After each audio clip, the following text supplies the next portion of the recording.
Hey everybody, it's me, Miss Ink Noir. Here I am. Sorry about the long delay since the last episode. I've actually been sort of sick, injured. Long story short, I have something called cervical stenosis of spine. Should be okay. We're treating it. But that's been keeping me busy. And then I just found out that apparently I have bone spurs in the backs of my feet. Probably from having wrong puberty, just gonna say. But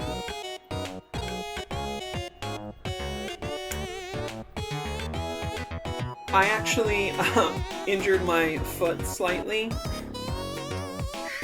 trying out some different positions for doing stretches and stuff, and so I accidentally aggravated this bone spur and gave myself a weensy little teeny tiny contusion. Oh my gosh, hey Lily! Great to see you. Is it okay if I say which server? Because I've got no problem. I talk about that server all the time. I think it's a pretty cool server and everything, right? Great to see you. Thanks for coming in. I hope you like the visualizer, because I specifically tailored it to be hypno-kinky. Oh, thank you so much. That's surprising. Is that a little better? On my mixer, it shows it's down at like around minus 27 decibels. But thank you. The feedback is really important. Oh, fantastic. Thank you. I really rely on the feedback. Normally I check my levels and stuff when I start the gameplay, because that's where I end up having the most trouble usually. But the music part is important too. Cool. Yes. I actually archived something like 20 hours of streaming that I spent over the course of 4 or 5 days, where I was fine-tuning all of that. That's on my YouTube channel. Ink Noir on YouTube. That's the gaming / safe for work-ish channel. I mean, you wouldn't really want to watch this show while you're at work, because I will talk about kink and stuff matter-of-factly. But you know what I mean. It's not explicit like my other YouTube channel, Miss Ink Noir, where my hypnosis is. And I'm just curious now, how far have I come? I have a video called Entranced and Encouraged by a Feminizing Lady.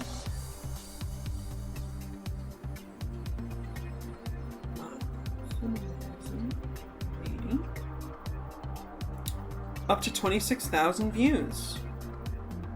I'm very proud about that.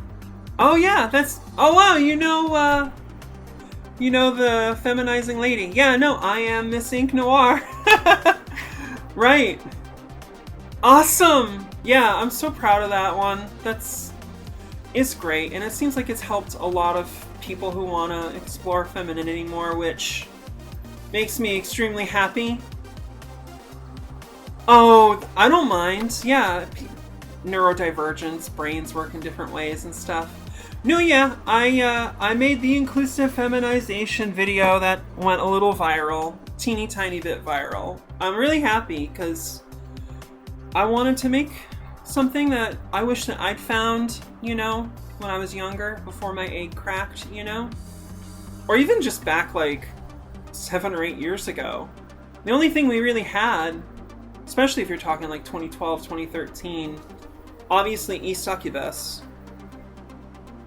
And who else was making really trans-inclusive stuff, But there are, of course, lots of other cool people now, which is fantastic.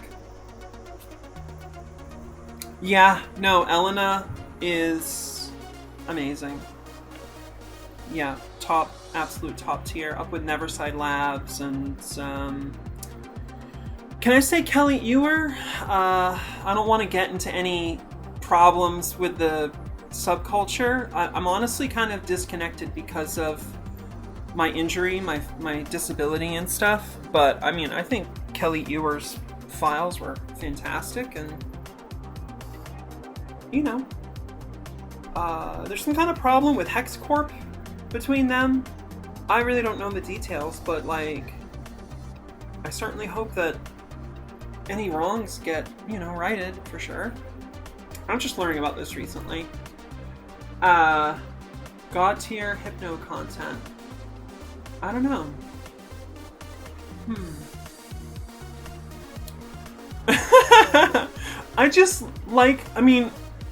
They have kind of become something very similar to like a social media influencer. They've kind of hit that level of like stuff.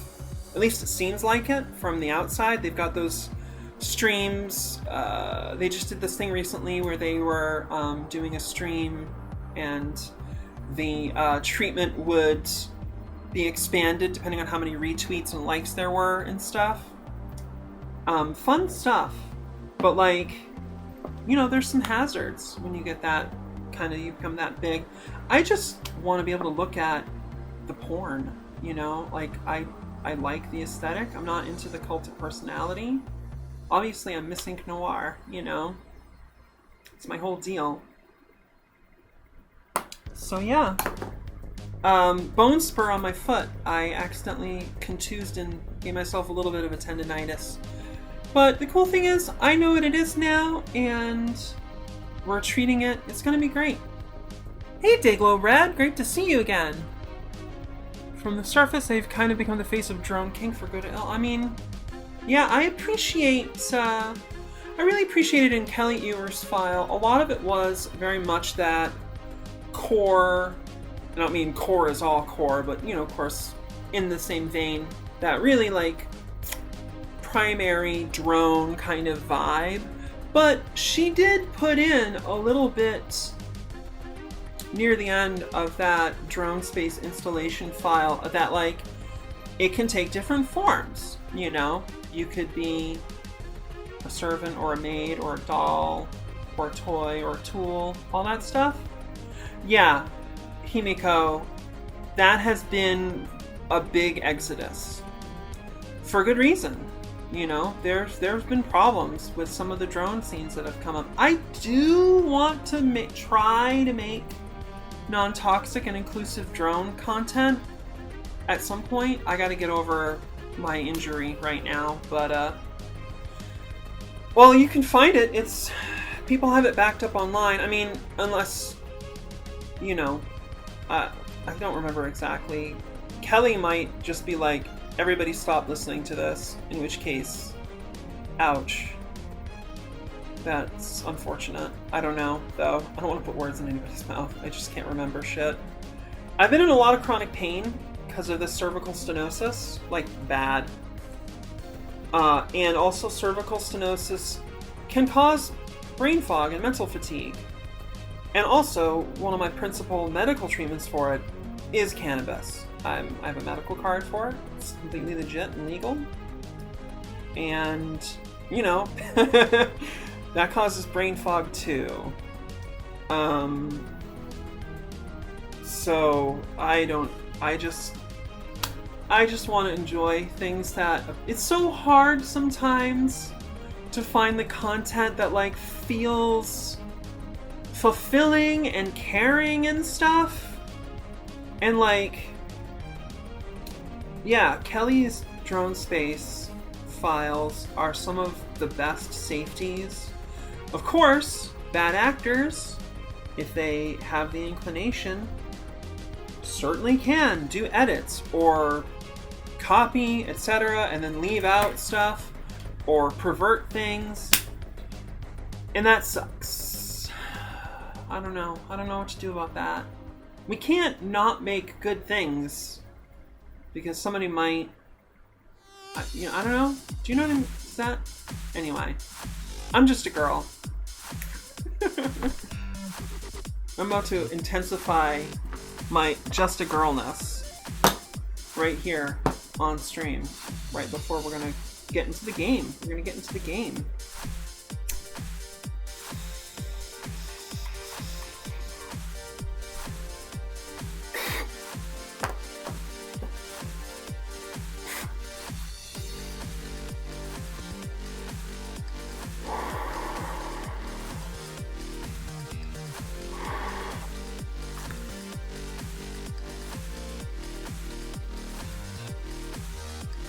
Yeah, we need more good doll content, for sure.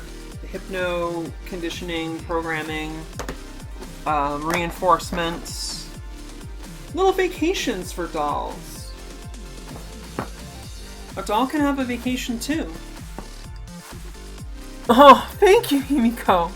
Oh gosh, that means a lot to me. If you're enjoying the stream, you know, please hit that follow button. You can subscribe on YouTube.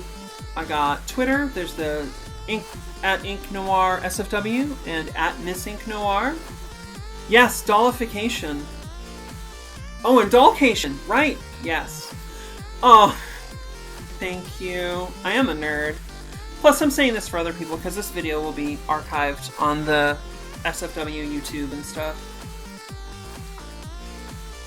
I see, I would call it a gaming YouTube, but I kind of want to do other things too. Like, I'd like to do podcasts and just talk about stuff. I don't know. Yes. Yeah. Doll Resort, specializing in dollcations. Oh my gosh. You two are fantastic.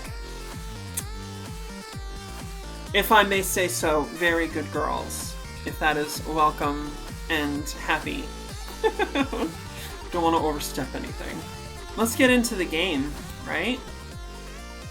How do we do that? I think I fade this out like this. And then we go to the NES. And I stop this. And then I bring it back up. Bloop. Does it make a sound? How's the sound on it? Maybe some more sound?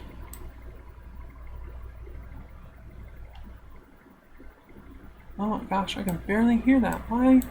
Oh, of course. When I tab away from this window, the sound stops. Okay, so there's that. Turn that up, maybe. Sorry, I'm just doing these, like, volume checks and shit. Because I only have one crappy little laptop. I really need a sugar mama.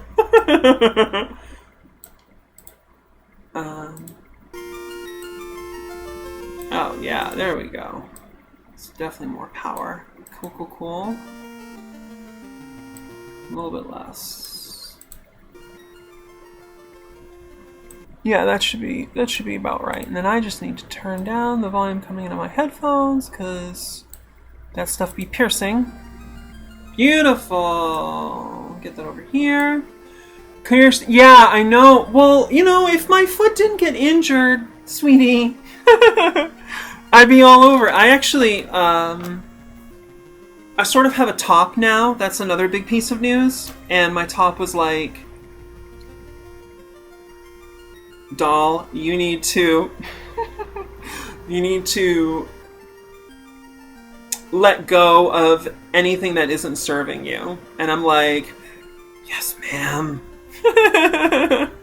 It's pretty nice to... Why is the bio break on there? I'm so sorry about that. We're not on a bio break. Apologies. Caught it. All good. Yeah, I mean, having a top is absolutely irreplaceable. When you find somebody where it's like, oh my god, I'm so attracted to this person, and they have, like, the right kind of top energy, like, I don't want to be misunderstood. Service subs, or, like, service switches, who, like, they do enjoy it, and they like doing it, but it's not exactly that, like, top energy, you know? And I just, like, I seriously started to think that I was never really gonna attract somebody who has that top energy, really. And I was like, yeah, that's, you know, that's life. And then, like, I met this person, and they are fantastic.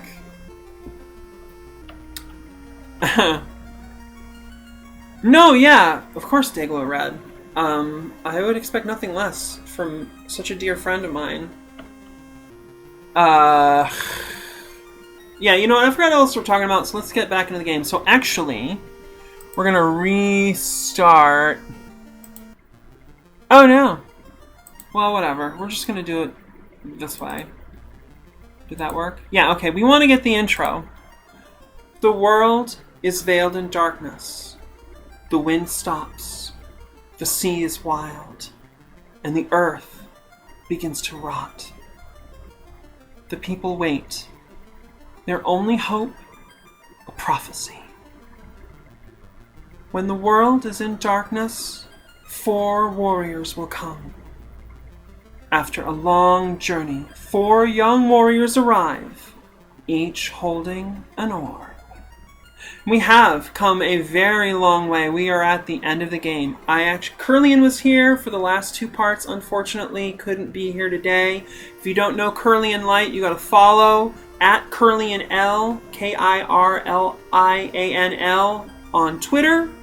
One of the best hypno, kink, magical girl artists, comic artists right now, fusing old school Osamu Tezuka and Go Nagai style anime with 60s and 70s psychedelia and avant-garde shit. She's incredible. You gotta check out Curlian. Oh! My avatar? A little secret, not really a secret.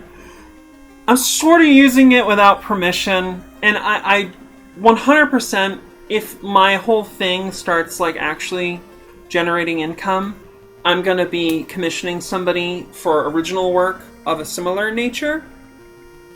But I just, I look at a lot of porn, and I saw this character. There's this artist, and this character is like all they draw. They've drawn like hundreds of pictures of this original character who doesn't exist in any stories or any manga or anything as far as I can tell. There's just tons of this character. And I want to be super clear. There's hundreds, even like a vast majority of the images of this character do not actually vibe with my persona.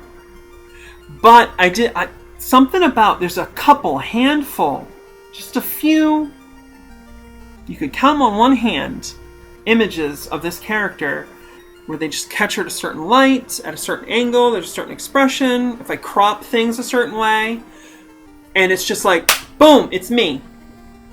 That's me, there I am, And you know that feeling when you see it, it's very trans feeling. Very trans. Curlian is super cool, absolute bestie. Thank you, Himiko. Very sweet. So, we're actually all the way to the end, and Curlian was here last time in part 16, and we played for like 10 hours, and we had to stop. It was like 8 or 10 hours. I was so fucking tired. I started the final dungeon thinking it was going to be really short, pretty much just a boss, but actually no, it's a whole thing. It's much more in the vein of like the final dungeon of Final Fantasy IV, which is probably my favorite Final Fantasy, just so you know. And we were just not prepared. It was getting late at night, and I cannot stay up.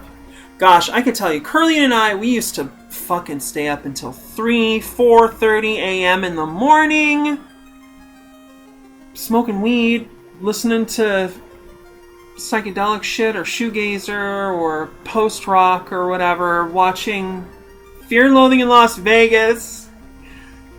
I can't do it right now. I have burned the candle at both ends. Himiko says, me seeing El Shadal construct in Yu-Gi-Oh! For the first time. This is my gender now, yes. Isn't that great? I love that. So I actually had to do a somewhat shameful, unfortunate thing. Last time on Ink Stream, we actually used a save state. So we're loading that state. Keika fucking died? When was this? This isn't the right save state. Uh-oh. Uh-oh. What if I do this? Uh-oh.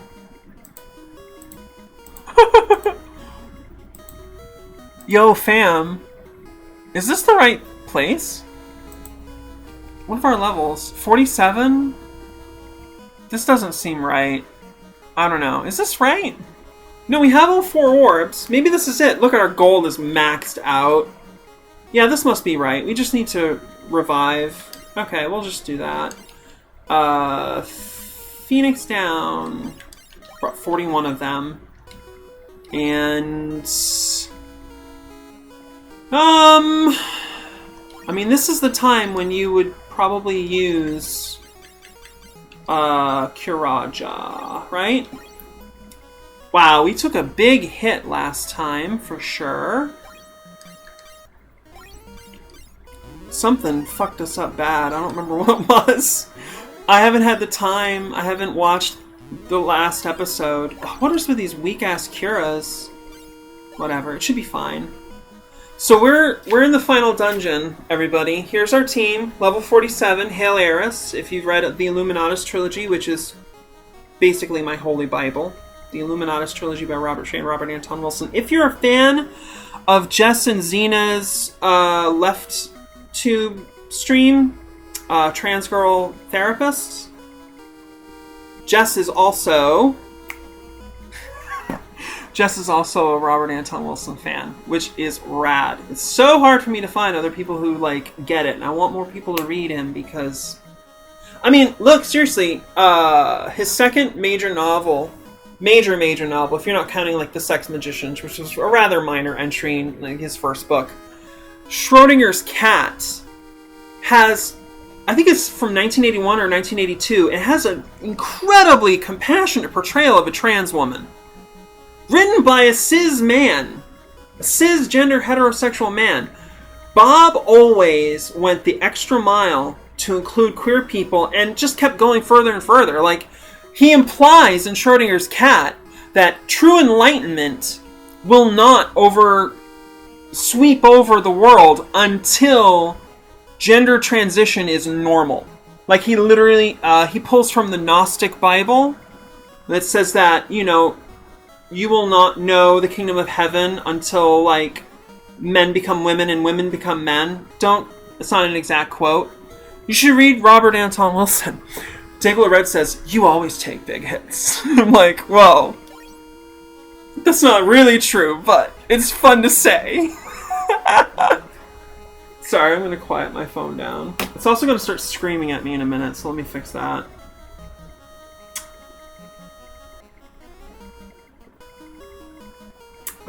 This is fun. This is just like what I needed to do. Hang out with some people and stuff. I love it. Yeah, so... plenty of pure. Nothing's gonna poison us. Nothing's gonna stone us. Yep. Right, so here's our magic. We've got Paladin. And all of our characters are girls, by the way. This is an all-girl group. I know they don't maybe look like it, but just, you know, do a little auto-hypnosis and just, like, turn them slightly in your mind, and you can see the girls. Keika, Joko, Mari, and Iki. Keika, our paladin. Joko, our master of Kung Fu. Mari, the white wizard, and Iki, the black wizard. Keika's, you know, specs. There's not a lot of specking you can do with a paladin. But I did want to get Diara in there, in case there's a huge pack of enemies, and I think we might have even used it. Ruin is a secret item you can get.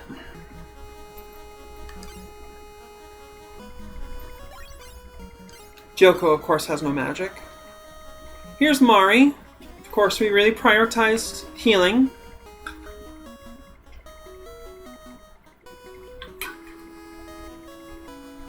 A little bit of utility.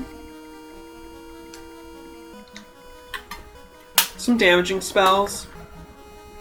Good stuff. Want to make sure she can heal ailments, status ailments. Iki, our elemental black wizard, I really wanted to focus on getting a good range of elemental magic with her. Fire is her native element. A little bit of utility, of course. You just can't beat Sever. Sever is amazing. Always use every boss fight. Haste, every time. Teleport, gotta have it. Here's our equipment. Which reminds me, sorry, the music's gonna stop here for a second. I just remembered I need to open up the little text guides that came with this ROM hack, this fantastic ROM hack. The equipment guide and the magic guide. Gotta have them open. Because, you know, we're probably gonna have to reference some stuff at some point. It always happens.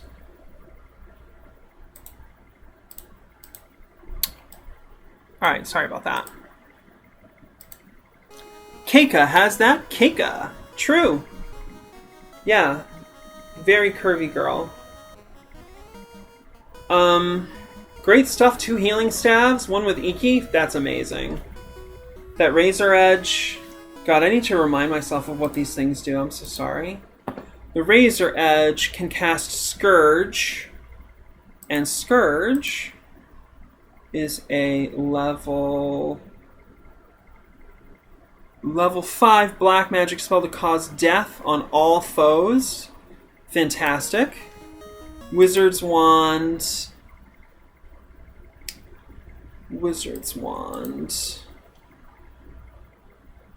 Can cast Mind Blast.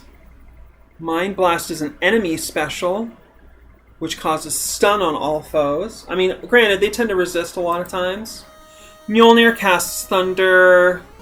You know, Sacred Axe is a Dia spell. Mage's Wand. What's that got? Like fire? Yeah, Fyra. Nice. Orichalcum, great weapon. Does it do anything special? Other than fucking beat ass? No, it's just a ass beater. Tiger Fangs. I think Mari's just carrying those. I don't know why. Why would we carry those? It's just... we don't need them for nothing. The only thing about them is they do stun. They do status and poison. But I'm using the 2 dragon, the 2 Kaiser Fists. Because huge damage. Huge damage. I'll hold on to it. I might get rid of it if I need to.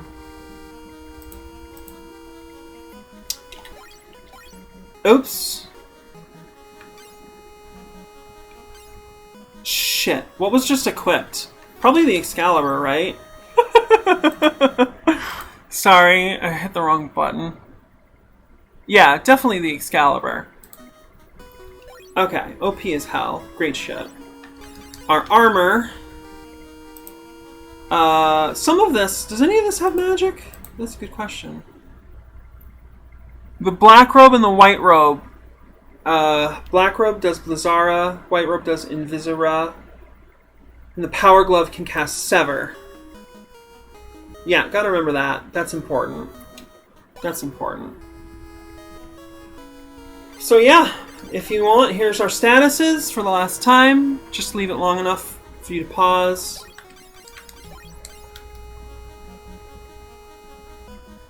We'll get back into the game.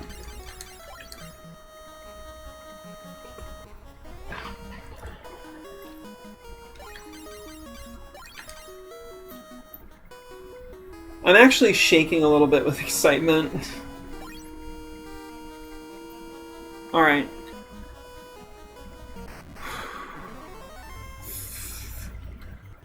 Seven water elementals. I mean...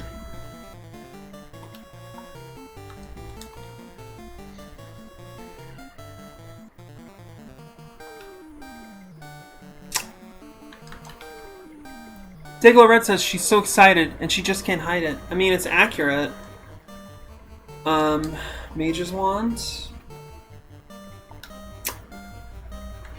We can go Razor Edge. That'd be fun, right? Yeah. We are very powerful endgame magic users right now. Yeah, I'm not surprised fire is weak to water. But it damages everybody.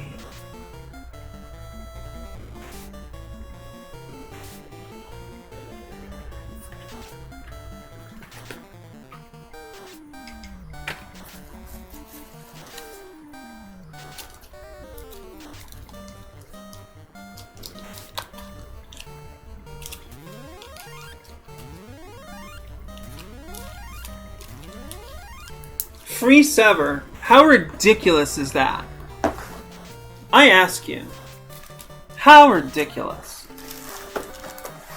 Jeez Louise. Oh, I never checked the game audio versus my mic. Can you hear the game? Can you hear me good? It's not too annoying. The NES sound palette can be a little harsh on some ears. Of course I love it, but I don't think it was ever meant to come out of such high-definition speakers that we have these days. I don't know. Just throwing it out there. Plus, whoever used headphones, you know, with the original NES and Famicom releases. So, an NES playing through speakers would then, you know, what you hear is also affected by the room ambiance and the acoustics of the room that you're in. Which would often soften such things. I want to do Mjolnir again. Let's get in here with this. Do you have anything else? I guess we'll just fight with you. And for you... Actually, what am I doing? Healing Staff. Duh. We'll try the Black Robe. We can't heal them. That doesn't happen in this game. I don't think.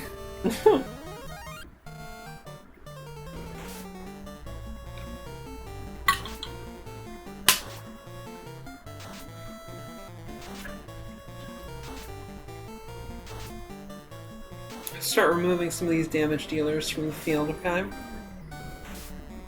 Yeah, they're hitting pretty strong.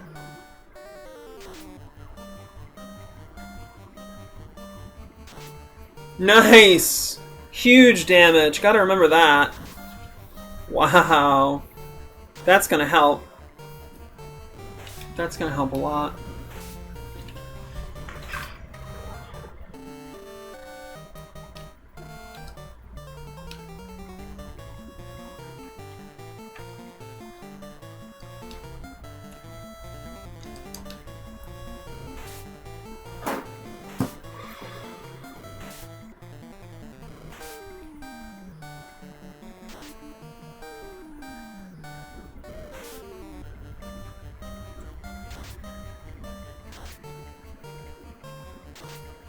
Alright, now we're clearing out some of these monsters.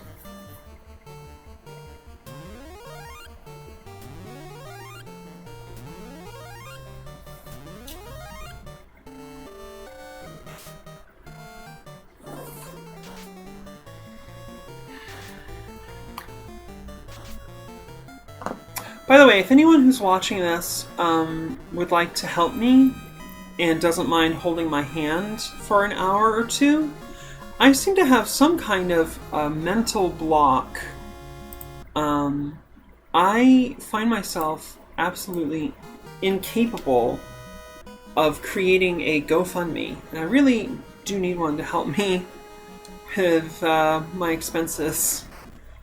Kind of badly. So that would be a lot. That would be really nice.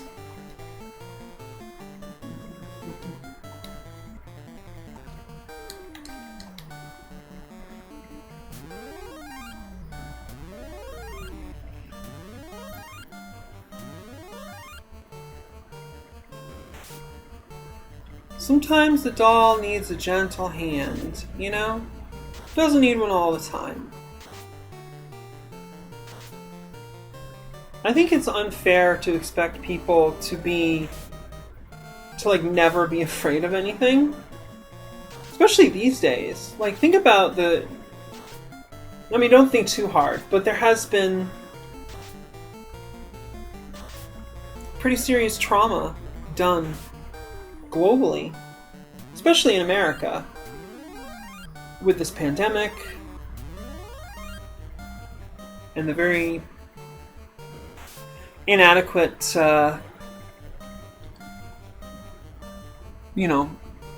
government response to help and protect us collectively.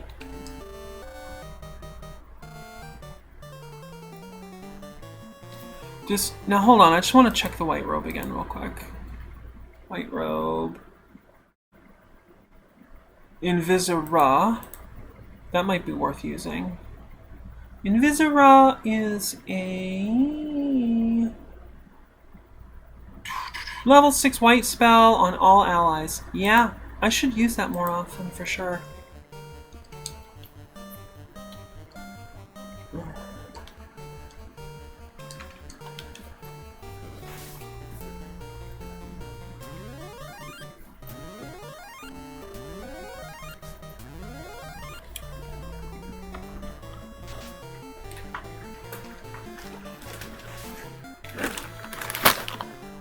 Feeling a little chilly. Get a blanket and get all comfy. Comfy doll hours.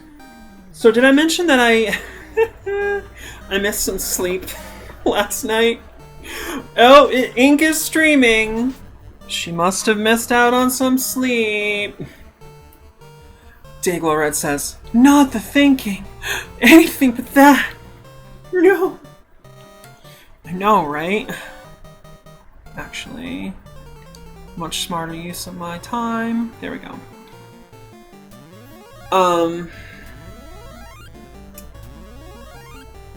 Yeah, the spirit moved me. I was having a conversation with my girlfriend. The feminist media critic Going Rampant. Check her out on YouTube. She's got Steven Universe reviews on her Patreon. And lots of free content on her YouTube as well. Going Rampant. Check it out.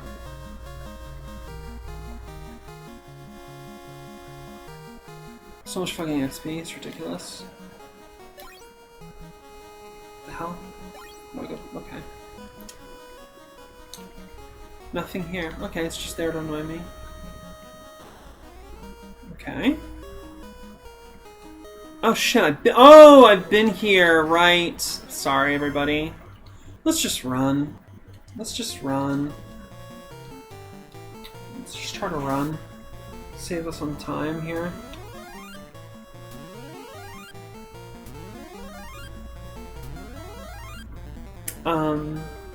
Yeah, we were hanging out on voice chat, and a thought occurred to me. So I was like, sweetie, why don't you get comfortable for me? Oh, the words a hypno-sub always wants to hear. Oh shit, we're fighting the Kraken of Water again. Oops. What can I say but oops? Okay.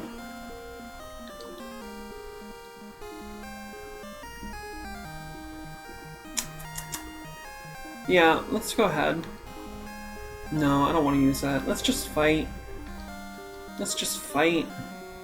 Let them fight. Do we have 8 elements? Oh, there's only 1 left. Alright, alright, alright, alright, alright. Protera? Barrier. Only on 1 character. Let's cast it on her then. What do we have for magic here? What if I just, you know, what if I just, oops! Oops! Oh my gosh, how did this happen? Oh no, I accidentally loaded that state from when we last fought this boss. What a terrible blunder. I'm so sorry, everybody. I've failed you here as your leftist, old school gaming retro streamer. I'm really ashamed. Really ashamed. I gotta tell people I'm streaming. Oh my gosh. My top sent me that gif everybody loves of the cat girl getting her head petted. And the hand is like maybe shonen, but could be a girl's hand. Thanks, Top. I'm live. I'm just like sending DMs while I'm live on fucking.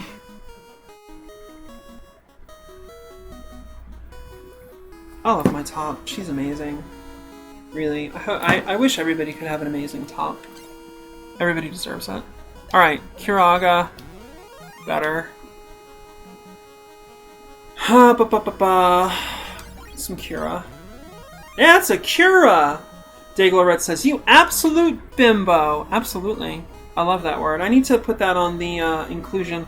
Let me write that down in my little notepad here.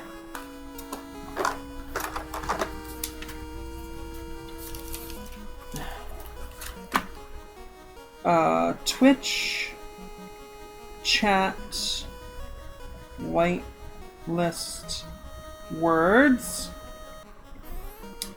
Bimbo. Gotta have bimbo. There's nothing wrong with that word. We've reclaimed it at this point. Considering bimbo to be a pejorative is like... what are you, from the 90s? You know? Basically. So yeah, oops. I guess we'll go down these steps now. Oh cool, look at this fog effect! Oh my god, Grond's Final Fantasy is the experience, everybody. Like, for real. God, so good. Should we go right or down, folks? Do we want to go to the right or down?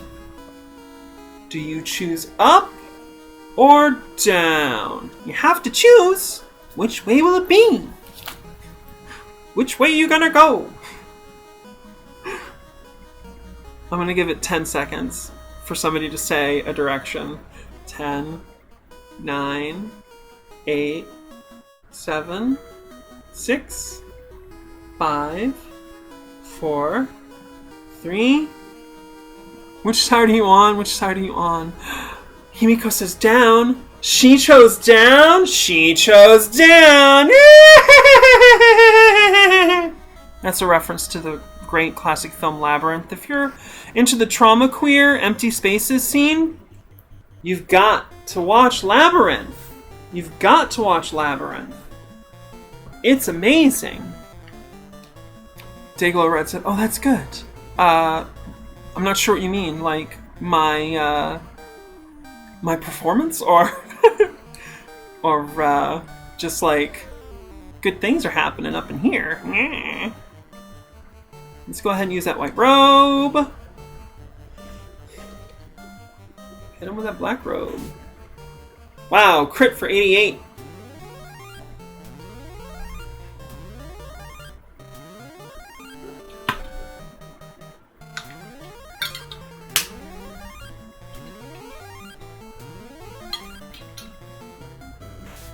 Dayglow has opted to leave it a mystery.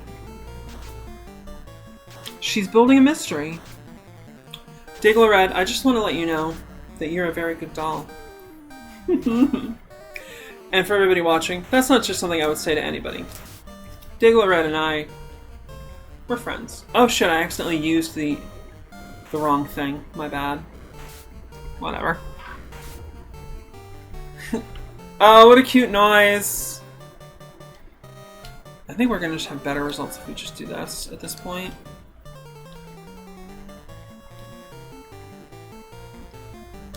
Try some Razor Edge. I don't know. I want Razor Edge to work more than it usually does. Wow, big crit on Keika. I mean, that's her job. That is her job. Take those big fucking hits.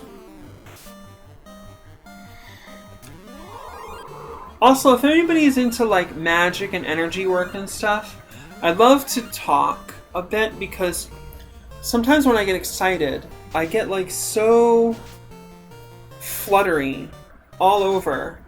Almost like, I don't know, doesn't seem good. And I'm trying to understand if it's just like, you know, obviously things like glucose and whatnot should be considered. But,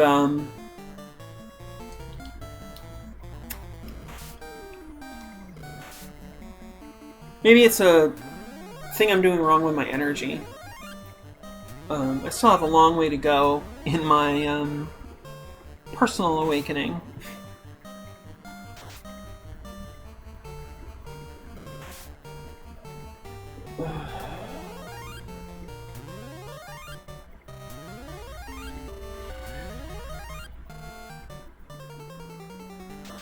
So while you have me, feel free to prompt any lines of conversation. If you have any questions about the game, if you're watching this on VOD, feel free to leave a comment. I might not see it for a while sometimes, but I do check and I do reply to just about everybody. But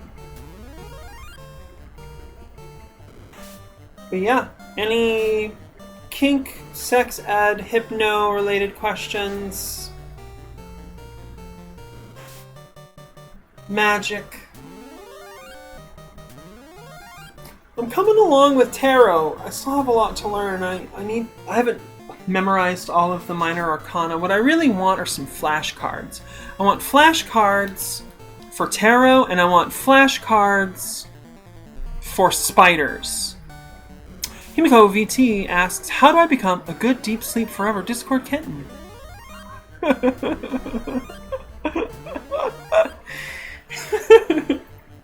Well, tell me more. Tell me more. What are the characteristics? What are the defining qualities of a Discord kitten? This is a very interesting, would you call it an appellation or a designation? Category. Really interesting. I don't think I've quite heard that expression before, but it's definitely a vibe. I'm feeling an energy, and I'm trying to get a little deeper into it.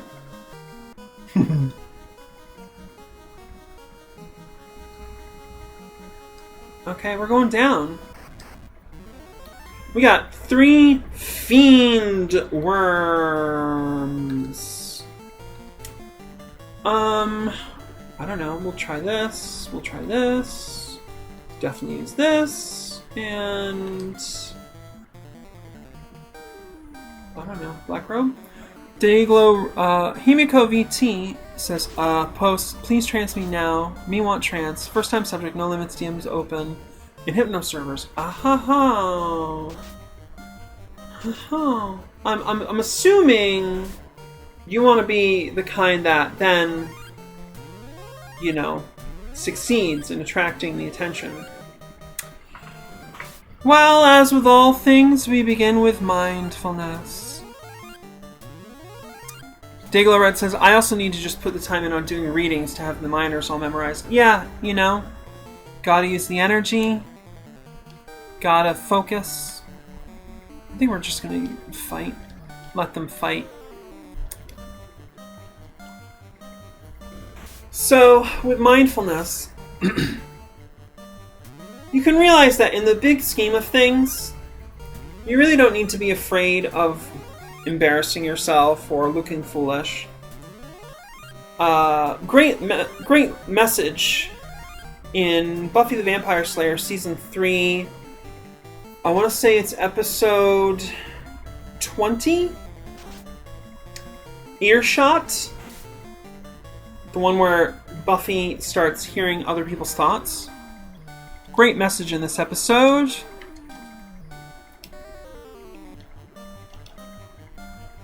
You know, we can sometimes get really hung up on ruminations and cognitive distortions. And mind reading is a big one of them. There's 2 kinds of mind reading. There's asking yourself what might this other person be feeling and thinking, and then talking with them about it. And then there's the distortive mind reading, which is concluding what they're thinking. I think we need to go back this way. Sorry, fam. Oh shit! It's the boss. Okay. Was not prepared. And it's totally normal to have thoughts where you assume what other people are thinking and feeling and what their motivations are and things. That's very common. It's a normal thing that human brains do, especially in atomized late-stage capitalism. So what do? We just be mindful of it. We notice, just like mindful meditation, we note the thought. We stay with it, and we practice that dialectical balance where we stay in touch with it and we're present with that feeling or that thought, but we don't get swept under all the thoughts and what it's telling us and getting dysregulated and stuff. Cool. Bruce Springsteen is in this game. The boss! Danglo rad. Yeah, well thanks. I do that sometimes randomly, Himeko. Now, of course, this is not everybody's problem.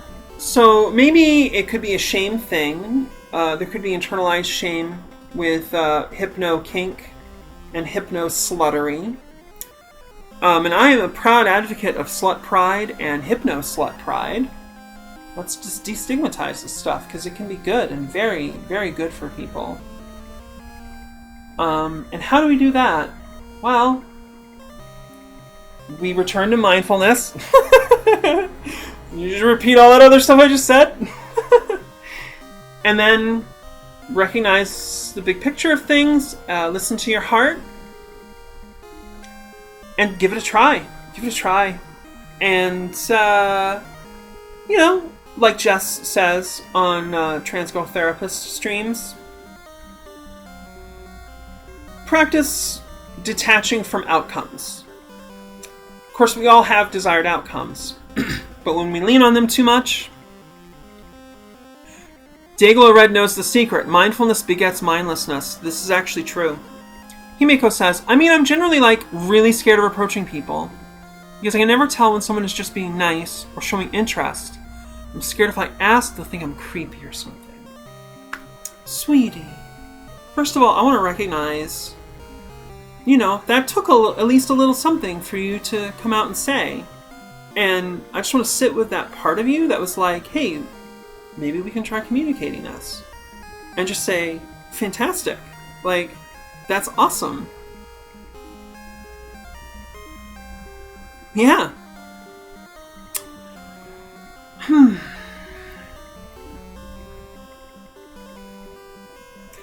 Albert Einstein said, "Do I dare disturb the universe?" To which I say, you fool, you are an intrinsic part of the universe. We are here to be ourselves. All of us, every one of us, and everything about us is a natural expression of the universe. It doesn't mean that nothing is toxic. Things do cause harm and suffering matters. But we're working on it and we're improving, obviously. So, there are people out there who would love to be casually sort of invited. I like to say things with maybe logic, like, hey, you seem like you maybe like hypno stuff. Want to try something out sometime together? And just try, and practice accepting that you're going to make mistakes. That's, I think, one of the big unspoken issues right now in relationships and interpersonal effectiveness. People are doing a pretty good job of initiating, introducing themselves. There are people who are doing a good job of getting in some first dates or some chill time, hang time, play time. And then they might hit a snag where they have their first kind of friction, right? And so we're getting a thing where some people then catastrophize. Catastrophizing is, when something undesired or harmful or, I don't know if I want to say deleterious, is that the word? Something suboptimal starts happening. Our minds can again run a little wild and roll it way up into a much bigger thing. Notice yourself if you're thinking, oh, but if X happens, then Y is going to happen. And then if Y happens, Z is going to happen. You can notice that chain happening and go, wait a fucking minute here. I'm spinning this out. And then go all the way with it sometimes. And imagine coping well with a bad outcome. Because you can cope well with a bad outcome. People do it all the time. Trauma is equal parts what happens to you and your interpretive style. And this is not to put a value judgment on anyone either, of course. But to say we can practice and improve and things can hurt us less. And we can hurt each other less. And other people can hurt us less. All of those things matter. So sometimes we're going to do things and other people are going to react in a way where they see us as creepy. That's going to happen. It happens to me. I've propositioned women before and made them very uncomfortable, especially back when I was an egg. And I regret those things. But at the same time, I don't know how anything different could have happened. I had the birth circumstances I had the upbringing I have. I was born into the society that I'm born into. People got to talk to each other. People have sex drives. People have romantic drives. I certainly do. I'm like hyper-romantic, hypersexual girl,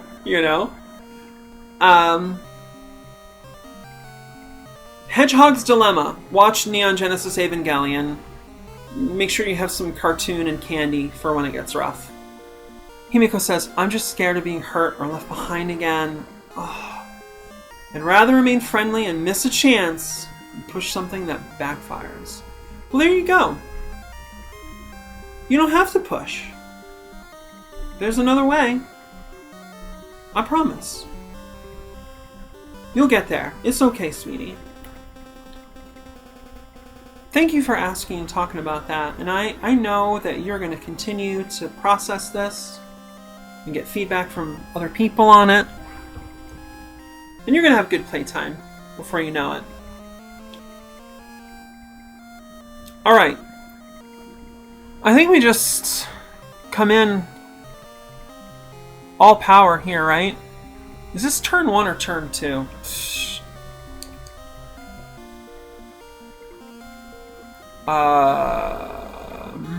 Let's try this.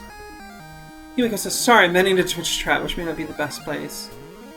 I invited it, and I did engage.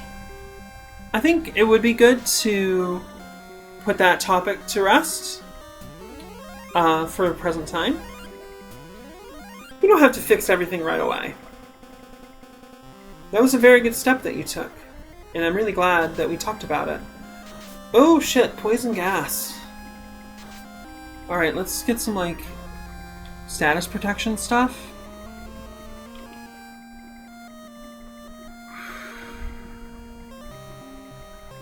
What else do we have? We have Ruin, right? How many Ruins do we have?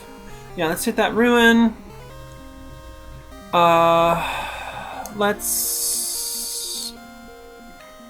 Barrier on one person? No.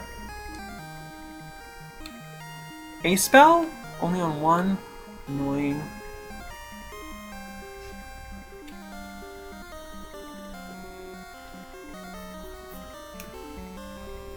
Fuck it, let's just hit it with Holy.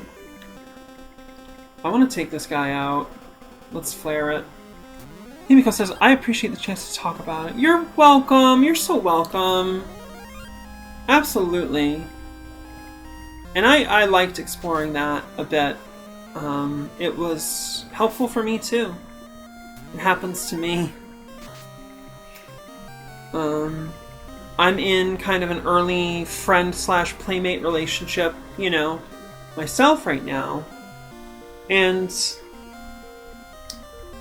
we did hit a little bit of a snag. A little, you know, funny feeling, you know? But that's okay. Let's probably do A element for sure, yeah, because this thing could hit us with a big air. Ooh, we're low on those. Let's use it from here then. Oh, it's getting tight, fam.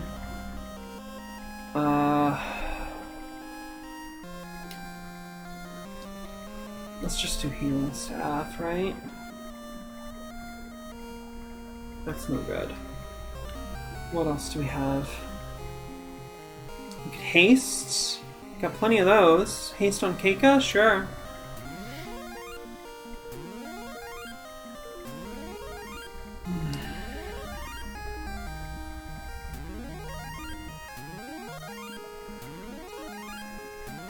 Being abandoned hurts. Especially when it's sudden and total. The ghosting effect. God, when they don't even say anything and they just stop talking to you. It actually happened to me last year. I had a mommy dom for about a week. She had an amazing voice. She was incredible, you know. But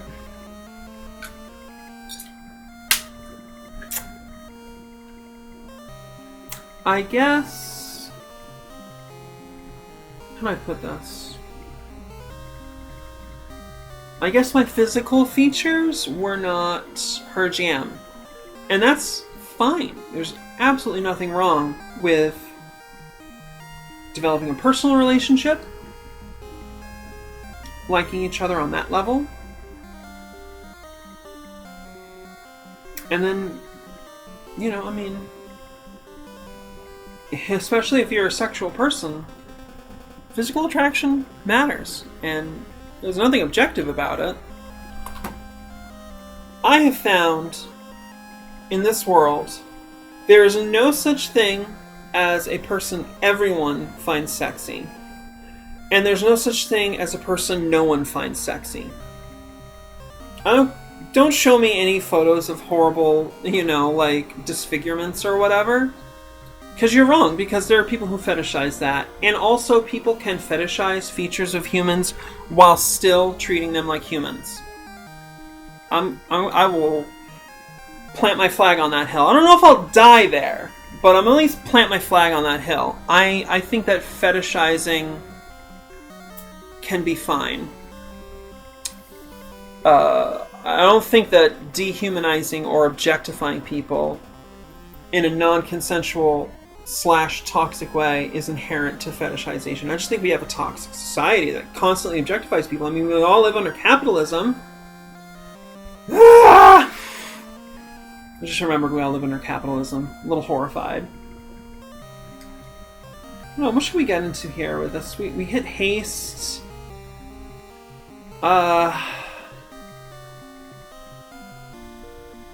I don't know. Just fight. Try that. Dayglow Red on my side. Being fetishized can be nice.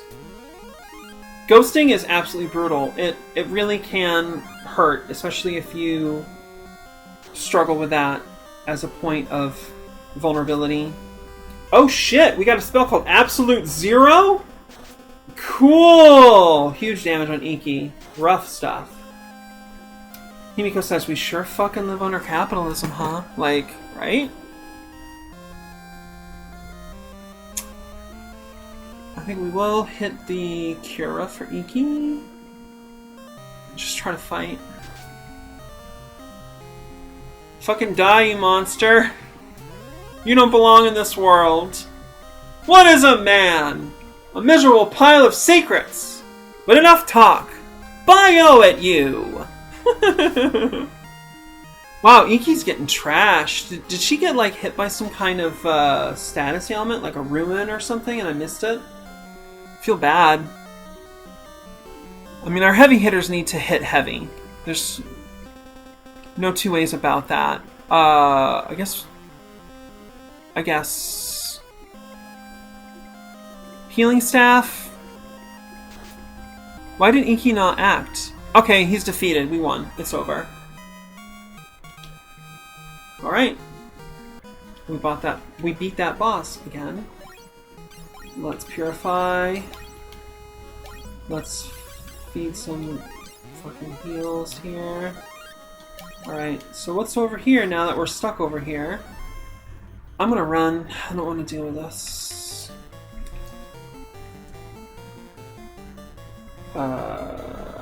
Healing staff.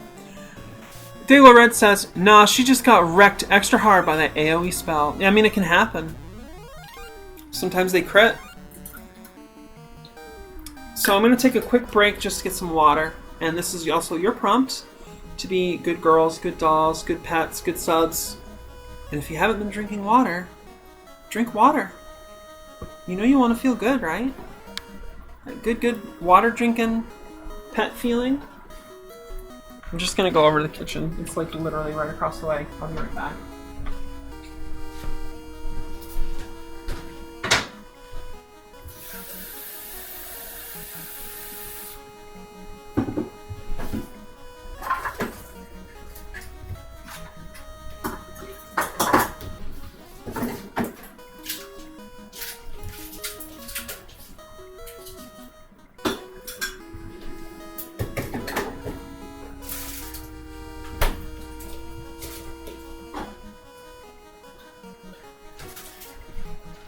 So, Inkstream acknowledges no corporate sponsor. There will never be such a thing. I don't even like to run ads. I don't want to monetize from ads because ads suck. I mean, the basic function of informing people of what is available and what is happening is pretty valid and important, but under capitalism, especially, you've got marketing has been studying brain change and manipulation tactics for about 100 years now. I'm getting a phone call. Sorry, fam.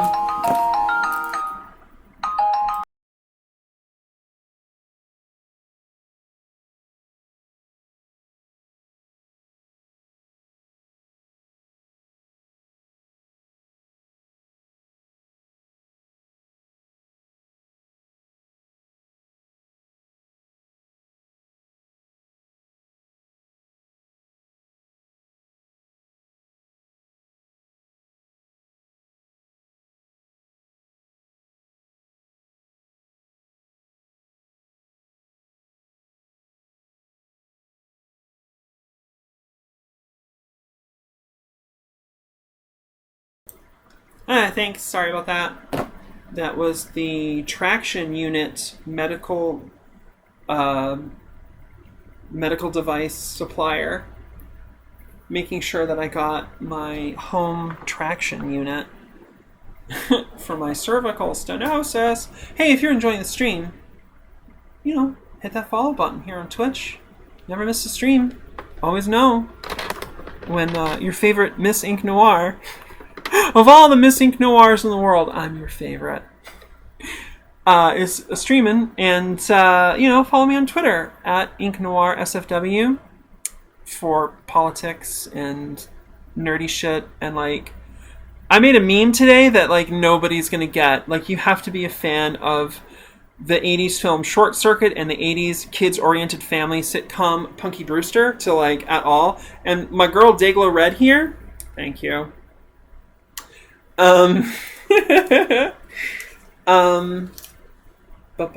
Right, and then there's the Hypnosis channel. Check out Entranced and Encouraged by a Feminizing Lady to discover a whole new realm of girly goodness that was been waiting inside of you all this time. And my Twitter, at Miss Ink Noir, that's not safe for work. Occasionally write fiction on there. Yeah, the YouTube, Twitter, Twitch, follow. Oh, and if you like the vibe, let me know, and I'll send you an invite to my semi-private Discord server. There's not a public invite for it yet. Just because we're trying to build up a mod staff. Breaker of Halos is here! Hey! I love your Twitter account, Breaker of Halos. You're so cool. Thanks for coming. Yeah, I have my own Discord server, the Palace of Delights. It's kind of an Illuminatus reference. And sometimes it's a little slow, but we got a great group of people there. We got Set, we got Sen, Junie, and Chalder. Obviously, Curlian is there sometimes. Some other people around? Yeah. I don't even know right now. I'm just a girl. Yeah, send me a message on Twitter, or if you know me on Discord. I'll be happy to give you an invite. It is a pretty strong security space for queer people and leftists and trans people and kinky people. Anybody's welcome as long as they can keep it an inclusive and accepting environment. You know, minorities are very important to me because I am several. Yes, Himeko. Wonderful job asking. Thank you. Absolutely. Breaker of Halo says, thank you. I don't even think of myself as a Twitter person. Yeah, I don't know. I love your tweets. Himeko says, there's someone who absolutely adores positive, encouraging feminism. Oh, yeah. Wow. Oh, cool. Wow. Oh. Thanks. Cool. Yeah. I forgot what I was saying. Anyway, thanks for watching. You're all great. You're all so great. We just beat the fucking Dragon of Wind or whatever. Tiamat something or other. Which is the fourth of the 4 elemental fiends. Okay, there's the stairs down. You got an iron golem? Yeah, we'll fight that. I guess we'll use this power glove. Get that white robe. Healing staff. Got him! Thanks for watching, everybody. So let's see, we were talking about dolls earlier. Yeah, I would love to write some hypno scripts for dollification. I made some improvements to my recording space, but it's still... I actually... You know those big, like, unfolding drying racks? Like, clothes drying racks that you can get that, like, telescope out? You know? And you can, like, hang stuff that needs to dry on them. I actually put that on my bed in front of me and cover it in big, heavy towels. And aside from that, I have echo cancellation panels in the corners of my room. And those definitely help, but I need to set up more echo cancellation on the walls, not just the corners. Himeko says, it's a pleasure, you're a good streamer. Thank you so... I'm beside myself. Like, I remember being like 12 or 13 years old and recording myself on VHS playing Terminator 2, the video game by LJN on Super Nintendo. And all I could record was the game audio and video. I didn't have a splitter or a microphone to get anything of me into it. So there's just like, I have these tapes where I play Mega Man X, Mega Man X2, from when I was like 11, 12, 13. I hope I watch them again sometime. And I used to pretend to be a radio DJ, and then I was a volunteer community radio DJ. I did graveyard shift for several years in the 2000s, which was an amazing experience. I loved it, and it helped me to progress as a leftist, because I got more into Noam Chomsky and Jello Biafra, Howard Zinn, and other people. I think I even played some, like, Abby... Was it Abby Hoffman? Was he the head of the Yippies? Abby Hoffman. Anyway, I played some people who are connected to all that stuff. Razor Edge does nothing. That's so disappointing. Breaker of Halos. Hey! Awesome! I knew a thing. I literally am making like the happy smiling face of Buffy Bot from like season 6 of Buffy. Yeah, if you know, again, on my server, that's one of our emotes. I stole it from some Buffy servers I'm on. I freaking love Buffy. Like, seriously, if you can deal with some of the ways it's, you know, out of date and stuff, can't recommend Buffy enough. So good. Breaker of Halo says, I know what you mean, precisely. Yes! Yes! I love that feeling. I often think in like movie clips and TV clips, of course, how have I seen Dollhouse? Oh my gosh, I built one in my head. Yeah, no, Dollhouse, very cool. Very cool. Actually, my girlfriend, Going Rampant on YouTube, I think she's working on some Dollhouse related videos. Or maybe she's had some already in the past. Anyway, check out Going Rampant on YouTube. And if you're made of money, she does need more patrons. Just gonna say.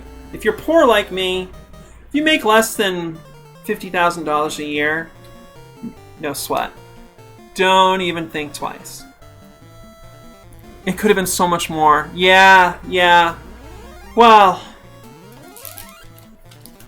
Yeah, I mean, I remember in I think the season 1 finale, this character was talking to another character about what the state of things are in the street in this like apocalyptic future where the dollhouse technology just goes viral, basically.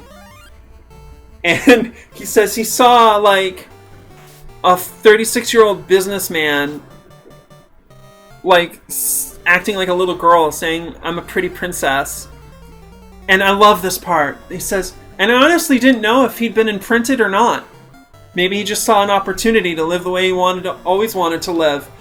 Look, honestly, Joss Whedon is a trans woman with deeply internalized, very bad transphobic, turfy stuff. It's unfortunate he attended some otherwise, in many ways, very good feminist courses in college. But second wave feminism... fertile ground for turf shit, gotta be honest. And yeah, no, look, I'm sorry, I'm a huge Joss Whedon fan. He's done terrible things.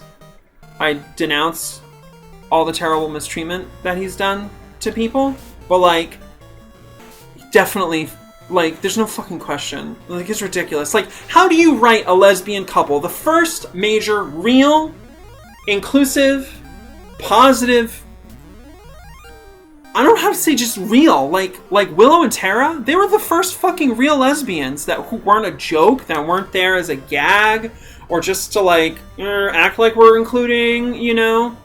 Like, that was incredible. Seeing them, I'm sorry, a cis man in the year 2000 did not head right that. Tara is a goddess. She's perfect and beautiful and pure, and a sweet, precious, small kitten, and I will protect her. Also Dawn. I'm a Dawn stan.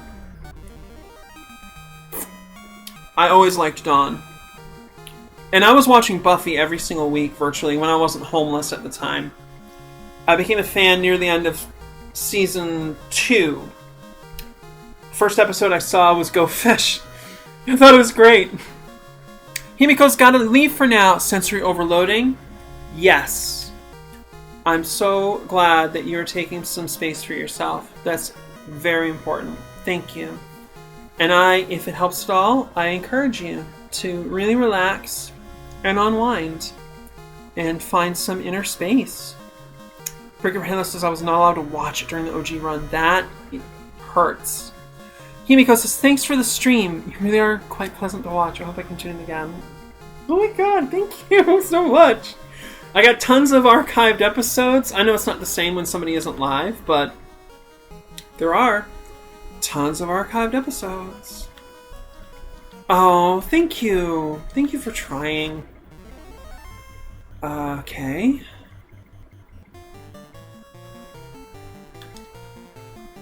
I don't know, this is just like my strat right now.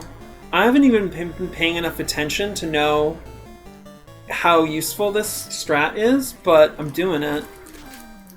The damage from Black Robe is alright. Have a great day, Himiko. I hope we can talk soon. For the record, though, I do have a sub that I'm very committed to. Just for everybody to know, because I know Hypno people like to know what people's statuses are. I have a partner that's kind of new that I'm really trying to prioritize spending time with and getting to know each other and stuff. But she's also really busy, so I sort of have time. And also, actually, Goddess Kayla, who, is really tight with Luna Charlotte from the Sapphic Mindbreak Palace and Hypno Twitter. She introduced me to somebody who's also in the whole Slanesh circle. Just keeps coming. Just all this Slanesh everywhere. And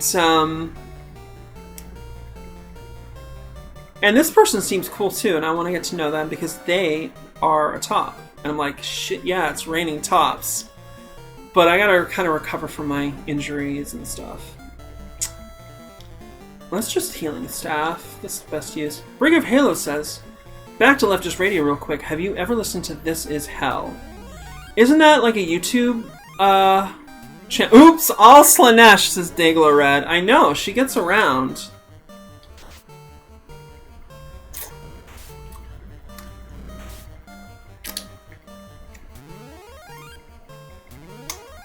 Slanesh is pretty cool. Pretty cool. I don't always agree with everything, but I don't have to. We don't have to be the same. So yeah, Halos, isn't that like a left tube show? I remember there's this left tuber who ends every video with like, and remember, we live in hell. It's a local Chicago radio show that's been broadcasting live since the 90s. Oh my god. Halos. You're into obscure media too. Yes. I love obscure media. There's so many cool things I don't have time for. Like, I wish I could sit back and listen to the Hour of Slack every week. God, I miss Hour of Slack. I miss listening to Hour of Slack. That shit wrinkled my brain when I was like 20, 21 years old, driving around with my first car. Finally managed to get my license in my whole fucked up, messed up, chaotic life. Finally managed to get my license when I was like 20 years old. I think. And just getting together with the other weirdos that I knew from high school, driving around, listening to WMPG, catching post-rock on the radio, and like hard-ass fucking trance music, and Hour Slack, baby, and IDM Theftable. You may not be familiar with. Maine has actually a somewhat internationally famous noise musician, Scott Spear. He's great. Big fan. Again, I don't have enough time to spend with his stuff, but awesome creative person. Really cool experimental musician. Brig of Halo says, This Is Hell's has a host who is legally blind, but he's the best interviewer. 3 hours a week. I mean, it sounds awesome. I love that stuff. Like, one of my favorite podcasts has been discontinued forever. It's called Out There Radio. It's so sad that it was discontinued, because they would talk about the weird conspiracy theory shit, and they would, acknowledge validity at times, but they had a really strong progressive left position, and like, they have a whole episode about the moon landing, whether it's faked or not. And not to spoil anything, but at the end of it, they say, no, the moon landing's not fake. We did it. They spend like an hour talking about all these conspiracy theories and all these like presumed pieces of proof that the moon landing was fake, and all Stanley Kubrick. Oh, did Stanley Kubrick direct the moon landing? Which a whole movie is based on that, called Moonwalkers. Fun movie. Yeah, I mean, conspiracy deep dives were a lot more fun in the 20th century before fucking reactionaryism took over a lot of the scene. Of course, post 9/11, they wanted to crush any positive perception of a conspiracy theorist. And, oh boy, the PSYOP. Quite a PSYOP. What a campaign. I just have popsicle in my mouth.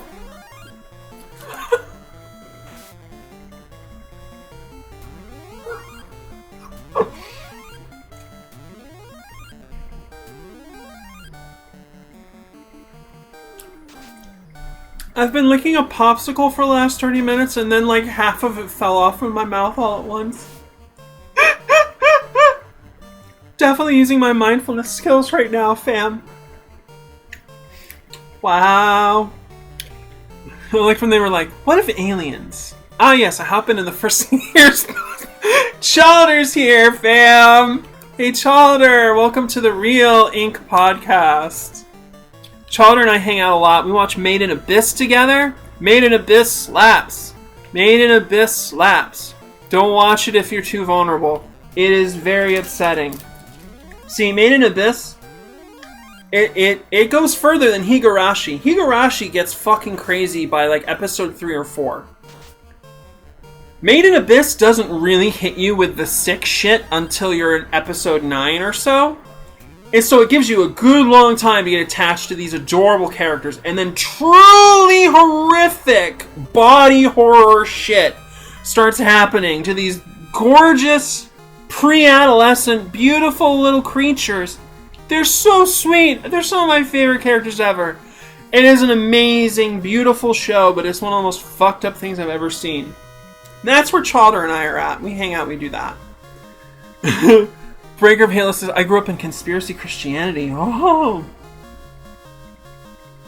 That reminds me of when I was like 17 and I was learning more about IRC. And I was doing a deep dive looking for cool IRC shit. And I found like an aliens or UFO server. You know, or channel, or not a server, but a channel. Probably on like Dollnet, I want to say. Dollnet, D-O-L-L, net. No, D-A-L, net. One of the biggest, like, classic IRC networks. Anyway. There's probably some UFOs or aliens or something channel. And everybody was talking about aliens like they were just real, which was nice. It was a good change. Dago read like that. Yeah, baby.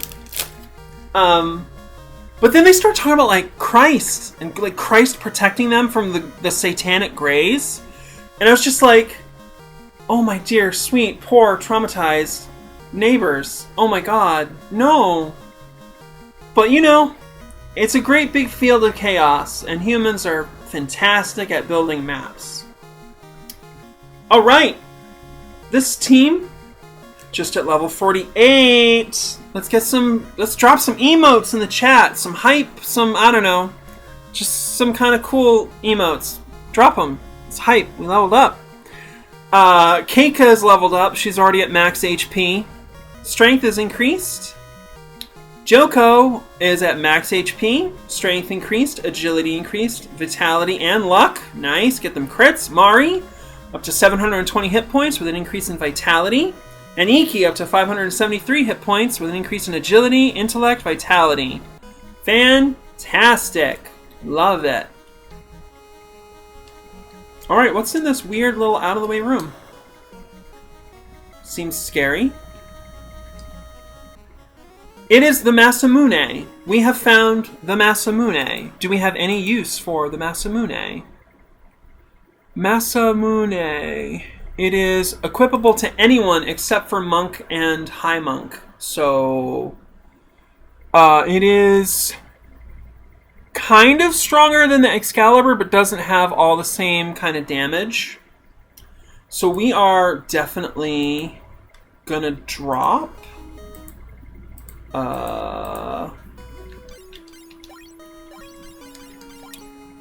We're definitely gonna drop.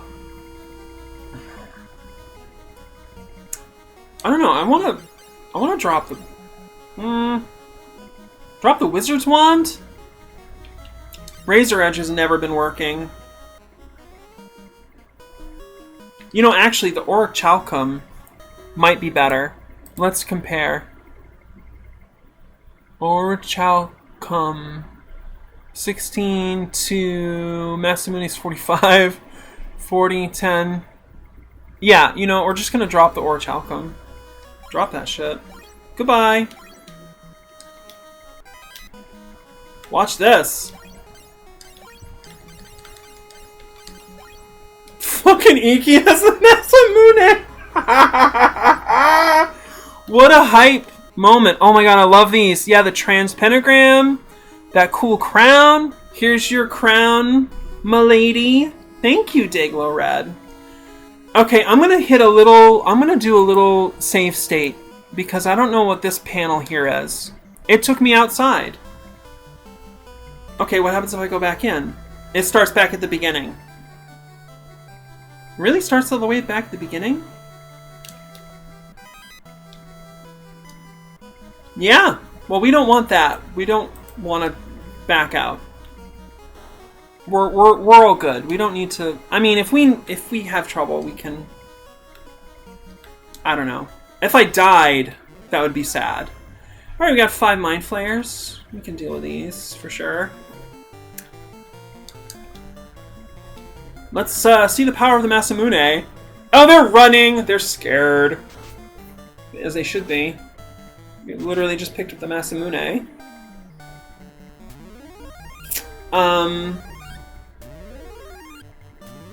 This is hell. Fantastic. Gosh, I want to hear it. Sounds awesome. Podcasts I listen to. I have gotten back into the Adventure Zone.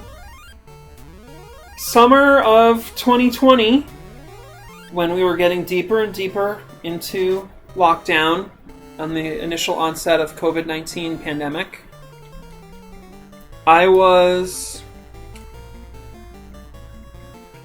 in a power dynamic with another person, and she recommended the Adventure Zone to me, and I was like, oh, cool. So I checked it out, and at first I was like, what a bunch of goofballs, this is dumb. I'd never heard of or listened to Mabim Bam, My Brother and Me, which is the same podcast creators. That was their main thing, their pre-existing comedy podcast. And I did not know the McElroys or their thing at all.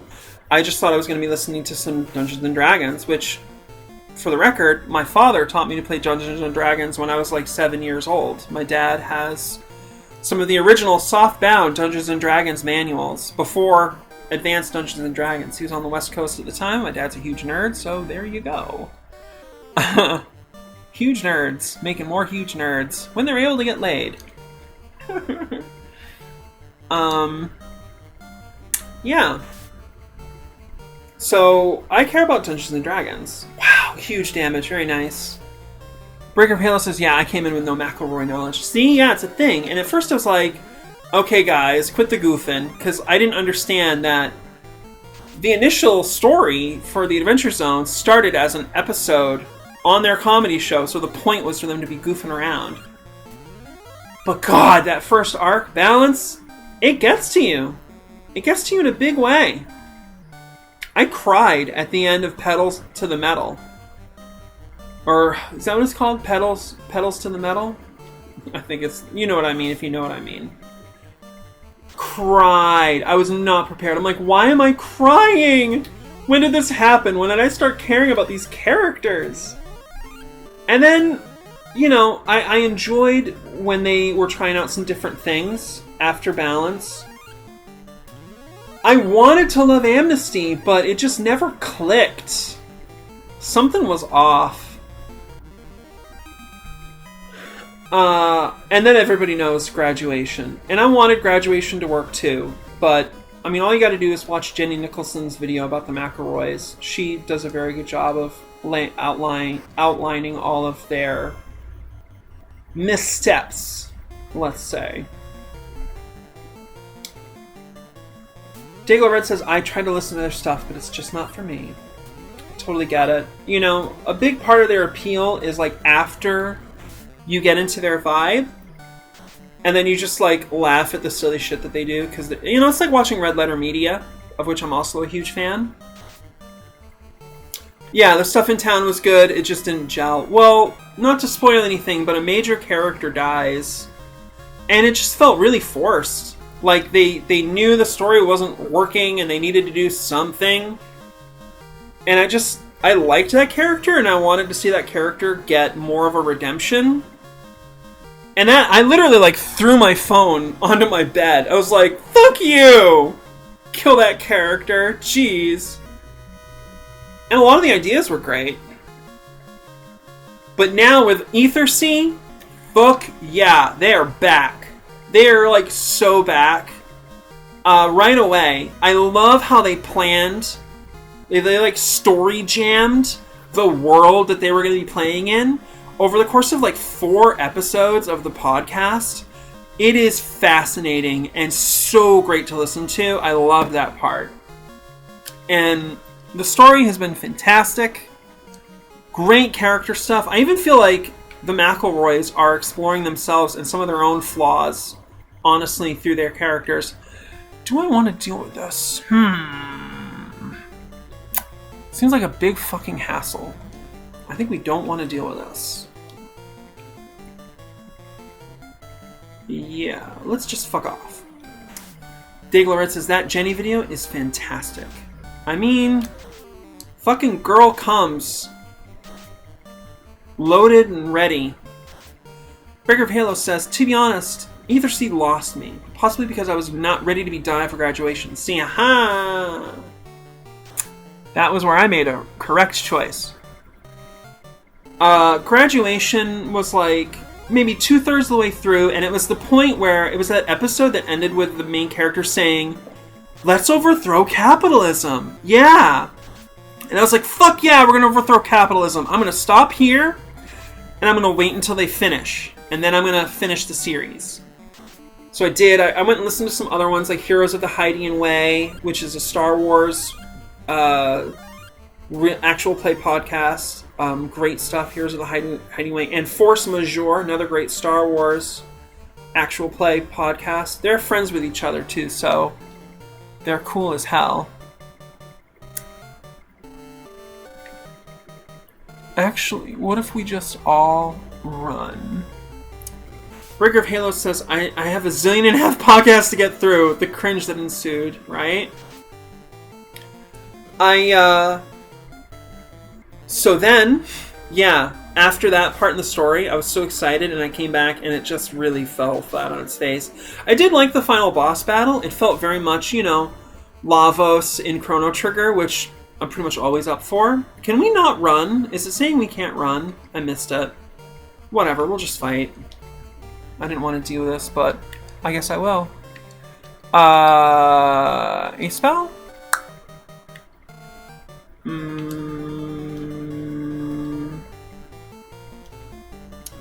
Burger Halo says, you should check out Join the Party if you haven't listened to that one. I haven't listened to it yet. Diglo Red says, the Dimension 20 stuff is an online D&D content that's stuck best for me. I don't think I know that at all. Damn, awesome. So many cool things. Jeez. So, you know, graduation finished, and I caught up, and I mean, yeah. I dropped the podcast for a little while at that point. I was like, look, guys, I can't after this. Just can't. And I went off and, like I said, I was listening to like Heroes of the Hiding Way. I tried Broadswords, And I love the premise of Broadswords. I love the story. There's just something about the vibe, the energy, the pacing of it. Maybe my mistake was starting from the beginning. I'm kind of like an addict to starting from the beginning with things. I still think it's great, and I do recommend Broadswords. I think it's great to have an all-female or all-woman group for Dungeons & Dragons podcasts. Hell yes. And then I got into Friends at the Table. And I really like Friends at the Table. Friends at the Table is really, really good. Big recommend. Breaker of Halos, same, beginner robust. Look, I just need to take a break here for a moment, Halos. I just say, like, are we on a vibe? I feel like you and I are kind of on a vibe, you know? Like, this could be the start of a beautiful friendship, kind of a vibe, you know what I mean? No pressure, just saying. I sense a vibe. Alright! The vibe is real. Cool. Highly cool.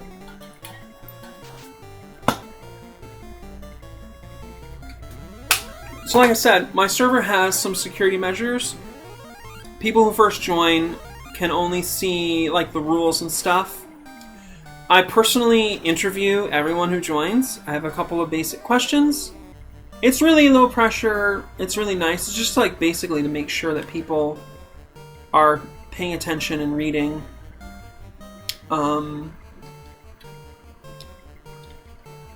You know, and stuff. Actually, we could just do double healing. That would be smart. Halos. Wow.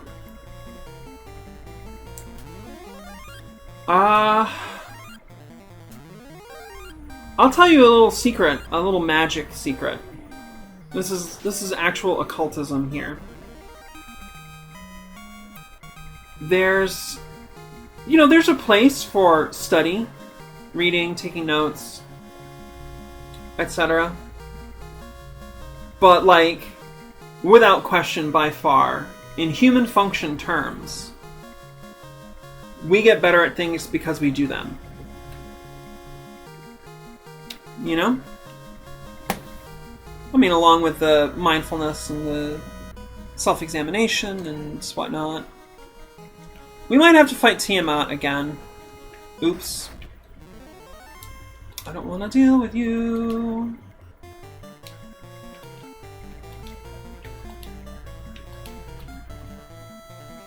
Fantastic. There you go. Yeah. Do the thing. You know, do some studying. Check out some good hypnotists. And I started getting really good at it when I started imitating the best.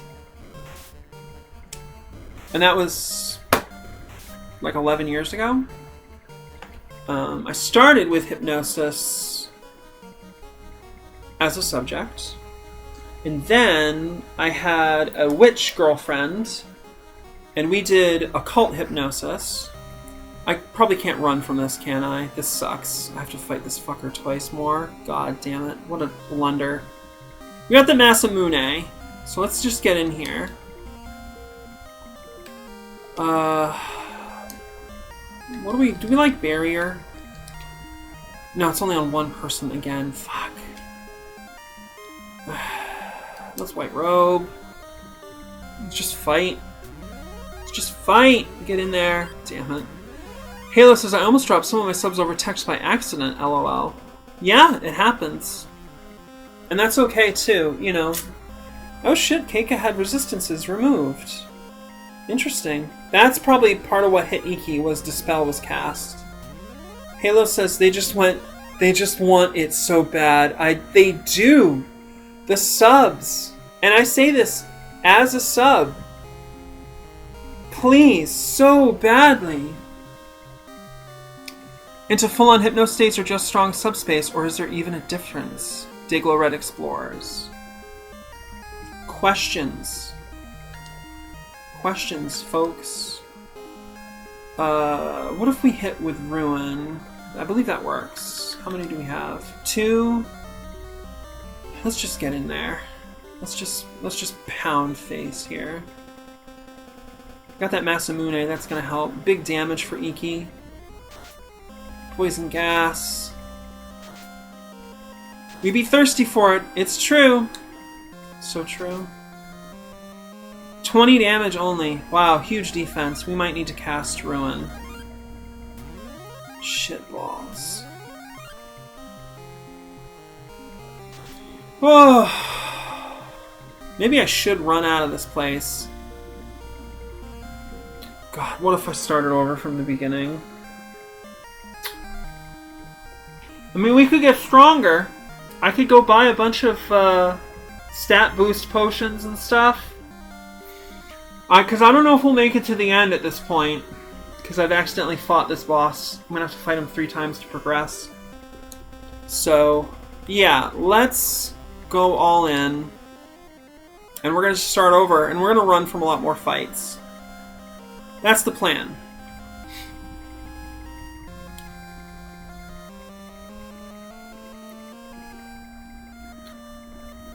Basically. Halo says, oh! Dayglow Red gives us the glorious Stephanie Sterling reference. Pounding it. Pounding it. Pounding it. I fucking, yeah. Stephanie is an icon, and also for the record, she helped me to publicly transition. I gotta give credit where credit's due. Or I should say they. I apologize. They. Stephanie. They. Absolute non-binary femme majesty. Massive respect. And a deep debt of gratitude. When I'm rich, I will join the Patreon. Oh yes, I will join the Patreon. It will be mine. Stephanie Sterling is an icon. So true. Dayglow Red says, FF1 really was about that attrition. Brilliantly observed, my dear. Super appreciate. It's very true. Final Fantasy 1 is an endurance test.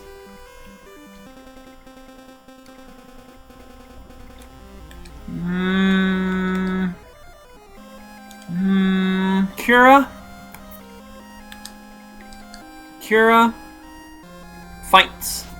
Bio. Whoa. Tiamat of Wind does not fuck around. This is a boss, everybody. This is a real boss.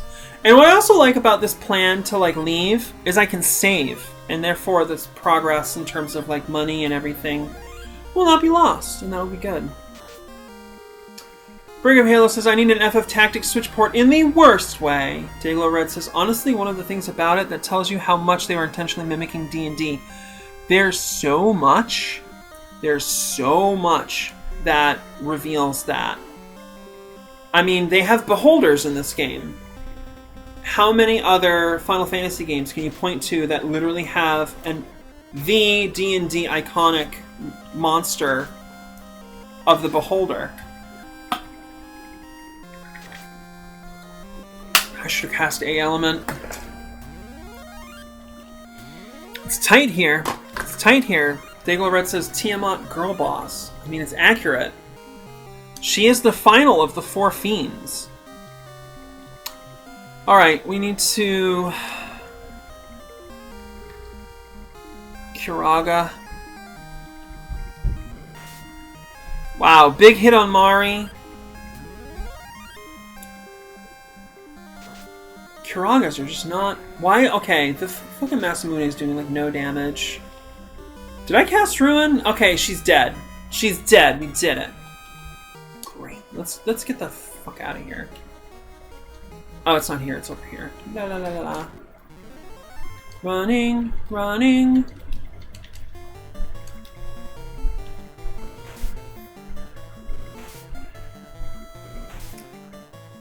So yeah, I've been listening to Ethersea.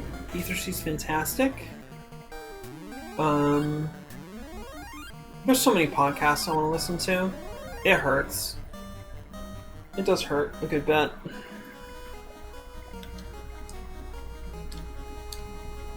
So many books I want to read too.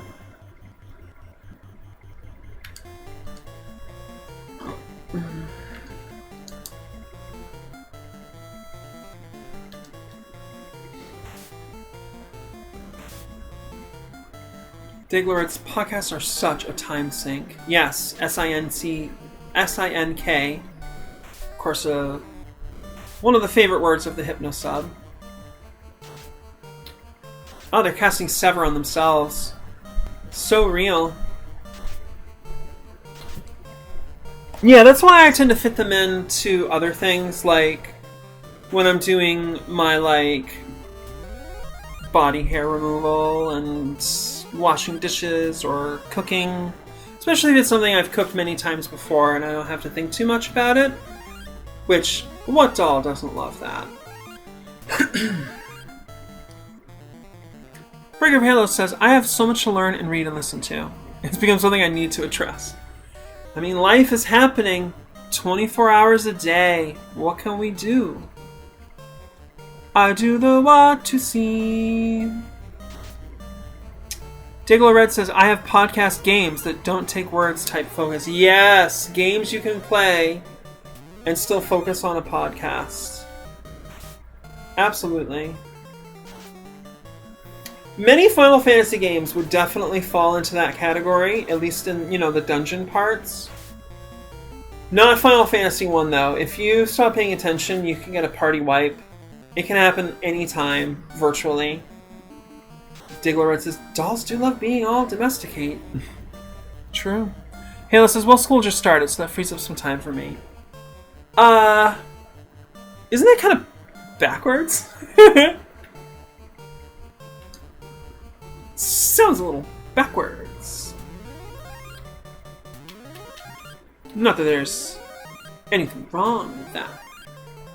I've suddenly transformed into famous avant-garde pop artist and musician.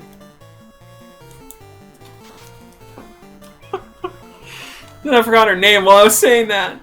God. No, she did, oh, damn it. Laurie Anderson! Laurie Anderson. Who can forget Laurie Anderson, who got in the ring and fought? Fought with fucking, Andy Kaufman. Literally fought with him, as a bit, as a gag for funsies. Let's maybe switch it up. Sacred Axe, Mage's Wand,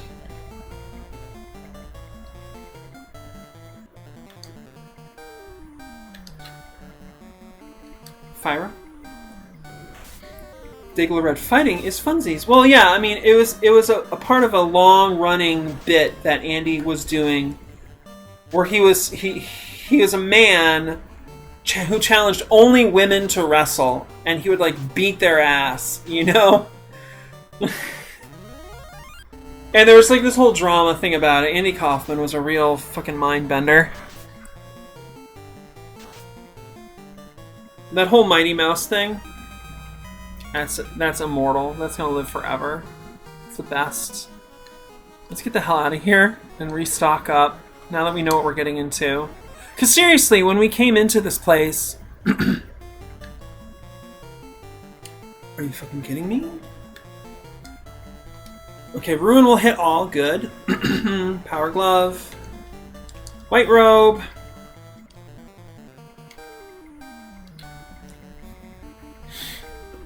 Does the Masamune have any spells? I didn't check. Masamune. No, but Save the Queen has the Ultima Beam. We do want that, for sure. Let's cast...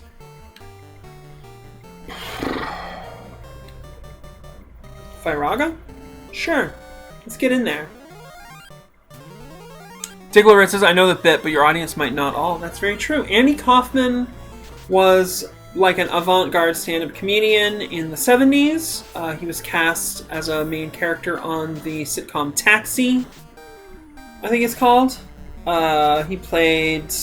He kind of took one of his stage characters and adapted it to the show. Very beloved character. As time went on, he felt he was getting constrained by the mainstream media restrictions on content and things like that. Laka, yeah, Digla Red Nose. What a good girl. So useful and helpful. So I wonder what just happened. They just got weakened and their attack went up. So are they glass cannons now? I think they're glass cannons now. Anyway. There is a movie Jim Carrey stars in. Jim Carrey plays Andy Kaufman in Man on the Moon, using the famous REM song, If You Believe They Put a Man on the Moon, Man on the Moon. If you believe there's nothing out there to see, nothing is cool. I fucking love REM. Great movie, by the way. And then they did a weird reverse mockumentary. Something like 20 years after the movie Man on the Moon came out, they did this weird fake story about like Jim Carrey losing his identity to Andy Kaufman during the production because he was so method. It's fascinating, and I love it. I love it because it gets into like the whole oeuvre of Jim Carrey. Like it talks about his roles being this like progression for him in terms of like his identity and his psychological development and stuff. Alright, so what did I just see over here? Oh yeah, of course.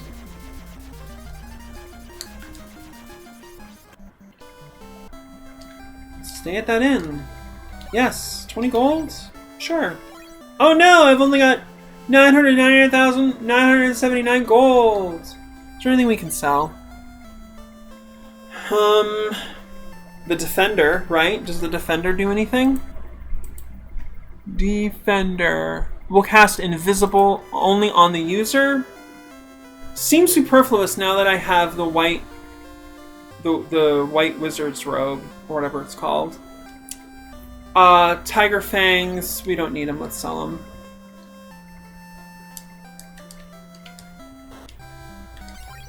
Very kind of them to give an out here. Actually, I should buy things before I sell things. That's the min-maxing that we are here for. Where's the fucking item shop? I'm blind. Sorry my voice is going a little bit. This past week and a half has been difficult with my injuries and stuff. And my voice training suffered a little bit. Also, I need that like Dom in my life that like reinforces and says like, little dog ink, and then I go, I imitate the little dog panting. Hot tip to all the femmes out there who are looking for some quick and easy voice feminization tips. Imitate a little dog panting. Like imagine that dog's been running around having a great time. And then pants for a while, as you do. And it actually lifts your voice box, your larynx. Great trick. Very useful. Anything else I need? Can't possibly need any more Phoenix Down, or sleeping bags, or tents. Pure Potion. I mean, we'll just buy 10. We'll buy 10. There. Cool. Yeah. We're all set here.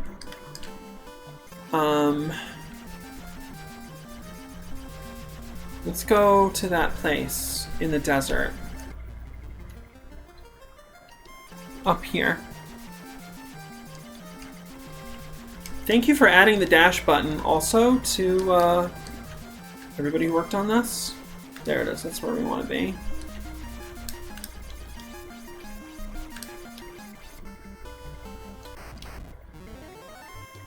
Frost Giant in the desert? Yo dog, you are lost! You're very lost! 8 damage on Joko. Yeah, that's it. You're crushed. Goodbye. Goodbye!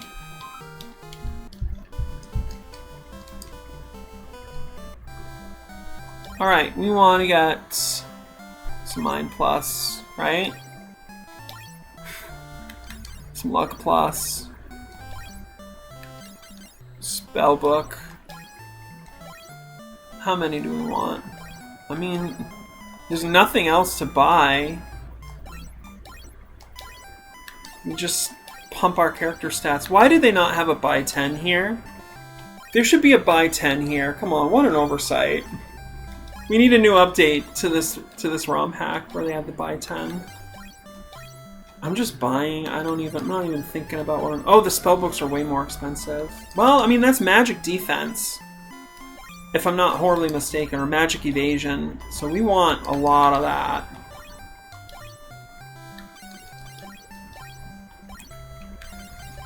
Probably stamina plus and luck plus more than mind plus.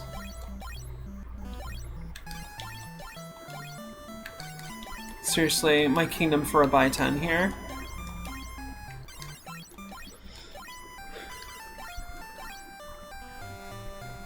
Diggler Red says, I'm gonna peel off for a while. You got this. Thank you, sweetie.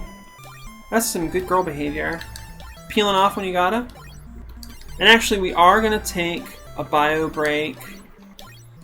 Probably I'm gonna find a snack or something.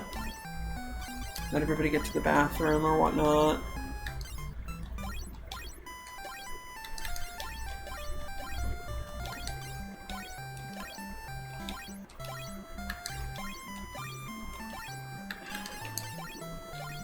This is a time when you say to yourself a certain drone activation trigger in your head, and you're like, you know, drone, you just handle this. I don't want to.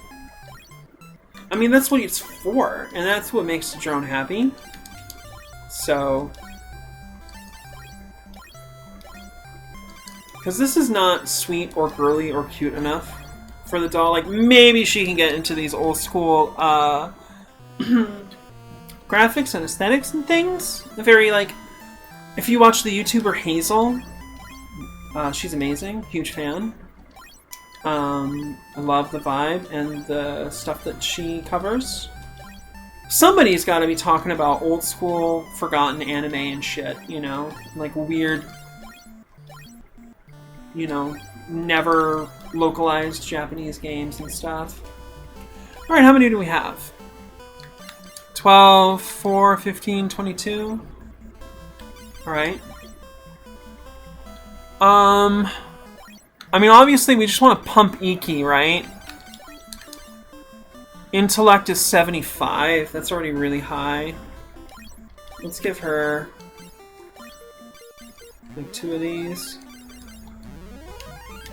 And who else? 33. I don't know if Keika needs intellect at all. Maybe Mari? Let's just feed it to... I don't... You know, it's not always clear what stats affect what game functions. Stamina. Vitality 54. 69. 52. 49. Let's just feed them all to everybody in turn, I think.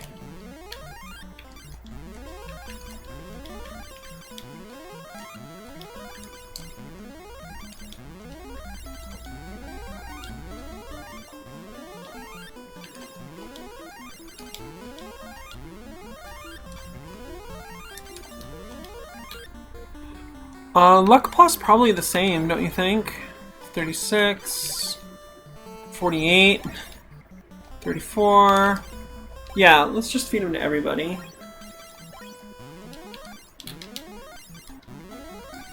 Remember to breathe when you're doing repetitive tasks, fams. Don't forget your diaphragm. She's your friend. Or they, or it, or they, or, you know, whatever pronouns you like. Basically.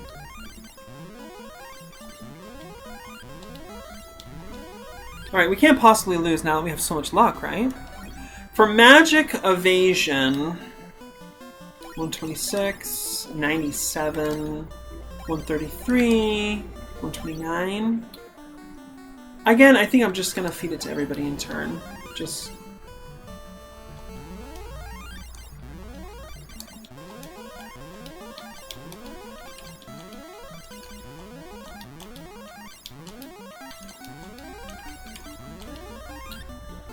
Cool. So, luck-wise, 48, 60.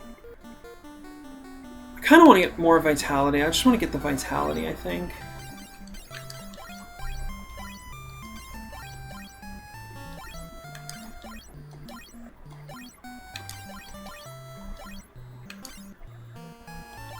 Although, at this point, I could get one more of these for everybody. Magic evasion is really important. Cool.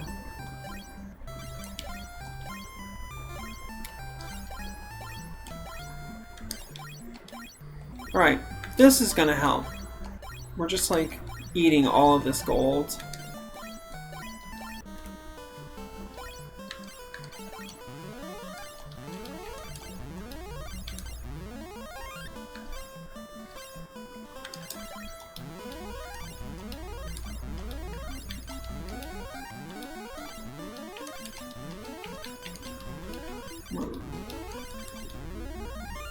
Cool.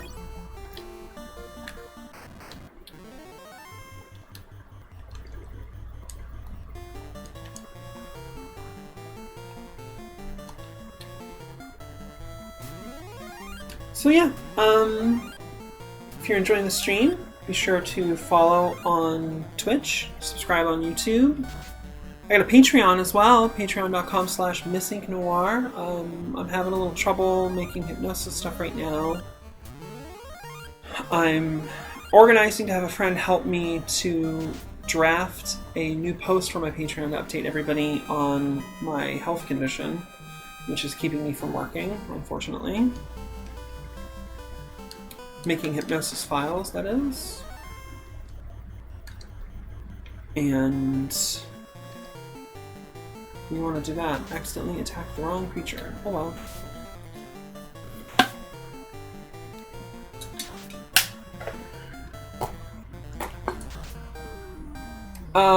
Yeah, I'm on Twitter at InkNoirSFW and MissInkNoir for NSFW. Yeah. And I got the Discord server too, if you want to check that out. Let me know.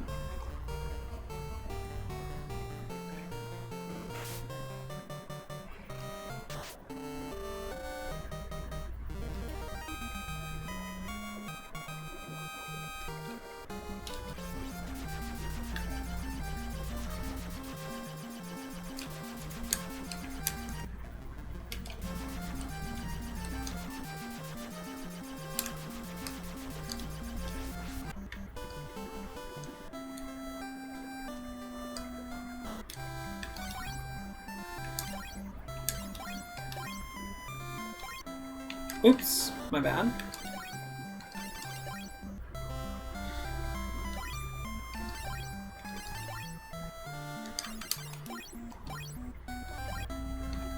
And any armor that we don't need? Those Fey Mantles. We can get rid of those, right? They don't do anything else? I think that's right. Because we want to have... I mean, we already have them equipped to everybody who can equip them, so... Unless... Trippin'. Nope. Okay, let's go ahead and sell those. Because they don't do anything, do they? Fey Mantle... Fey Mantle... No, it's just, you know, stat changes.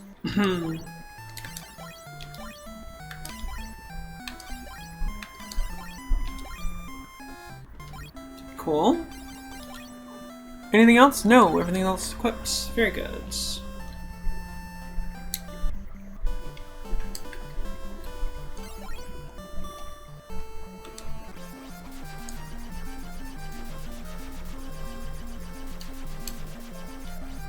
Oh, of course.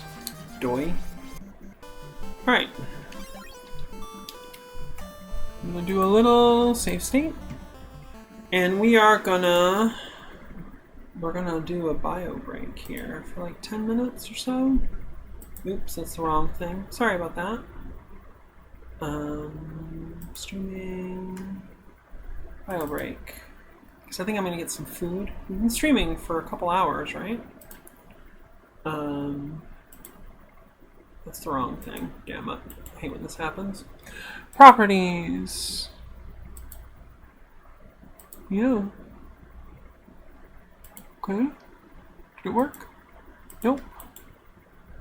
Properties.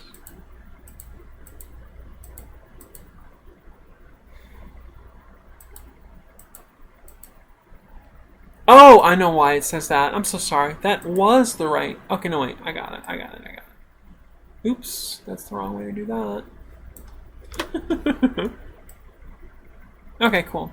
So yeah, we're going to take a quick little bio break here. And for that, we're going to play some music again. Breaker of Halos says yes. So yeah, here's the time to, refill your water, go to the bathroom, get a snack, cool stuff. And I will be back in about 10 minutes.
Inlet fail.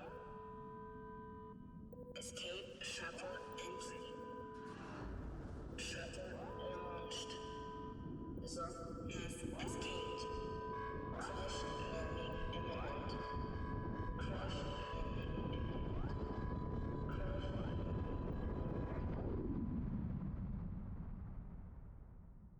Welcome to Enigma Force.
Hi, I'm back.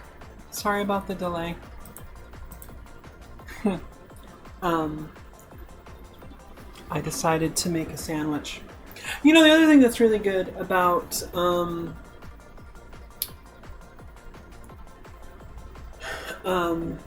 bio breaks is just stretching. Just getting a stretch in is so huge. Big deal. Great stuff. If I was a little faster, I would also take some time to like refresh my... Actually, I probably will end up doing that after I eat anyway.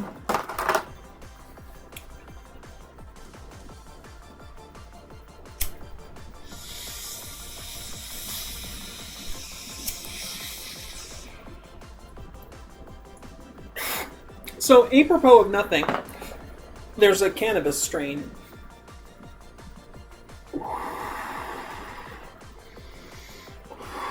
called Orange Velvet Underground, which Curlian introduced me to for my birthday recently. We got together and had ourselves a fucking fantastic magical stoner girl party.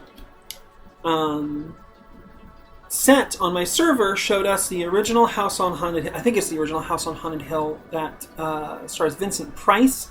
Fantastic. Great classic movie.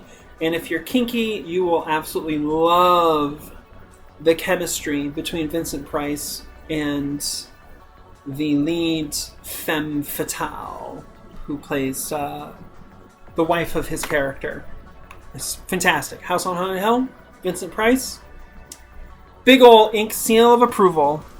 Very kinky, very fun. A little goofy. Obviously, it was made in like the late 50s, so there's a lot of goofy horror theater shtick, but great time. Yeah, we had a good time. And I had this one strain called Mac. And, you know, it's supposed to be short for Miracle Alien Cookies. But I've since had other strains, also called Miracle Alien Cookies. Or I've had, like, Dirty Mac, which is supposed to be, you know, related and stuff. And they just were not the same. I should try Mac 1, that's another derivative sometime. But Mac was like the primo happy, horny bimbo weed. It made me dumb and it made me feel really good. It was fantastic. I'm holding on to a little bit for one or two last trips, you could say. Combined with incense of rose and musk for best effects. But, you know, Curlian brought me this Orange Velvet Underground. She hadn't had it before she bought it. She tried it like the night before and it put her right to sleep because my girl needs to sleep. But it didn't make me sleepy. It made me happy, dumb, and horny. So we found another good bimbo weed. You gotta have those. You know, we need as much of that as we can get. Seal of approval. Breaker Pale says, I know nothing about weed, but it reminds me of tea varietals. Exactly. It's very similar. Only, you know, there's the psychotropic stuff going on. Also the pain relief. Although some teas can be pain relieving, of course, too. Peppermint. So yeah, I'm eating a sandwich. Because I need to eat. I can't just like eat whatever. I have all these dietary restrictions. I get sick as hell.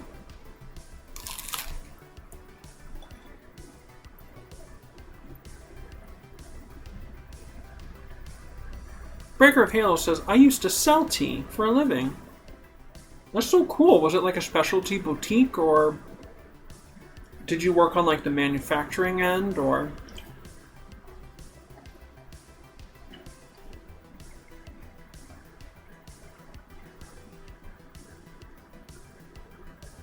Should have added mustard. A little bit of spicy mustard. Oh well. Have you heard of Tivana? It like faintly rings a bell. Also, check out my like copious salival response whenever something goes in my mouth. I think I was born to do certain things that I probably shouldn't say out loud on Twitch. Breaker of Halos worked as a shift lead at Tivana. Cool. Yeah, I'm not familiar with their business model and stuff, but that's cool. I like jobs where you learn stuff. Like, I worked at a convenience store, and I learned a lot about people who shop at convenience stores. They got bought and killed by Starbucks. Aha! Oh, yeah, I see. So it was like a cafe with tea. You come and buy tea and sit down and drink tea. A male boutique chain. Okay. Wow. Huh. Oh, mall boutique. Yeah. Yeah, with a name like Tivana, that's gonna fit right into an American mall beautifully. Can't wait to see them on the Dead Malls videos on YouTube someday. Walking around, playing some lo-fi, vaporwave, and here's where the Tivana used to be. You can see back there, there's still packages of unused tea leaves. They just left when the place closed down. No one came back. God, I fucking love that YouTube channel. So good. Breaker of Halo says, not as much sitting down, but they'd set you up to brew at home. But hey, sucks bucks, paid for college. You can't beat that.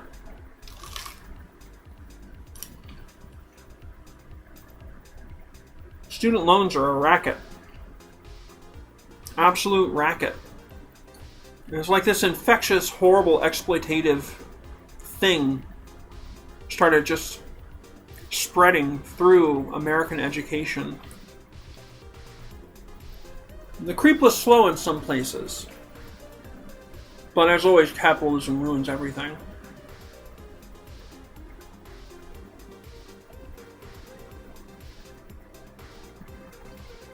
We're on lunch break. We're hanging out. We're having some lunch.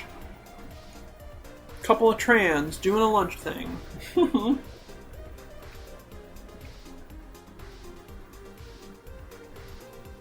Saw that new Batman movie. Let me tell you. When I saw the trailer in the theater, I think I was seeing like Spider-Man No Way Home maybe, or yeah, I think I was No Way Home, because I think I went with Curlian. Because we had seen the other two MCU Spider-Man movies together in the theater as well. And all I remember, I saw the Batman trailer in the theater, and I just laughed so hard. That trailer was like so cringe and dude bro, edgelord nonsense.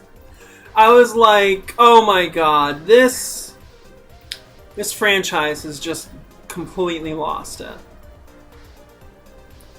Only now do I realize that they were cleverly marketing, much like the television series The Boys, marketing toward the audience with whom they wished to have a conversation. Still flawed. It's doing that liberal capitalism thing of going like, yes, there is pervasive and terrible corruption, but the system can clean it out. There's all this like fucking... It's like the way George Bush's image was rehabilitated in the years following the end of his presidency. You know? A distressing number of people think of him as that cute president who like paints. I'm like, excuse me, this is a war criminal? Straight up, fully war criminal guy? I watched him the whole time. I was there. I was one of the first people in the world on the day of September 11th, 2001, saying, hey, can we slow our roll here a little bit? Everybody. God, I was getting like chain IMs through like AOL Instant Messenger that were like decrying, I don't even know, like Pakistan or someplace, some random They weren't even targeting Afghanistan at the point. They were just trying to figure some Middle Eastern country to go after. There's a lot of conspiracy stuff in there too, like the Project for a New American Century. They have a hit list of these like Middle Eastern countries and like places, African countries they want to fucking coup or overthrow. I say something and people think, but Obama has a comeback. That's so sad because Obama did a lot of extremely heinous shit too. I mean, he codified and sustained a lot of the stuff that was put into place post 9/11, which is why Trump was such a big fucking bad deal, So we can thank Obama for Trump too, The whole thing is a big shell game, The ratchet effect. It's like kayfabe. It's a bunch of bullshit. I'm not saying don't be involved in electoral politics. I'm just expressing my frustration, because I've been like countercultural for over 20 years.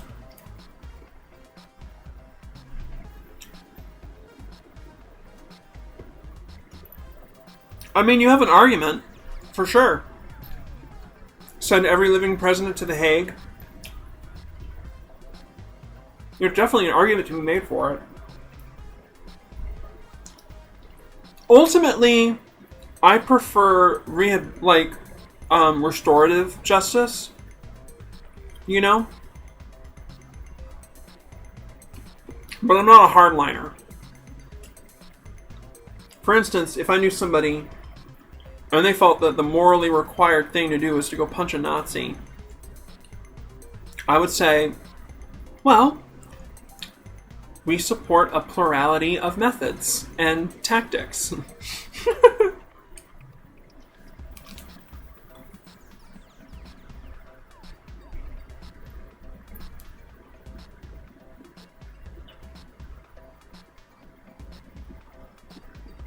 Spent a long time kind of studying history and human nature. And presently, I would say it seems fairly strongly that sometimes Nazis have got to get punched. They're Nazis. I do want to say, though, people say, oh, you can stop being fascist anytime. And in a sense, that's true.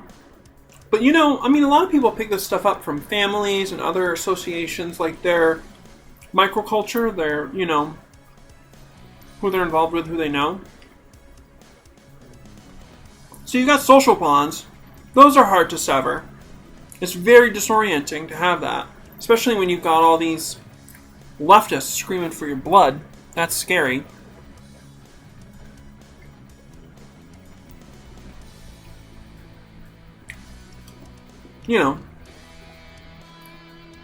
I'm just saying, logistically, you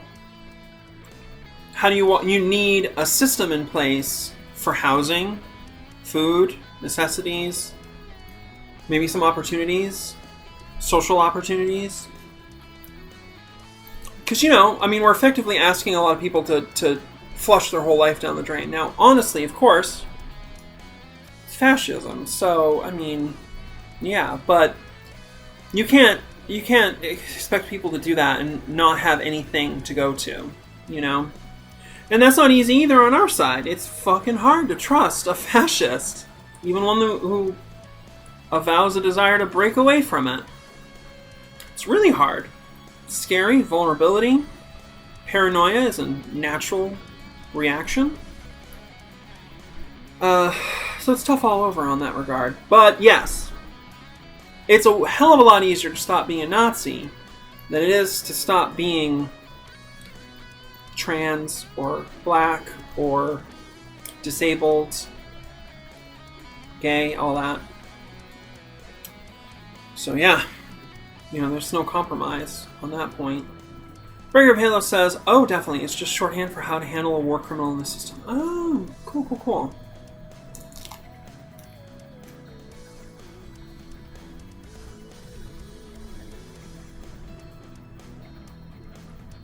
In his book Schrodinger's Cat, Robert Anton Wilson talks about a certain map of society and human history and politics. He calls it the revolution of growing or rising expectations versus the revolution of lowered or lowering expectations.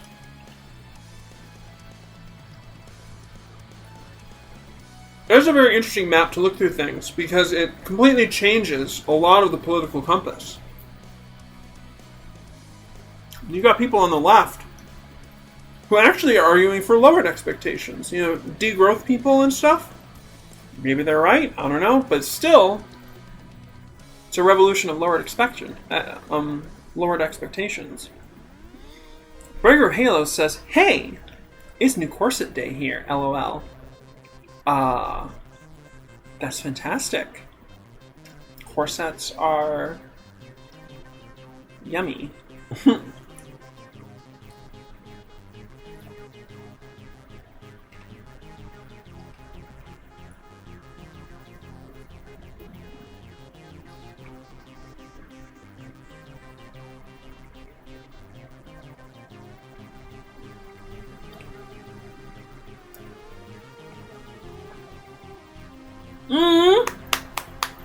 Gender! That's great!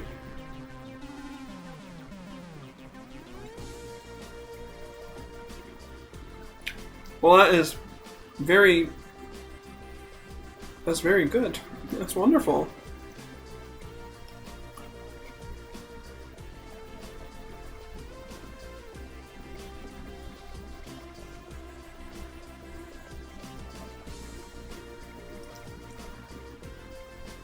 Corsets are amazing.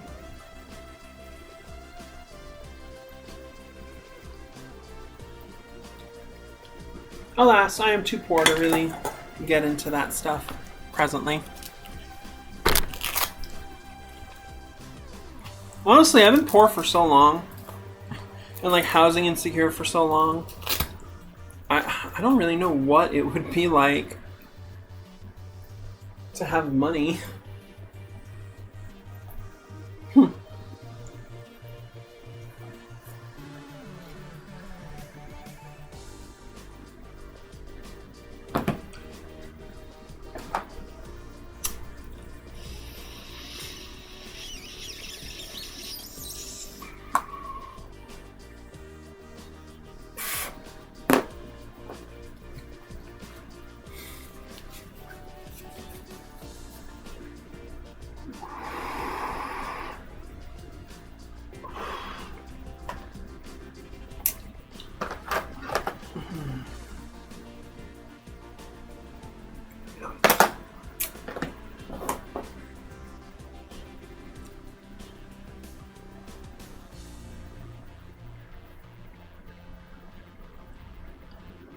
Okay, cool. Alright, who wants to get back in the game?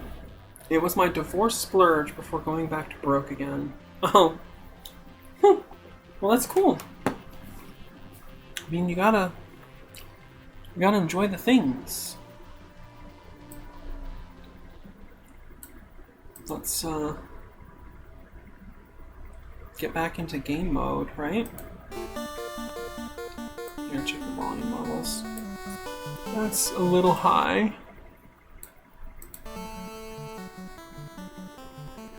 Alright, how do you like that volume? Can you hear me pretty good? Is that good?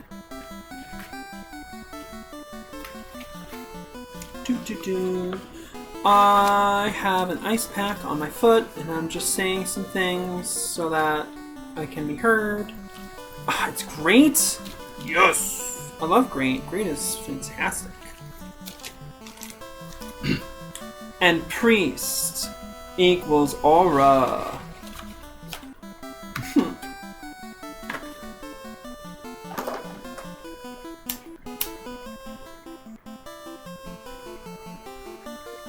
Alright.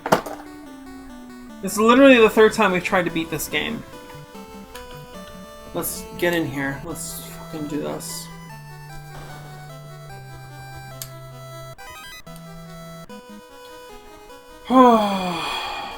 shit, I wish I remembered which way to go. Fuck. I have no idea.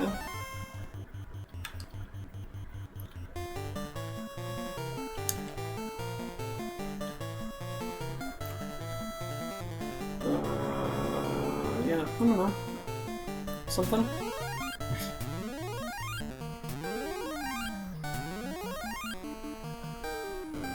I feel like I've spent over 100 hours playing this game, which is kind of crazy.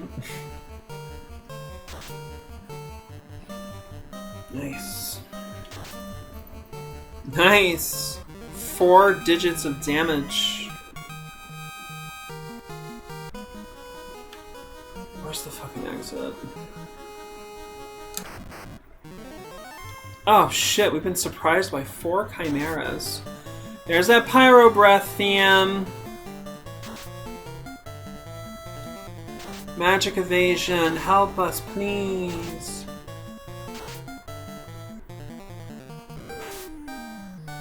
I am gonna run.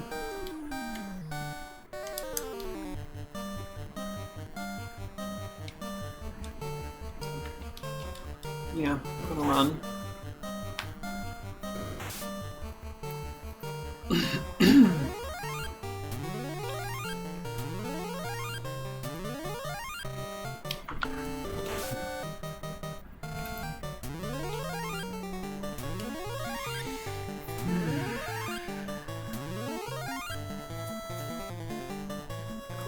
Alright, we got out.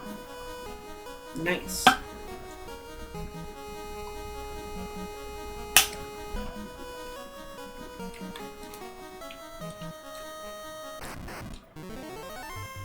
Surprised by 1 fiend worm.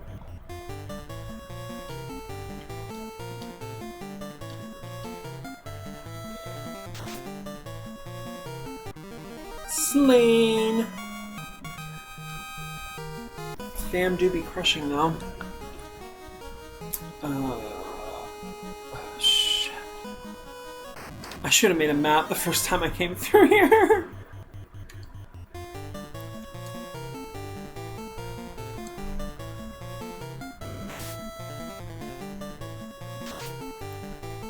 Get got.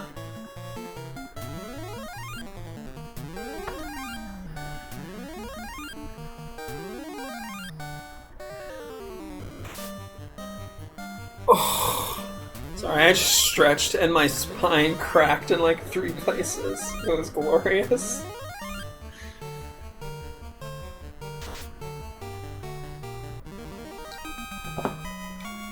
So good. We've leveled up again! Level 49. Cake is still max HP. What was that? I don't know what that was. I heard a weird sound. With an increase in strength, agility, intellect, Joko's HP is at max with an increase in strength, intellect, vitality. Mari is up to 737 hit points with an increase in strength, vitality. And Iki is up to 589 hit points with an increase in strength and intellect. I think I want to go over here. Yeah, go down, right? We're going down. Surprised by 2 fiend worms.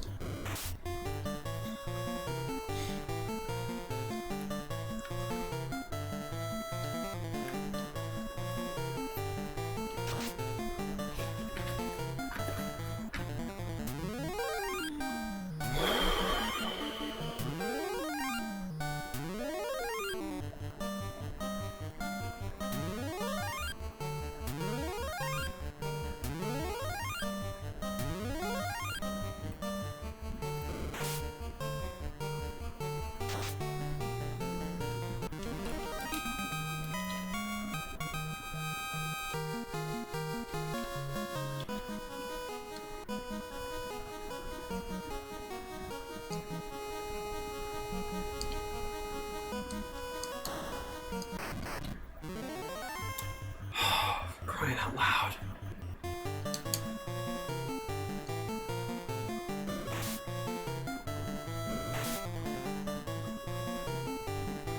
No, okay, we got out. Good, good, good.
Ugh.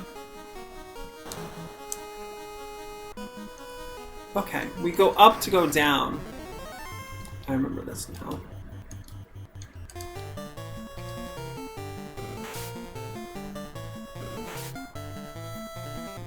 I just want to beat this game today.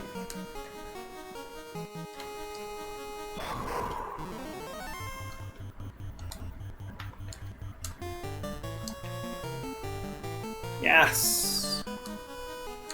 Got that initiative roll, baby! For fuck's sake. This place. Okay.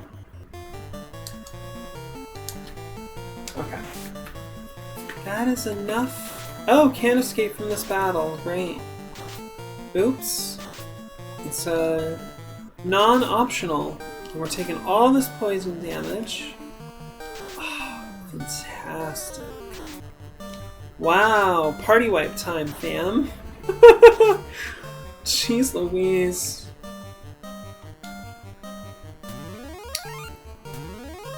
That's terrible.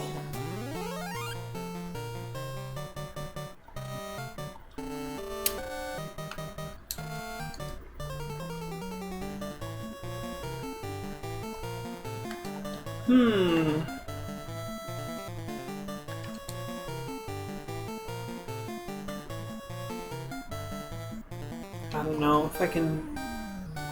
I guess I'll just use a heal spell? I guess? I don't know what I'm doing, fam. They just cleared me some huge damage. Fuck.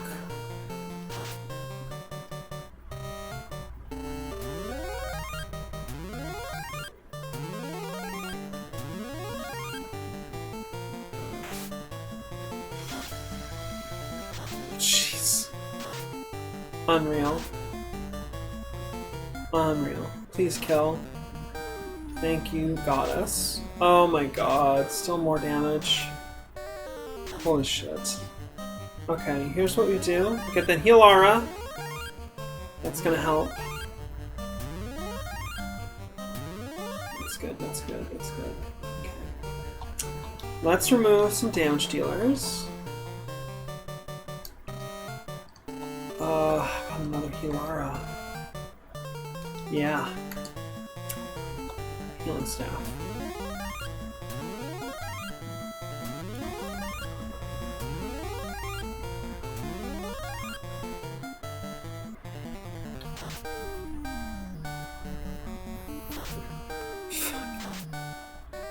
Wow.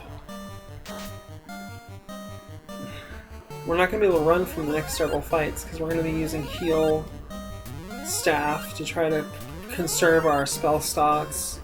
So these green dragons just put the fucking brakes, fam. Put the brakes on us. Really glad I have 2 healing stabs. You don't even know. Jesus, you got initiative? Come on! That is like 300 damage to the whole party. That's fucking crazy. God, it's like just on like the 3rd floor. Oh my god. Alright, alright, alright.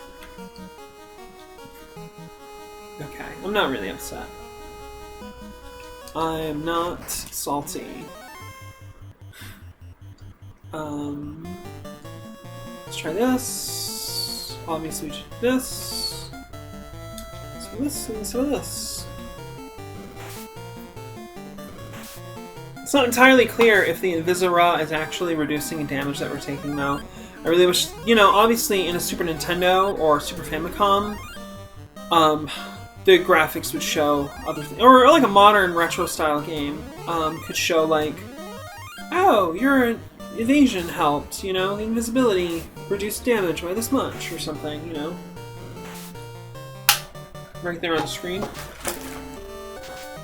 But back in 1987, they thought part of the fun was tormenting the player with just like the uncertainty of it all. As if there's not enough uncertainty in all of our lives.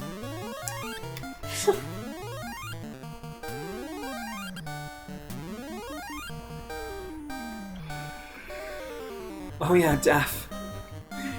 Right?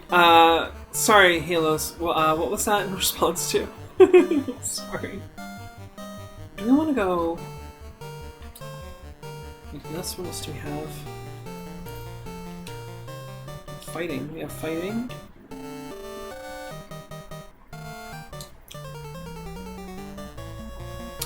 My first console was a GameCube, so I'm spoiled in regards to that. GameCube was a very nice system. Very nice. I actually like it better than the N64. I love the N64 aesthetic. But frankly, the N64, in terms of like greatness of its catalog, does not even come close to the Super Nintendo. You know? Yes, the status display. Absolutely. It's nice to have in these new games. Like, I'm thinking of like, I want to say like Rogue Legacy or something along those lines. You know, some of those cool like retro style games you find on Steam. Love it.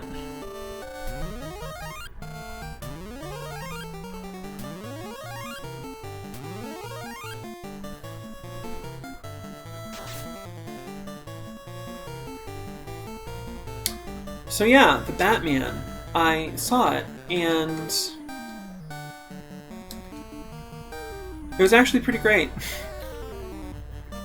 I never thought a 3-hour movie, you know, especially with that trailer, would work, but I don't know, it had me really well. It was good, aside from the other, like, socio-political stuff I mentioned. In terms of, like, film, you know, filmmaking fundamentals and stuff, very fucking solid movie. Very fun, good crowd pleaser, but not just junk, it got into some emotions. You know, I like them emotions. I like getting into them. Let's have some more emotions in Hypno. Yeah, Hypno content with more emotions? Hell yes. Breaker Halo says, the 3-arm controller was iffy, iconic but iffy. You know, you're speaking only facts. That's just absolutely verifiable. True things. My parents were very anti-gaming. Oof. I'm so sorry, dear. I was lucky. I was born into a gamer household. We had an Atari 800 XL, which is actually more advanced than the Atari VCS, also known as the Atari 2600, which is like the classic second generation of gaming Atari console. Like, it's the console for the second generation, right? We had something that was actually technically more advanced than that, and was also a home computing unit. You could program on it, it had a floppy drive. Really cool. Atari 800 XL, great machine.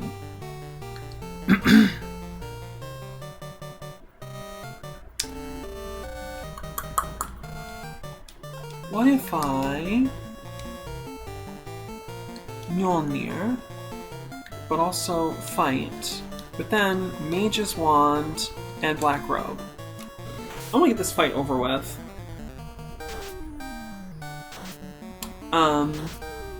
Pattinson is the perfect pick to be a conversational foil. I mean, he's a great actor. I do like him quite a good deal.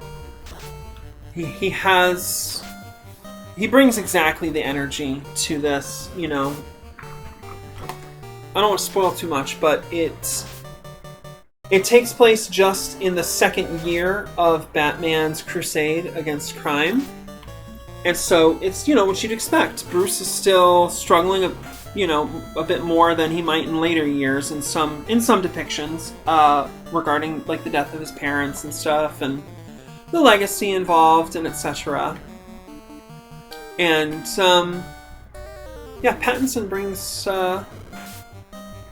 frankly some good kind of emo rich kid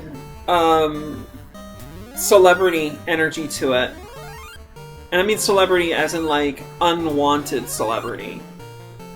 It's really quite good. I was a homeschooled evangelical nerd. Well, can I just say, you've done a very good job of breaking those halos and getting all corrupted like we like to see. Great job. I came around on him as an actor when I saw the promo interviews for the Twilight movies, and I was a Twilight fan. Oh! Cool. I'm not sure your age range, and of course age is, like, not really necessarily a factor. Although there's some demographic skew, I think. I did not like Twilight. I definitely appreciate its aesthetic influence on people, and as a nostalgia item for many people at this point. No shame. I'm not about that shame stuff. But in pure terms, it's kinda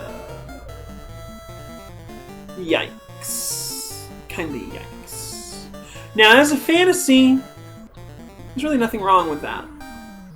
But the book doesn't come with, information about stalking and whatnot, so... Early 30s? Cool. Cool. Yeah, I intuited that. That's the origin of your name. Because I'm fucking smart like that. Culture skipped the 90s. It was raised on older stuff. That's fascinating. That's fascinating. Yeah, I was born in the very early 80s. And I identify as a Zennial, demographic-wise, and in terms of like my cultural experience growing up. I have significant characteristics of both Gen X and Millennial, because my dad, he's a big tech guy, and he always had the best, like, remotely affordable consumer computing stuff in the house. You should always... Okay, I think this is where I want to be. The Death Beholder. Wow. What can we do? Can we ruin? No, we're gonna save those ruins. Fear. Probably never work. A element? What else do we have in that? Heal, raise. I think we're just better off fighting, don't you think? Probably.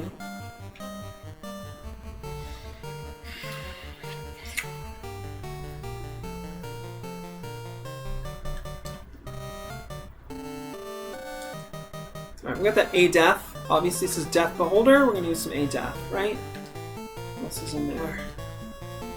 Yeah, we'll use some of that. Don't want to get... Actually, no. No, I've changed my mind. What will I use? What kind of magic spell to use?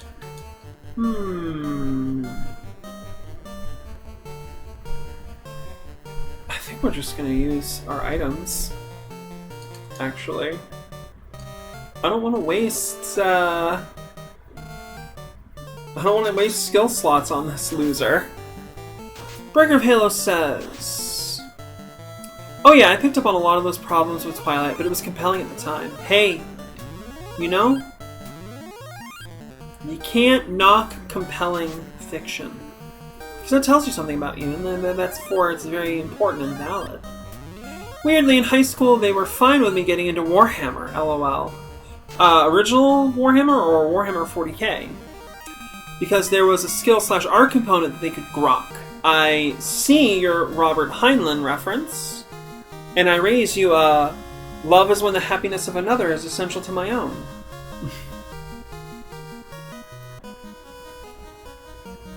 Alright, we are making progress. I'm pretty sure. I think.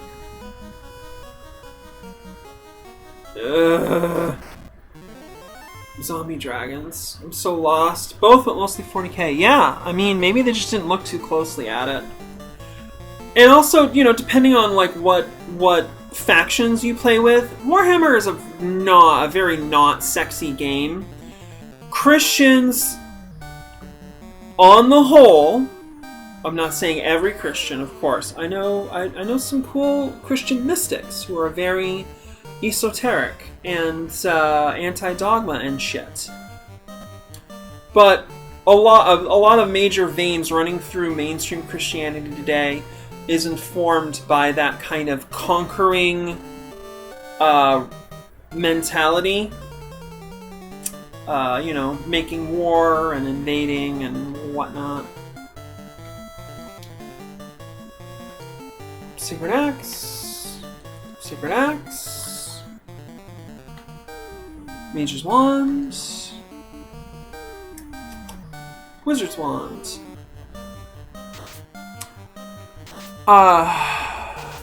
Bricker Halo says, I was a book nerd, lots of LOTR. The magic thing was an issue with D&D, but they didn't look too close. And my mom was weirdly flexible. Yeah, I read a lot of books too. I love books. I still do, it's just time, right? Yeah, sometimes you find these conservative moms who are like weirdly willing to make strange concessions for their children. I have a very conservative mother.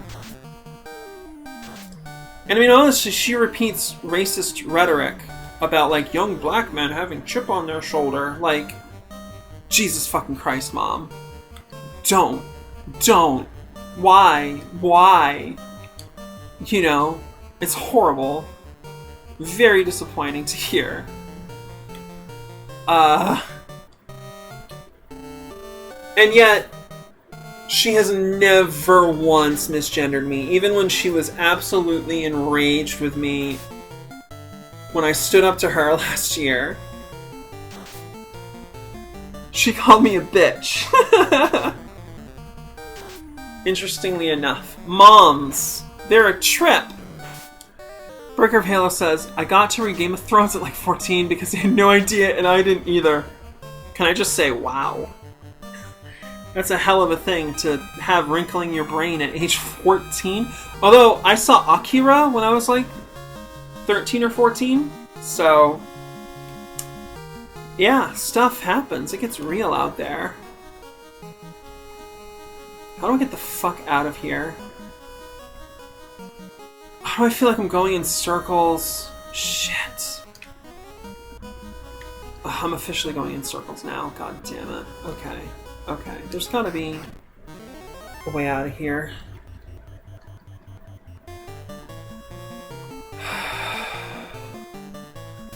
I will reload the game, to be honest. And just go another way. I don't know. Breaker of Halo says, I'm living with my mom now, and she isn't totally on board with trans stuff, but she supports me as a person, and will let me be me. The rest of my family is iffy. Oof. Sorry to hear it, fam. Can't escape from this battle. I'm just so fed up.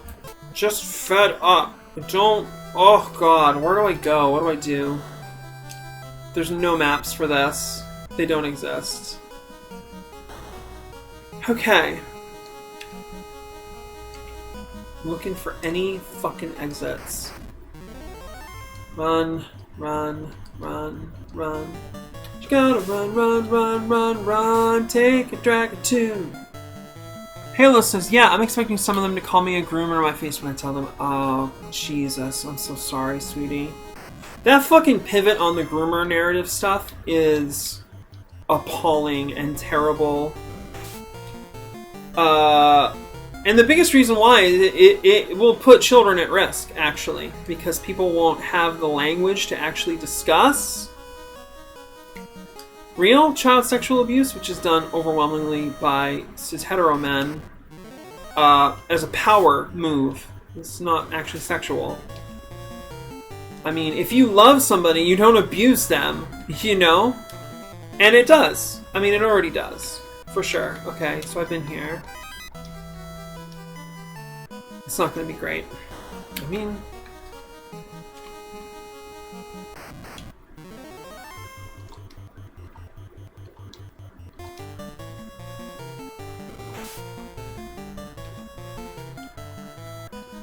I really wish I could put down a portal and just go back to the portal. Alright.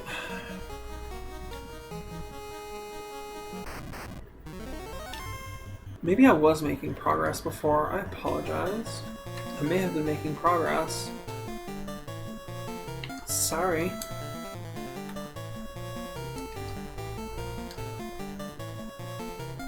I'm just like a stoner bimbo, you know?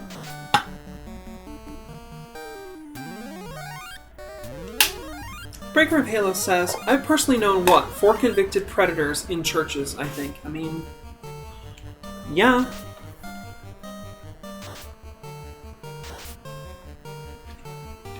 Yeah, that's, I mean, they know where they're safe. Or safer, or whatever.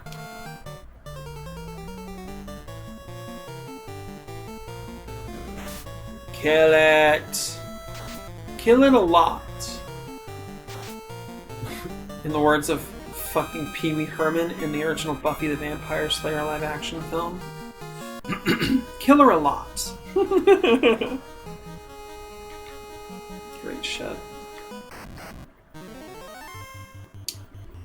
Ay, Dios mío!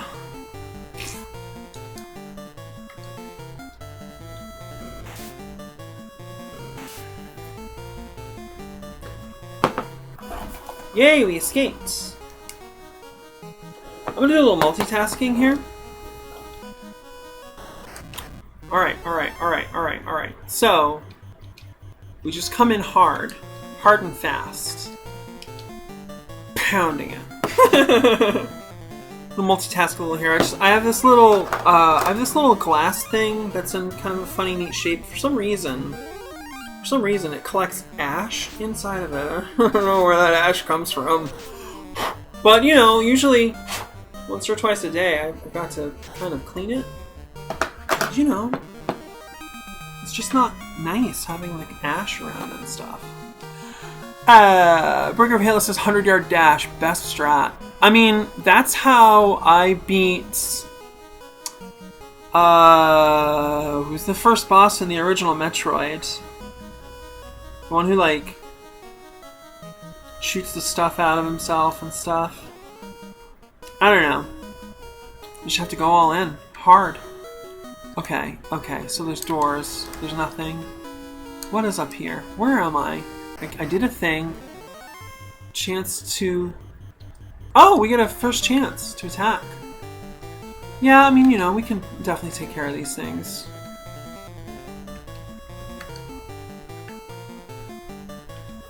For sure.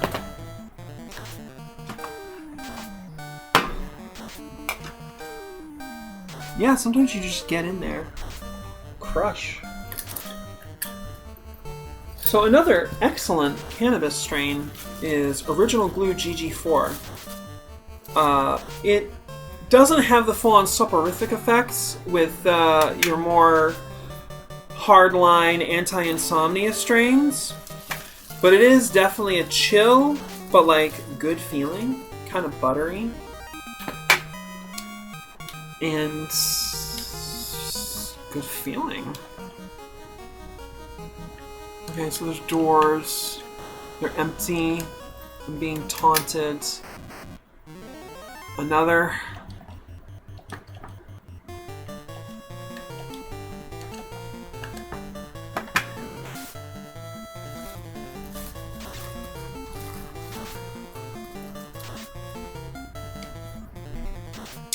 So yeah. if you're finding that your energy is a little out of whack, obviously, as with all psychoactive substances, there is such a thing as overdoing it. We don't want anybody to start scromiting now, do we?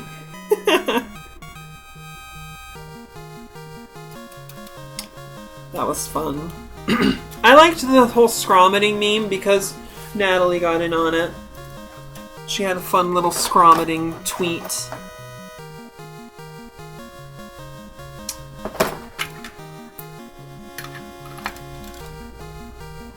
Yay, we won! Wait, there's some downstairs there. Do we want these downstairs? Chimera and a Gorgamera. Yeah, that's just healing staves. Or staves, even, in some properties. But yeah, you know, everything has context and balance. If you haven't watched the Netflix original animated mind-bending trippy series, The Midnight Gospel, can't recommend it enough. If you're into mindfulness or the occult or just emotions, trauma recovery, experience, fun, vibey music, Adventure Time. Actually, it's co-directed by Pendleton Ward, who ran Adventure Time and created Adventure Time. So here's that level again. We've already had this level. I think the level effects may be locked. I'm not sure. I don't want to read all this right now. Okay. Midnight Gospel. First episode, so good. Talks about how I was making progress. I totally just set myself back like a bunch of time. It's so silly. I am the silliest girl. It's been proven in a court of law. First episode talks about how everything exists in context, circumstances, and environment. And, you know, there's a balance with everything. I mean, technically, when you take a substance, in part, you become the environment, you know, because these substances affect everybody a little bit differently. So it seems, anyway. I'm not an expert. I'm just a trans leftist internet personality. I am literally just a hypno bimbo. I do not know facts. I've basically been fucking my mind with all this maybe logic, Discordian Illuminatus stuff forever. I mean, honestly, it was my only way out of trauma, was to go all in on that. Breaker of Halo says, I'll have to add it to the list. I mean, I can't recommend it enough. It's so great. And Silly Girls are cute, also proven in a court of law. We have consensus, folks. We have reached an agreement. 4 Ding Dang Earth Elementals. Now, funny thing about Earth Elementals, you'd expect them to use Earth magic, but actually they usually just physically attack. I don't think they have magic. But they have an elemental affinity, so you can take advantage of that. And they are strong. Digloret is back! Yay! Digloret is back. What incense should I burn? Cherry Blossom. Again, we got no corporate sponsors here on Inkstream, but Cherry Blossom incense is like peak gender for me. Absolutely huge femme vibes. Of course, you know, you have that kind of the Japanophile sort of dimension to it, of which I am quite a Japanophile. For instance, I just want to say, rest in peace, Satoshi Kon. Thank you for your compassionate portrayal of a trans woman in, like, the year 2000 in a fucking major animated theatrical film release. And all the other things you did. Paranoia Agent. Perfect Blue. Millennium Actress. Paprika. Satoshi Kon is bae. Cherry Blossom Incense. I will say specifically the one I get is Ganesh Sticks premium quality, made in the USA. And I like the scent that they have with that one quite a lot. I usually lean on the sandalwood. Interesting. I haven't really messed with sandalwood. I should definitely give it a try. Dayglow Red says, might have fallen off the not a drone wagon after that earlier discussion. I'm also big on sandalwood. I gotta be honest with you, I didn't want to like prompt you any further, but I did listen to the Kelly Ewer files, and I love them. They did some really amazing things in my internal system. And once again, if anybody out there, you got a hypno file or content creator that you like, that you think is great, especially if we've had a good conversation before, and like I obviously like, for instance, I will openly compliment the intellect right now of Dayglow Red and Breaker of Halos. I respect these people who are in my chat right now. And, yeah. If you like some hypno content, let me know. I haven't technically heard everything. I have thousands, maybe even 10,000 hypnosis MP3s or videos in my digital library. Steadily collecting since 2008 or so. I've had an unbroken catalog growth. Very lucky, really, in a lot of ways.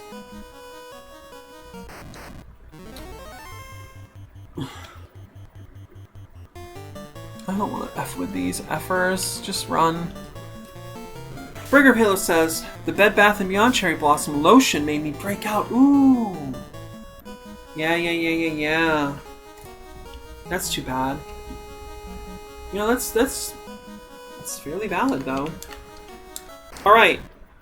Time to fight Lich of Earth. This was the first real boss of the game. We're about to spank ass, because it's just the first boss. It's gonna be pretty epic. I don't even want to use any of Iki's magic right now. I'm gonna save those spell slots.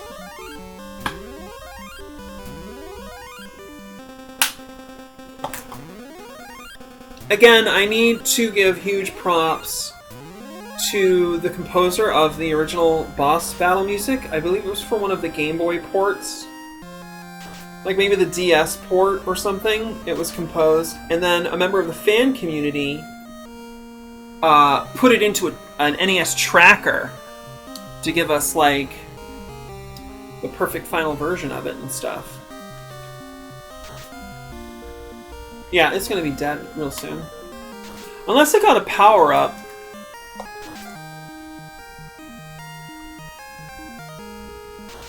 I'm not too worried anyway.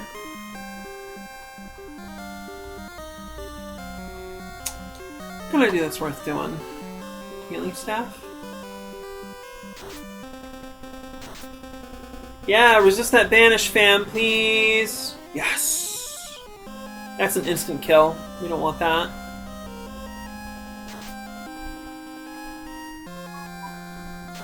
Somebody's DMing me. Ooh.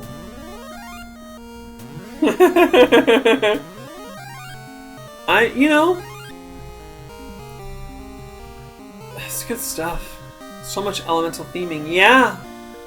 Yeah, I mean, it's very, rudimentary in a lot of ways, as a RPG and a JRPG goes. I mean, obviously, if you compare this to, like, the original, I want to say Ultima, this is obviously head and shoulders above in many ways. Although, they're different, too. They're just different from each other, and so a preference is certainly natural and understandable. Did I actually hit this? I don't think I fucking did. Should I? Yo, anybody here who's seen the original VHS release of Bebe's Kids? The early 90s, all black animated and cast feature to compete with Disney a bit. Great film. On the VHS release, they had a short featurette before the film, The Itsy Bitsy Spider, which has Frank Megatron Welker, what's her name? God, from Ghost World, and Ghost World's one of my favorite movies. Thora Birch and Jim Carrey. It's a great short, great animation, so cute, and I reference it all the time without even meaning to. I'll just be like, should I? And I don't even remember that it's from Itsy Bitsy, but it is! It's Itsy Bitsy, baby! I love that Itsy Bits. So good. It's very anti-capitalist, like anti-oppression. It's got some queer energy. Big recommend. It's free on YouTube. Just look up Itsy Bitsy Spider, Jim Carrey. Boom. I wish I could stream it. I probably could, but it's not really worth doing. Unless I was a bigger streamer, I guess, with more support. I don't know. Like, logistical support to know, like, what I can do, what's okay to do for the stream. But on my Discord server, which if you're liking the vibe, hit me up. Let me know if you want to check out my Discord server. I do stream quite a bit, although lately I've been on Jess and Xena's server. I've been trying to stream there sometimes too.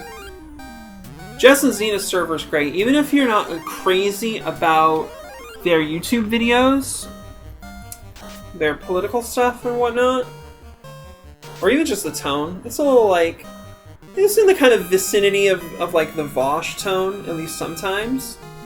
Not for everybody. Definitely for some people, not for everybody. But the server is great. And you got a lot of people who care about mental health and, you know, queer intersectionality and stuff. Oh, for fuck's sake, how do I get over there? Oh my god. Run, run, run, run.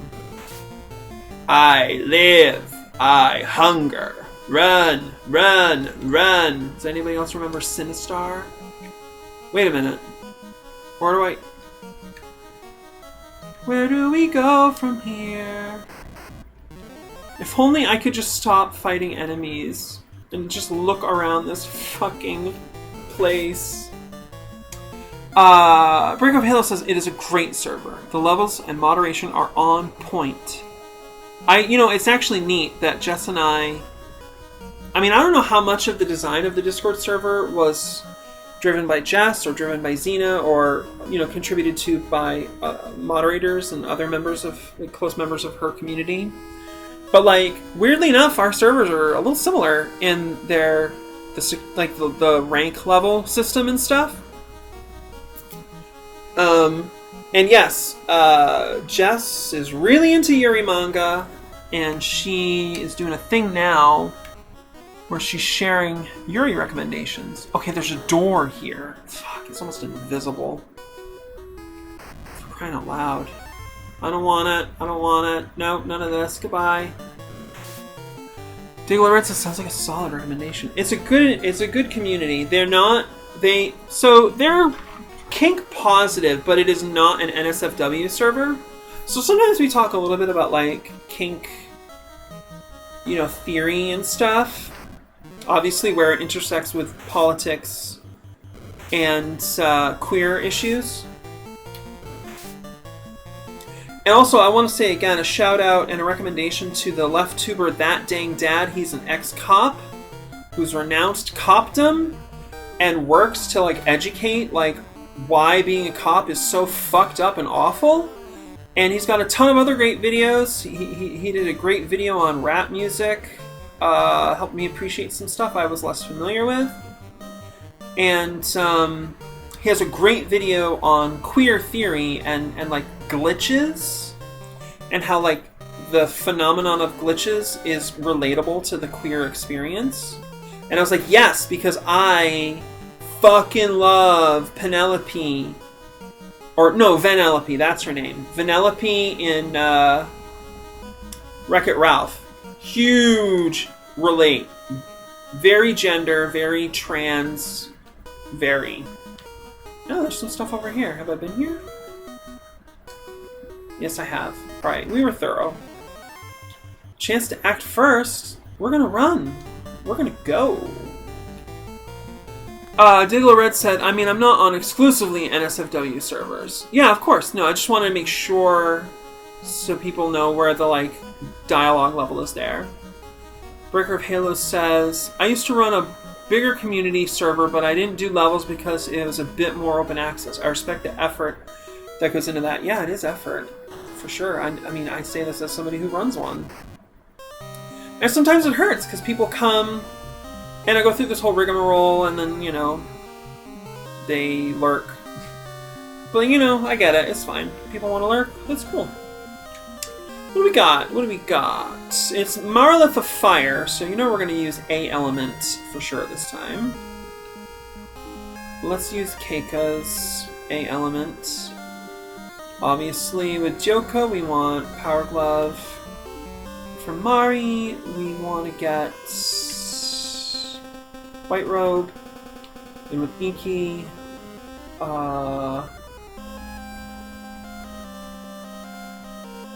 oh no, it's Ruin.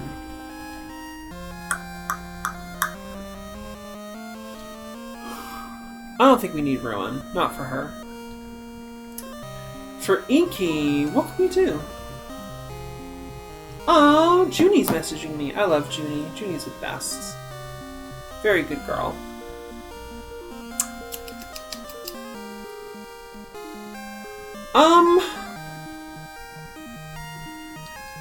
Black Robe, Fire. Yeah. That sounds smart. 114 is probably not really that great, but more than she would do attacking straight out. Alright, we got that 8 elements. Get that Sever.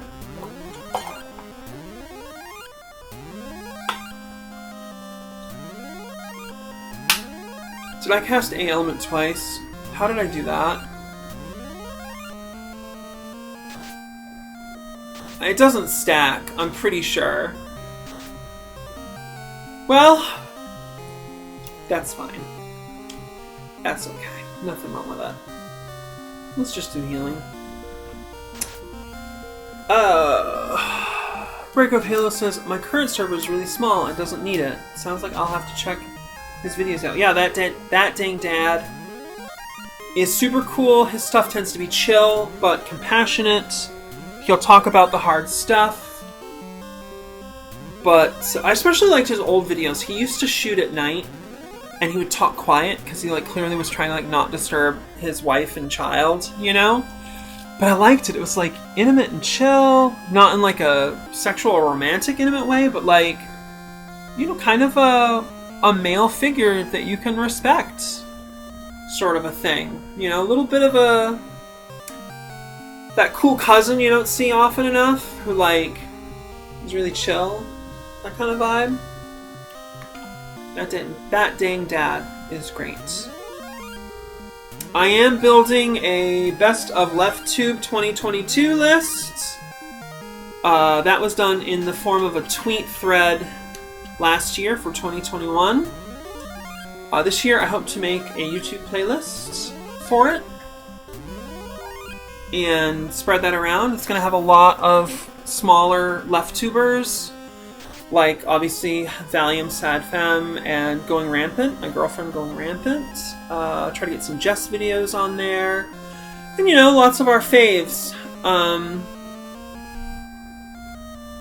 Depending on what they come out with. Philosophy Tube. Contra. We'll see. There's still, 4 months left in the year. Been an interesting year for LeftTube, though. Very interesting.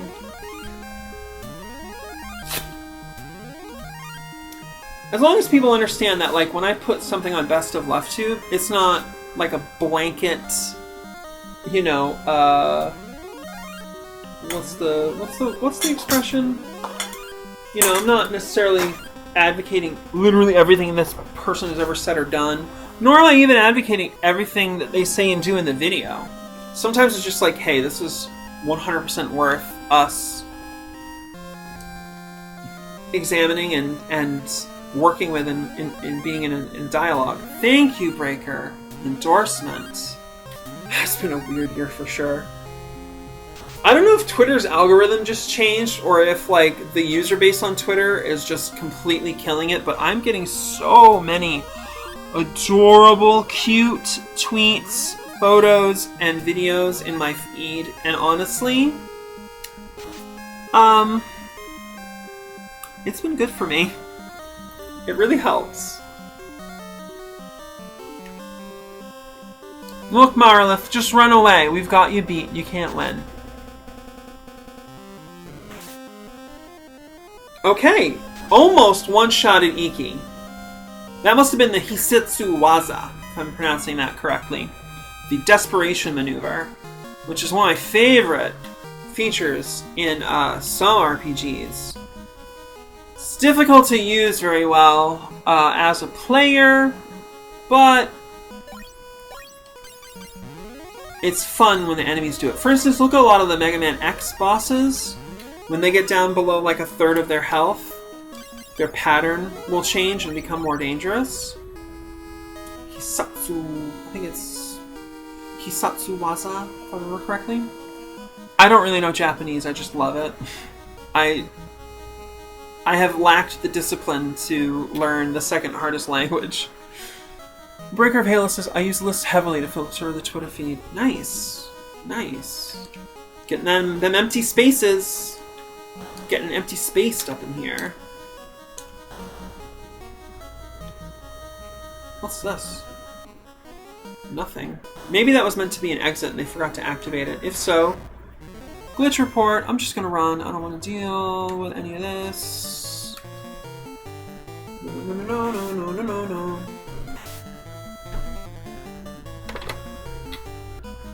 Empty Spaces is a wild place. I just have to say. Pretty wild. Dayglow Red says, much like house rules for brutal crits in D&D, the desperation move type stuff benefits enemies more than players. So true. And a list of people I flirt with. That, if I may say, is good girl behavior.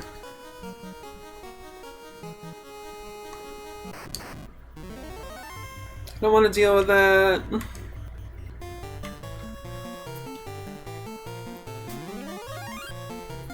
I never wanna let you go. I'm gonna hold you in my arms forever. Man, I gotta learn that song. That one's so sweet. I love that shit. One of my other favorite activities is singing. I do a lot of karaoke at home. Just personally to practice. I do voice training, both voice feminization and singing training.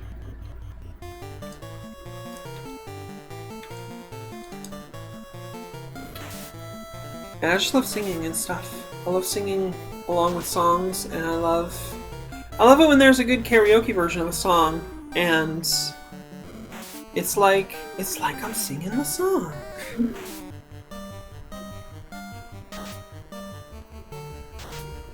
This has been a really great stream. I want to thank everybody for joining. I've been meaning to finish this thing off, and today was just a good day for it, because like I said, I hadn't slept very well, so I'm not going to get up to a whole lot else. And, actually, maybe we can... Well, you know what?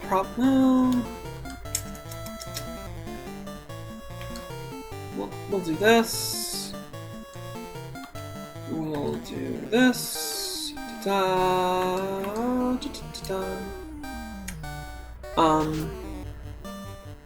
But I've been meaning to get back to this game. It's just been a tough time.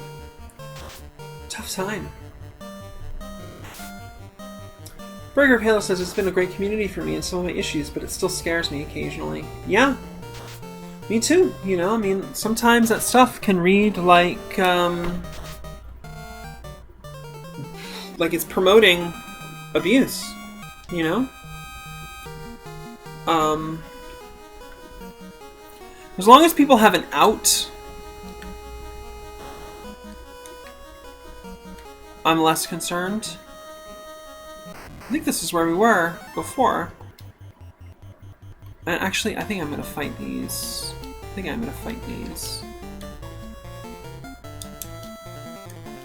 Get a chance to heal before boss fight.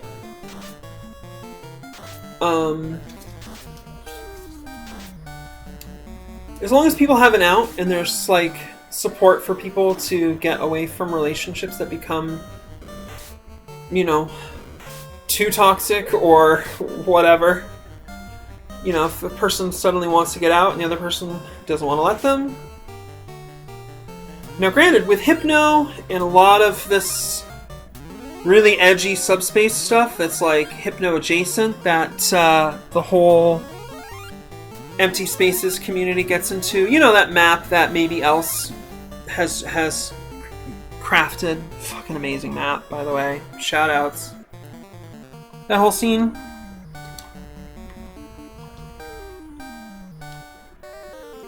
I understand concern.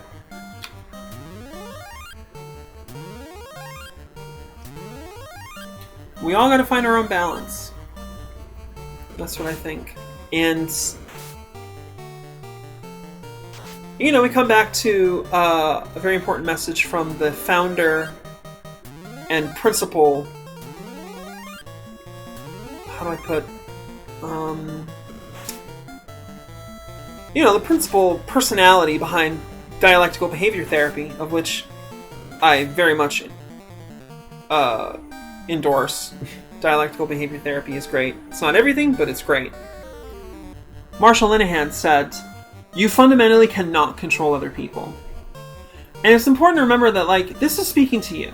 It's not, like, about how you see other people treating a yet other further person. You know? We just... Force doesn't work so great. I think we were talking about force recently in one of our voice chats that I was in. Yeah, I was talking about the difference between reinforcement and punishment. Because people say negative reinforcement when actually they mean positive punishment. But it's a colloquially used... Negative reinforcement is colloquially used to describe any kind of behavioral modification that is harmful and toxic. But it's not the technical term. Anyway. Force always creates damage. You know, it can get results. Of course it can. Look at the American military boot camp system. It is all about force and manipulation and undermining. That's what they do. They literally destroy human beings. I mean, look at the whole combat doll sub-scene in the Empty Spaces world. Same fucking thing. And like, look, it's gender, it's valid, but like, we have this exploitative and abusive system, this military-industrial complex, and it's awful. I have family members who were implemented as sniper overseas in the War on Terror and have fucking...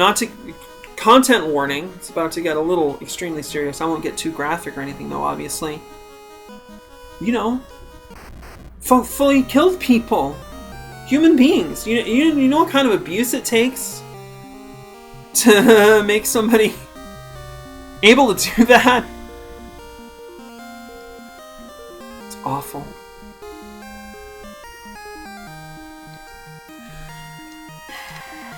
Let's get that A element again. What do you think? Probably, yeah. Power glove. White robe.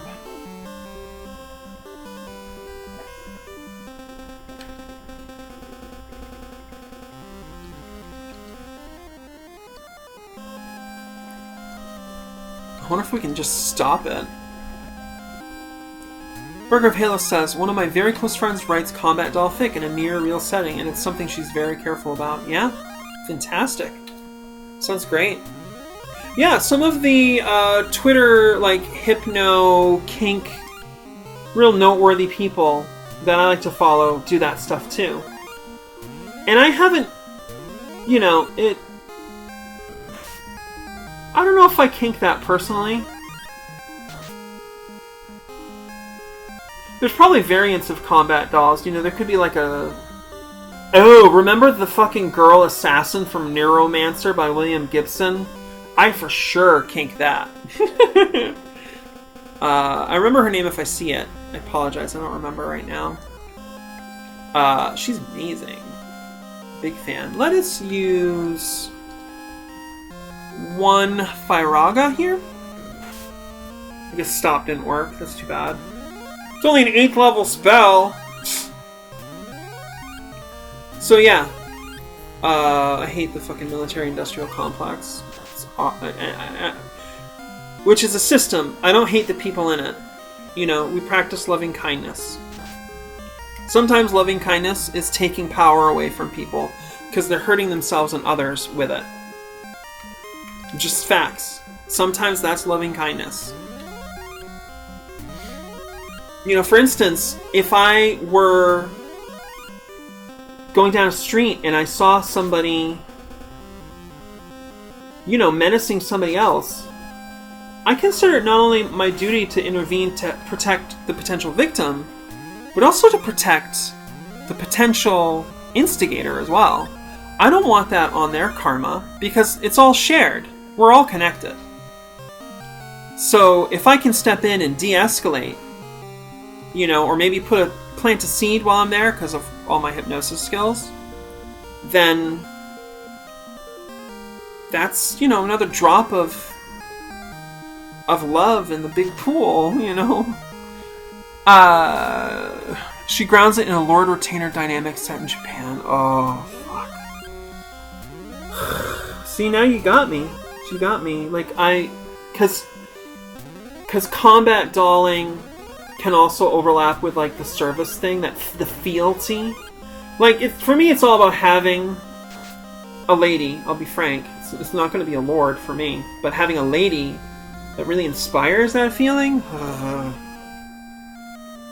Dago Red up in here. I find a lot of theming of combat dolls as being barely contained killing machines, ready to go off rather than dolls or drones who have combat skills as just a major part of their skill set that squicks me.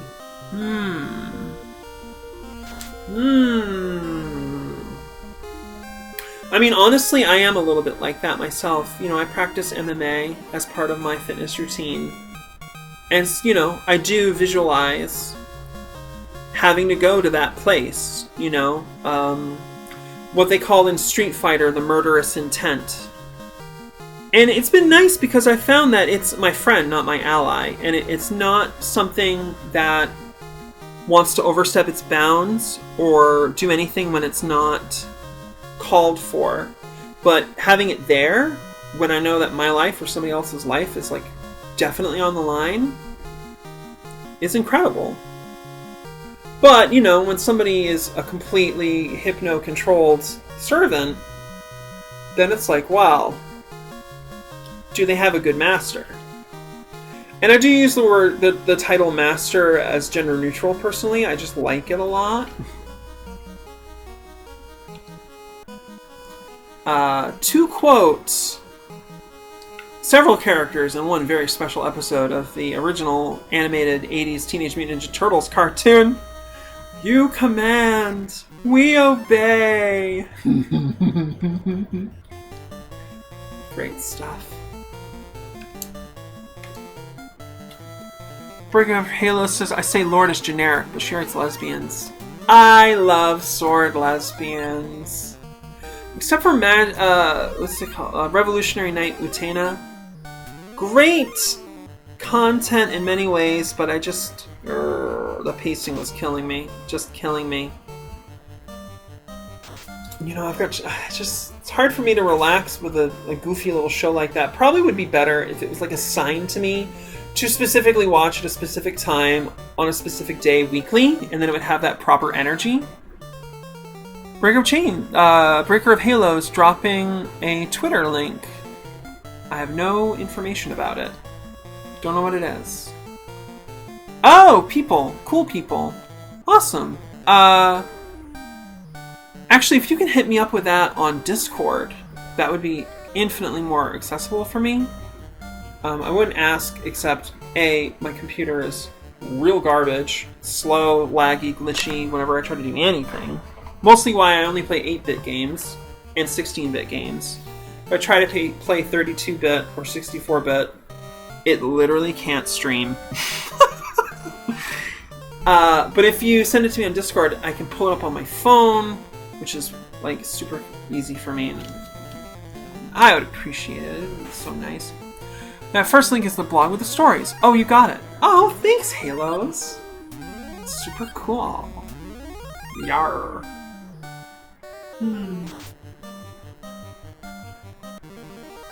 I mean, I do honestly have a little bit of leftover internalized, how do I want to put it,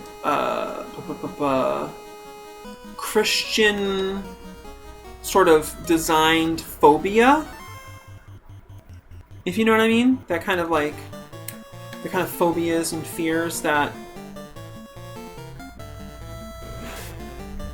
have been spearheaded by that cultural juggernaut. Still have some of that. Every now and then I get afraid of hell, which sucks. That's just a mind drain. It's just like some bullshit that's not helping anybody. Well, that might be what it is for everybody, but that's how it happens for me. Dagler Red says, like, I can see defining myself as both a doll and combat capable is fine. It just seems to mean something very specific as a term in Empty Space's lore. Well, sweetie pop. Do you know I think that you're a good writer? I do.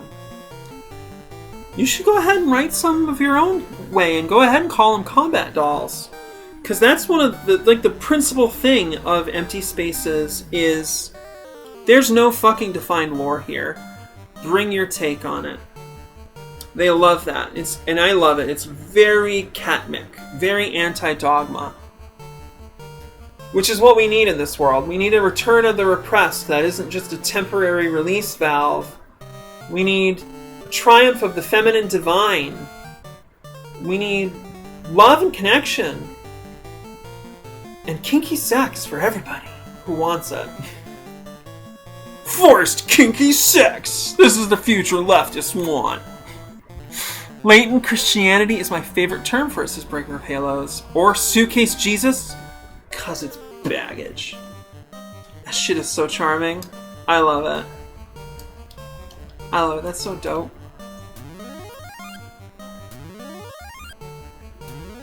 It's 420!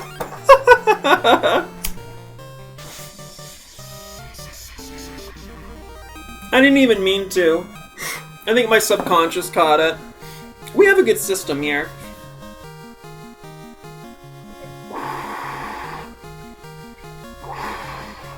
I'm not sure if I should identify plural because my parts are mostly just parts. They have personalities to a degree because parts do have personalities.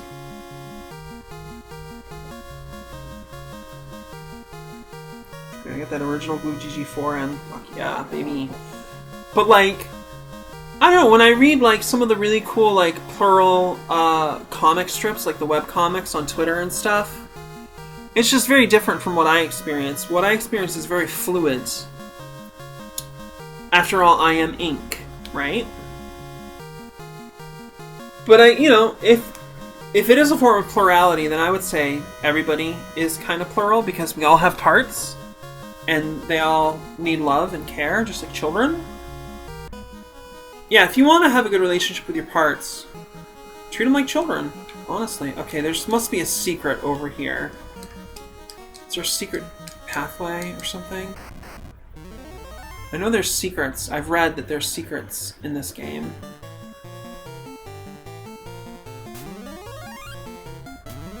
Digler Red says, trying to write fiction really tweaks out my dysgraphia. Oh shit, I'm sorry, sweetie. I actually am not familiar with dysgraphia, so I apologize. I don't know what the effects of that are. I can ask Google. Hey Google, what is dysgraphia?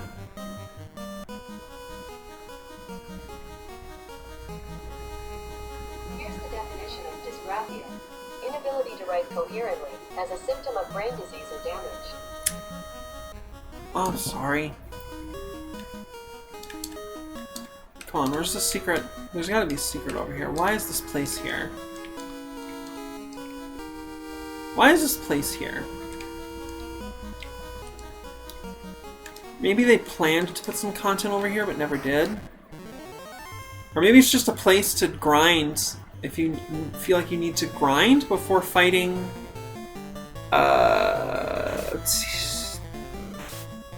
Tiamat? I think Tiamat's here? I can't fucking remember. Yeah, I don't see anything over here. So, fam, we basically went back and did the whole dungeon for nothing! Everybody who gets that reference is officially in the Cool Kids Club. That's cool with the C, the CKK, and you don't seem to understand. Baby. What do we want to get in with here? What do we want to get in? Probably just pounding it. Let's just get in there and pound it. I guess healing staff, right?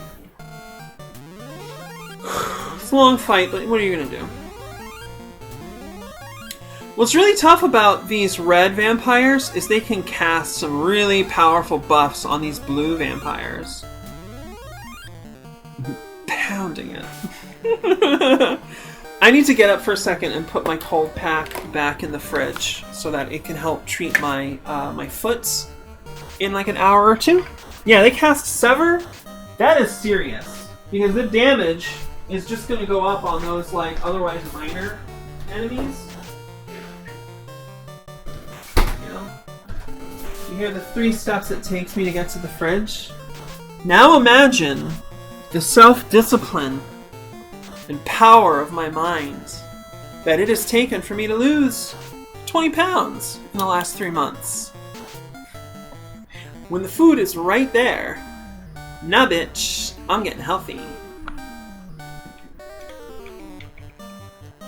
I'm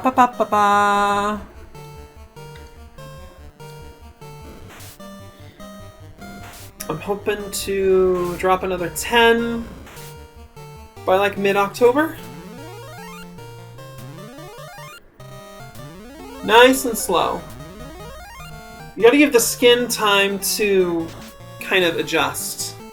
I actually had a friend who was like over 300 pounds in high school. And he was so dysfunctional and had such a hard time. I don't remember all the details. I met him after all this, by the way. He told me this backstory. We were pretty close for a while. He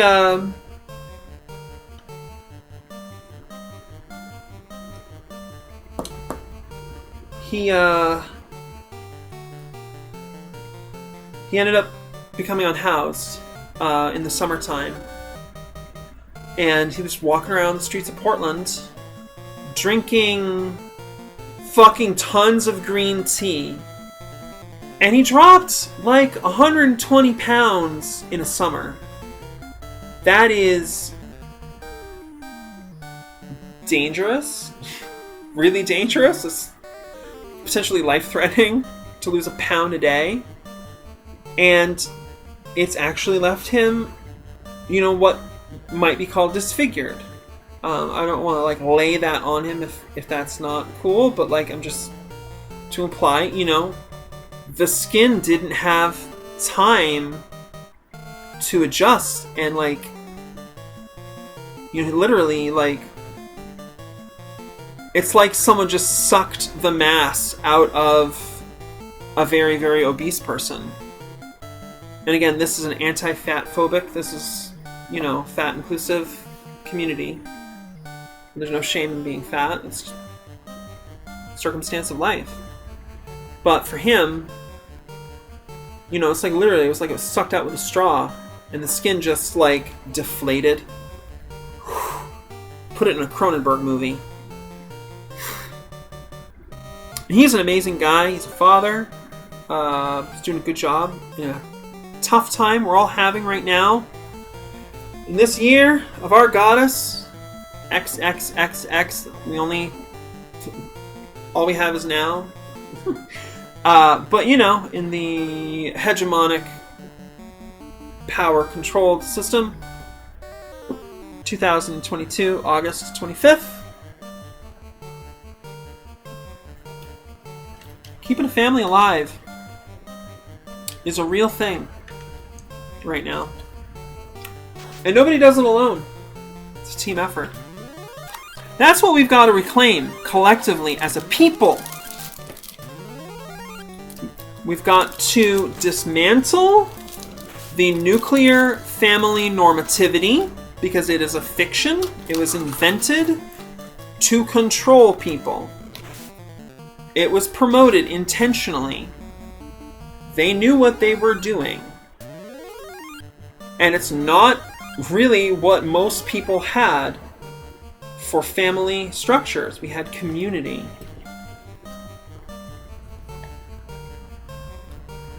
It's tough. How to regain community in a time of plague? We got two fucking air transmitted or like huge touch transmission plagues going on right now. God. Ugh. Did we get a fucking cure for AIDS? Did I hear that we got a cure? Or did we get a vaccine? Or I mean, I know the treatment is very good nowadays. Dayglow Red had said, yeah, I'm fine when typing conversationally, but when trying to work right without bouncing off another person, I just lock up and can't write anything. It made school suck. Wow. God, sweetie, I'm so sorry. Halo says, I want a big house with a poly family. Yes! I want to live with my playmates. I want to live with Going Rampant. And, I mean, honestly, like, I love Jess. And it's incredible to be a playmate of hers. And I would love it if it continued to go well like that. And we could have a real family. I've never had a real family. My mother has a terrible case of narcissistic personality disorder. No joke.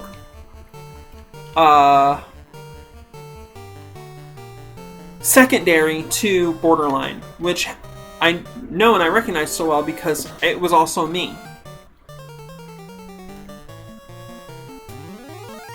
You could say that being trans potentially invited a certain higher degree of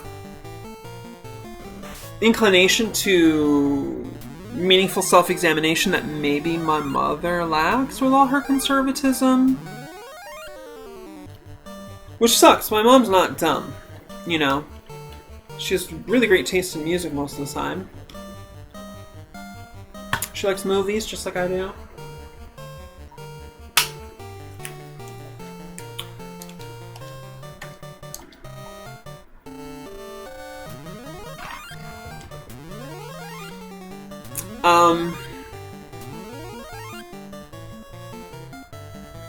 What was I saying? I was on a really good roll, too. Damn. Oh, yeah. Fucking nuclear family normativity. Right. Get that polyhouse. Good stuff. I want it. Family. I've never had one. That's what I was saying. You know, my dad... I love my parents. My birth parents. But they're like... Not really. I mean, I'm not saying they've never done nothing for me. I'm not saying they don't love me. But you know, there's love and then there's love. If I can have just a moment. I've been training really hard to be able to do this, and I want to do this. So I'm gonna hit the straw phonation.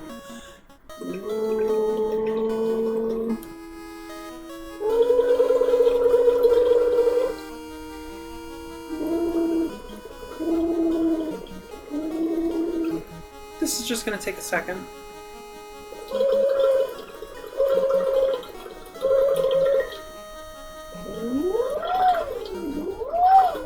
Okay, there we go. So that's a really simple trick to freshen up your voice. When you've been talking a lot. Super helps during any kind of voice transition. Or even if you just work a lot. It's called straw phonation with water resistance, and it slaps.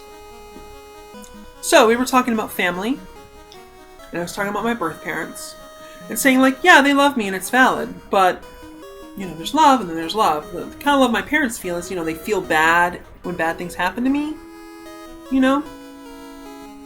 Which is not nothing, but it's kind of narcissistic a little bit, you know? Because the real love, wow. Love is a verb, love is a doing word, fearless on my breath. You know what I'm saying? Massive attack, tear drop. It's the whole story. I love that song. It's so good. It's you might recognize it as initially the opening theme song for House MD. Hugely popular medical procedural drama comedy variety show starring Hugh Laurie. Really pretty great show. Pretty great. Obviously far from flawless, but pretty great. And it has a theme song that absolutely slaps. So if you're enjoying the stream, you know, hit that follow button here on Twitch. If you're watching on VOD, you know, subscribe on YouTube. I got Twitter at InkNoirSFW for politics and geeky stuff and art and cute things and memes. And then there's my NSFW at Miss Ink Noir, where, you know, we're really fucking kinky, actually, and loving it. Reveling, you could even say. Praise Slanesh!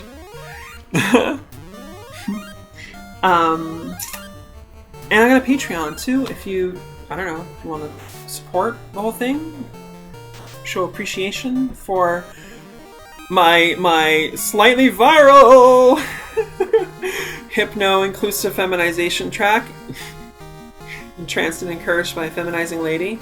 Patreon.com/MissInkNoir. Dagla Red knows what's up. Says Teardrop by Massive Attack is a fantastic song. The album it's from, Mezzanine, is such a good album. No lies detected. We have hit level 50. Kick has already maxed out HP with an increase in strength, agility, and luck. Joko maxed HP with an increase in agility, vitality. Mari at 754 hit points with an increase in strength, agility, and luck. And Inky up to 626 hit points with an increase in strength, intellect, and luck. Level 50, fam! We hit it! Yeah! Brigham Halo says, I was a Sench fan previously, but Slanesh is where it's at. If you would enjoy giving me the Cliff's Notes on Sench, if I'm even pronouncing it right, Sench? Because I only know Warhammer 40k a little bit. I read some of Neon Genesis Evangelion 40k, which was a great cross fanfic where somebody was like, what if Shinji got into Warhammer 40k when he was like 10? And it's fucking amazing. It's like Gurren Lagann on crack. It's fucking wild. Wild. And like I've had a few friends over the years, geeks, and I've known some trans who 40k, but I'm very, very poor, and I live in a very small living space. Daglo Red says, the Changer of Ways. Zinch, usually. Chaos God of Change and Magic. Well, hail Eris! Eris is one of my number ones, for sure. Also love Inanna. A lot of love for Inanna.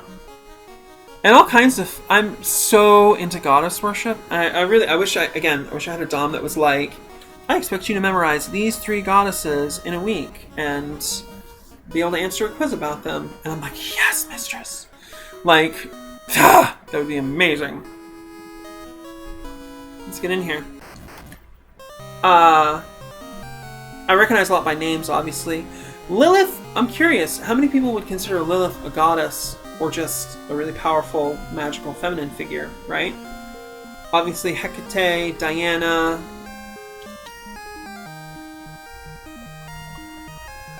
If I picked up my Book of Shadows, I'd be able to pop out a couple more names. But we're here to fight Tiamat again. We are going to do Ruin. Uh-huh. Power Glove. 8 elements. Yeah.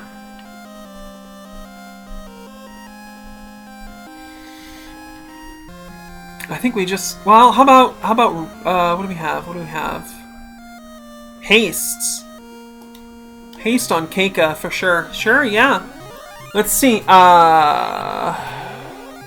Breaker of Halos says, Korn is rage and blood. Nurgle is disease, death, inevitability. Temple Red says, Nurgle is my preferred Blood Bowl team. Wasn't Nurgle like, a little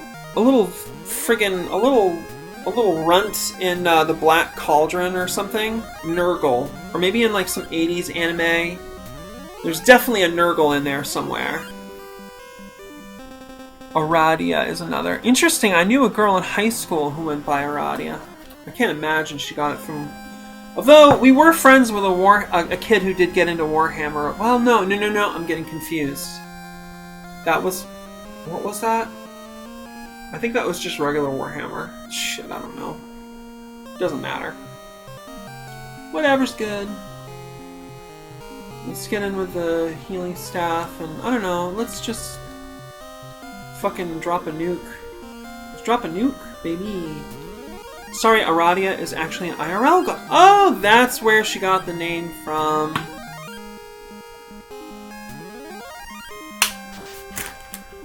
I feel so bad because I worked with a goddess just not that long ago. Where the hell's my Book of Shadows? There it is.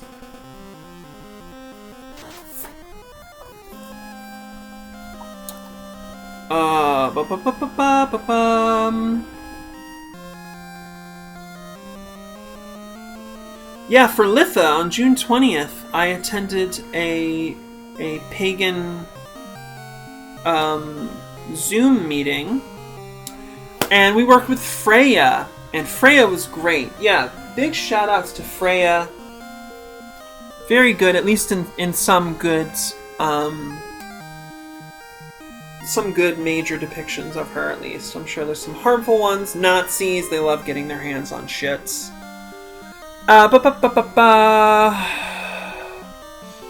Breaker of Halo says, I'm a polytheist, kind of not settled on a pantheon. Valid, hail Eris. And says, I mostly worship Na Morigna. Is this connected to the Arthurian legends, or I would love to hear if you're disposed to sharing. God, I need a new couch.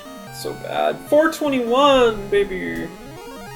Stegler Red says, I did not find the Morrigan to be a stabilizing influence.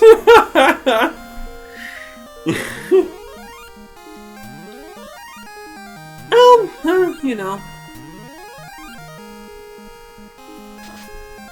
Irish polytheism, also called Morgan. Ooh, fascinating. I do dig Fae stuff. I have quite a bit of Scottish heritage myself, and I get into Fae shit and Celtic stuff. I'm like such a crystal bitch. Like, I love New Age music. You know? Brigham Hale says, wow, I did recently upend my whole life. Yeah, there it is. Upheaval, baby, the tower! It's gotta happen, it's in the cycle. We all watch the tower crumble sometimes. This fight seems to be going well. I haven't been paying very close attention though, and I have no idea what my status is on anybody are. Just looking at HP. Yeah, tower as fuck. Wow. So when's the tower gonna come down?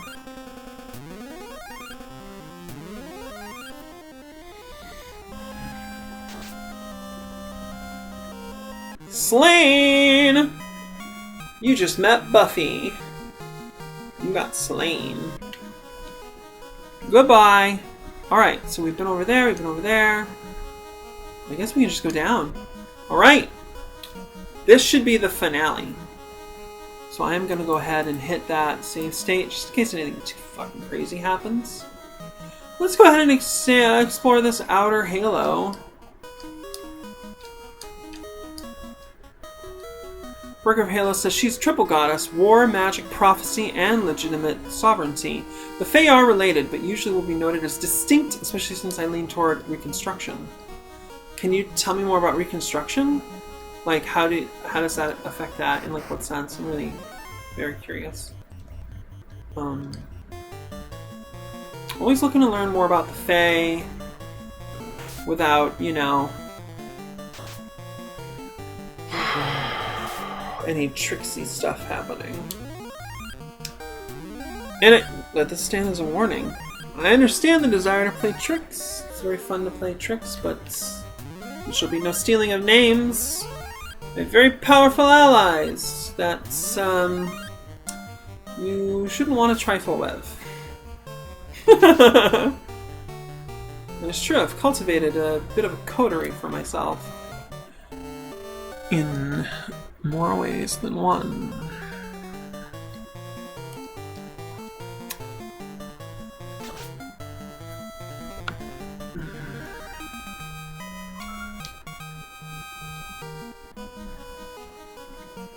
Checking out this outer halo. Take the long way home. Looks like it's just decorative. Decorative halo. Okay, if there's any secrets, I'm missing them. Stairs going up? Oh yeah. Looks like this is it. Alright, fam. I believe this is the final boss. Dayglow Red asks, you want to engage with the Fae on a purely voyeuristic level? No, I just mean, you know, we have our own kind of ways and traditions here, and it would not be very nice if somebody tried to, like, hold me to something just because I said thank you. For me, thank you is a verbal signifier that I am acknowledging the light within you. It's another way of saying namaste. It's an act of appreciation itself. It is not in any way saying I am in your debt, or, you know, even that, like, I probably wouldn't say I am in your debt colloquially. I've probably learned enough to be careful about that, but still, come on. It's just kind of rude. That's the thing about the Fae, like, they got their, you know, there's a couple of different courts, obviously, but one of your major courts, you know, they've got their way, and they think that's the way, and that's, like, one of the biggest problems that we have in this world, is people who are like, yeah, this is the way, it's mine. Like, come on, what?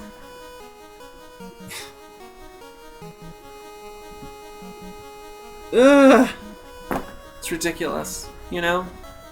There is no one way. So, here, we're going to prove this. The boss we're about to face is probably going to be called something like Chaos. And I have to make a blanket condemnation of Chaos being portrayed this way. This is a big problem in Dungeons & Dragons. A lot of other fantasy media, especially Western-influenced fantasy media. I'm a Discordian. Chaos is the source of, like, spontaneity and joy and freedom, liberation, creativity, synchronicity. I love synchronicity. It wouldn't exist without chaos. So I'm going to say this guy here is just the liar. He calls himself Chaos because he's a fucking liar. We represent real chaos. My warriors of light, you know, they've gathered the emblems of the elemental forces which come forth from chaos. Chaos, which is perceived as order and disorder by those which perceive it. But it's all chaos. It's all a trip.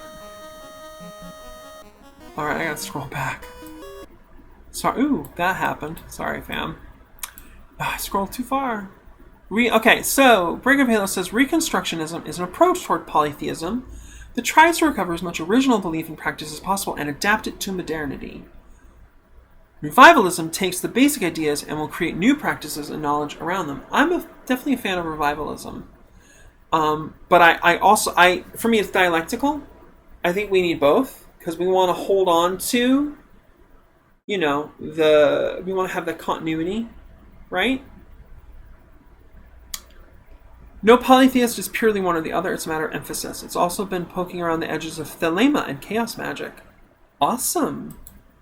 Yeah, I do chaos magic. Uh-oh. Okay. Thelema, look, here's the thing about thelema. It's one thing if you study it yourself. Be careful if you get involved with any thelema circles. Some of these people see the words, do what thou wilt shall be the whole of the law, and well, the thing is, it attracts people who want that as an excuse to, be shitty. A friend of mine was pointing out on Twitter a while back, you gotta look for the major threads of fascism that wind through Western occultism. You gotta keep your eyes open.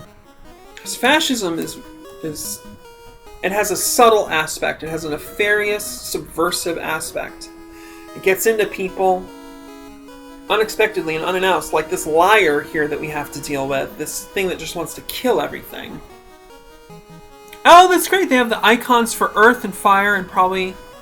That's neat. I wonder who made those. Shoutouts. I like it.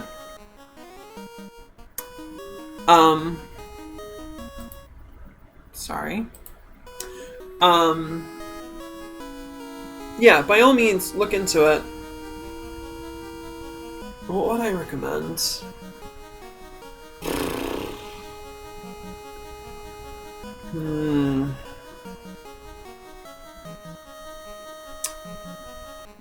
There's one podcaster, he has done a lot of gay porn, but he's also really mystic, and he talks about magic and politics and stuff.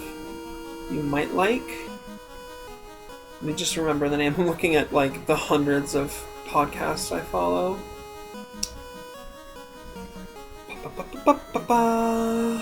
Against Everyone with Connor Habib. Check out Against Everyone with Connor Habib. Talks about a lot of different magic stuff. Could be useful. Dilemma has me very cautious as Breaker of Halos, partially because of the Christian flavoring. Yeah, I mean, Thelema, I would just study Hermeticism and some Crowley, and then honestly Robert Anton Wilson is a huge good choice because he's such a syncretist. His work is like a hub. It is just a constant chain of pre-internet hyperlinks that will connect you to all kinds of interesting countercultural and occult and esoteric thought. Huge recommend, Robert Anton Wilson. Because you can read his stuff and go, oh shit, this thing sounds interesting. And you can specifically look into that thing that he talked about. I'm drawing a blank right now, but whatever. I'm interested in Typhonian Thelema, especially. I'm not familiar. I just grabbed my first Raw book, LOL. Which one is it? Oh my god, I'm so excited. So excited. I have 8 of his books, in print. Okay, we need to wrap up this conversation because we're gonna get into this serious moment. This is the final boss, I'm pretty sure. Fuck yes! Okay, so the thing about Prometheus Rising is it's kind of like a cheat code because it spells out a lot of what he teaches through parable and metaphor in a lot of his other books, especially his fiction books. Prometheus Rising is great. It's fantastic. I'm a huge fan.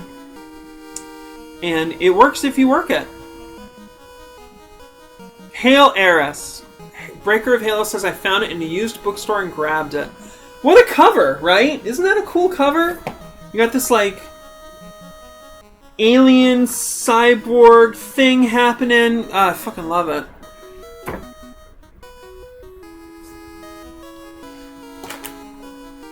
It's so good. Yeah, if you like Prometheus Rising, make sure you check out Undoing Yourself with Energized Meditation, which is more or less the same thing as hypnosis, by Christopher S. Hyatt.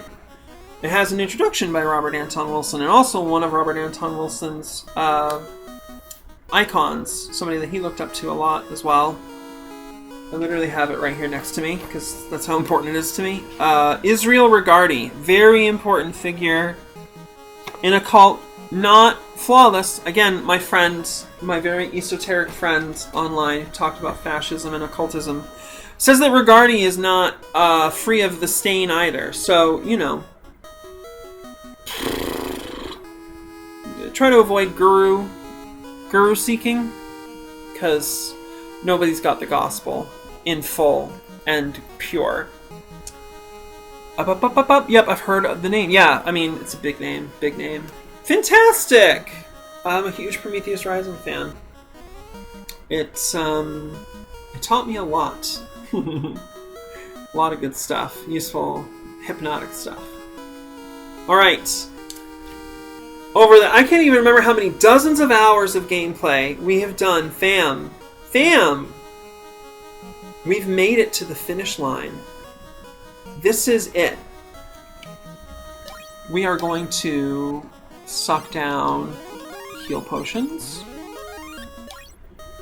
There's nothing else we can do to prepare. We'll use the Tintinabum. That's how you got into the tower.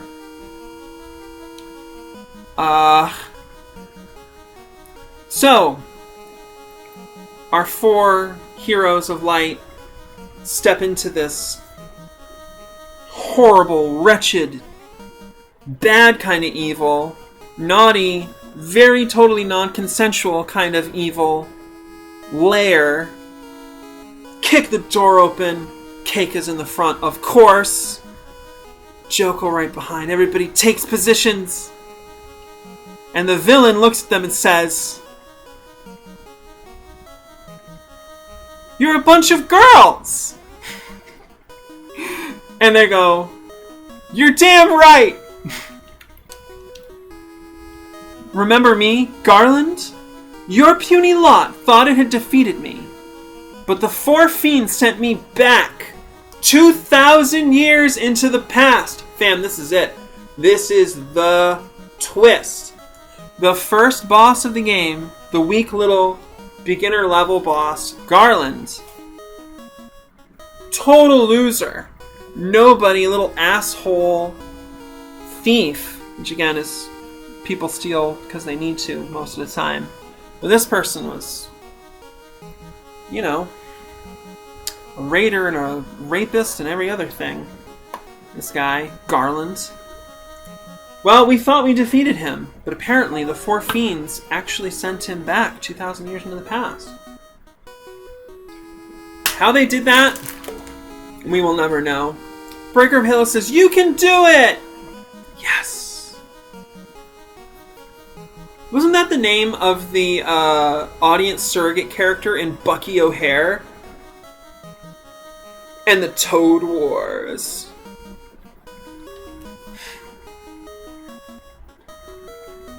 Oh, sweet! This is such a smart way to get multiple dialogue boxes. Fucking radical. From here, I sent the 4 fiends to the future. The fiends will send me back to here, and the time loop will go on. Oh my god, we're trapped in a loop. Can we break the cycle of violence and fascism, fam? This is what it's all for. We're here to protect life and love and joy and music, creativity, self-expression, sexual pleasure, consent.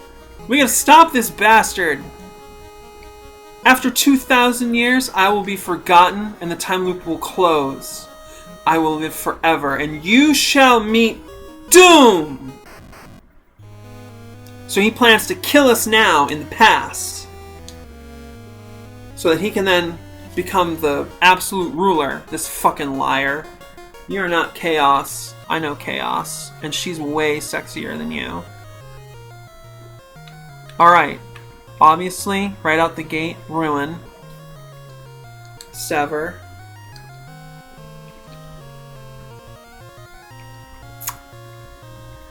Protera. And we have original final boss music here, fam. This is the only time you hear this song in the whole game, which is such a great improvement from... Oh, and it's playing strains of the other theme. That's fantastic. That's music, everybody. Oh my god, this fucking end boss theme slaps. Holy shit. Oh my god, I'm getting so into it. It's so good. What can we do? I do the Watusi. Wouldn't it be funny if Bio worked on him? Let's try Bio. Alright, right out the gate, Iki is like, taste this, you scum.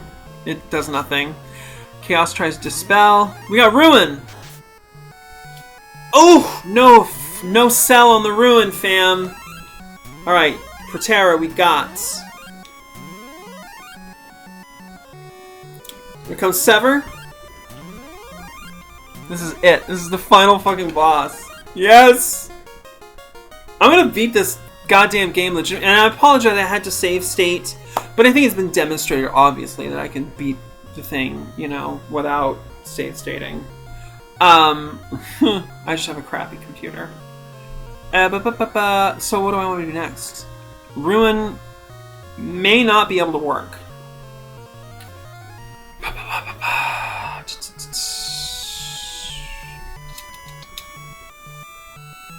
I think we just get in there, right?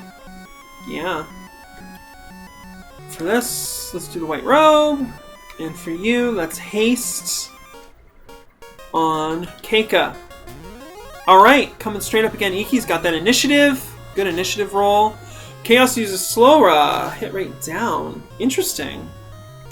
Interesting. Was that on Keika? We'll just cast haste again. Why not? Alright, this is the final boss. We can use everything. We can use everything. I think we're just attacking.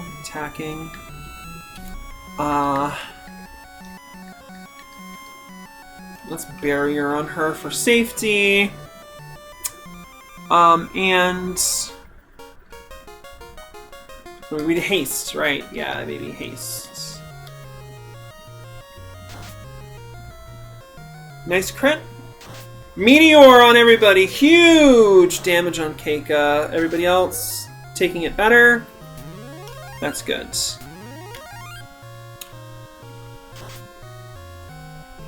Crit. Another haste for Keika. Haste stacks too. I'm pretty sure you can just keep doing it. Don't quote me on that, but that's what I believe. I'm thinking Holy. I would be mad at myself if I never used Holy in this fight, you know?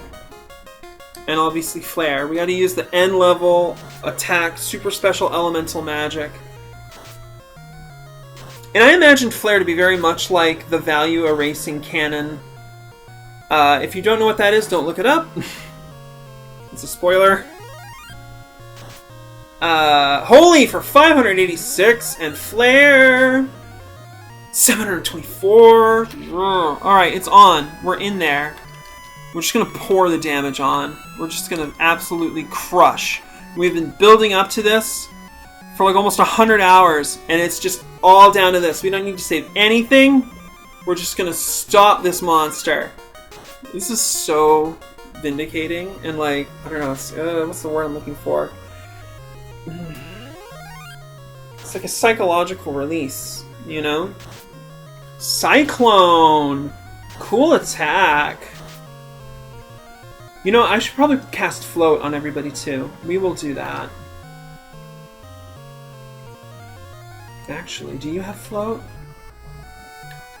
Shit, she doesn't. Damn. Oh well. Floats. Flare! Excalibur coming in! Oh shit, just cast barrier on themselves. Do we have Dispel with the Black Mage, maybe? Flare! Don't give a shit about barrier. You can't fucking barrier, like, non-elemental destruction magic. It's basically the power of a supernova or some shit. Okay. What did I want to do? Holy, I guess. Oh, yeah, no. Do we have Dispel?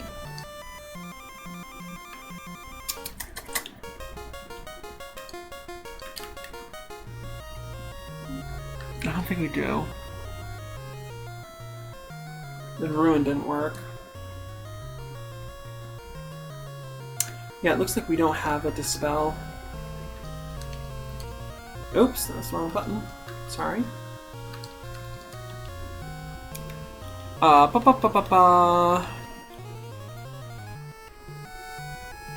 Yeah, no Dispel. Whatever, it doesn't matter.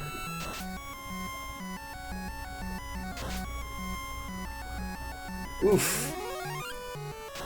That barrier, really protecting.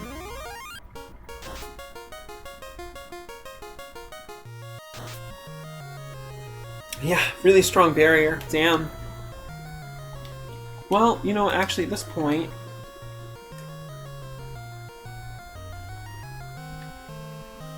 I want to hold on to that raise. It's the only way to bring people back to life. Actually, you can't do it in combat either. So actually, we don't need it.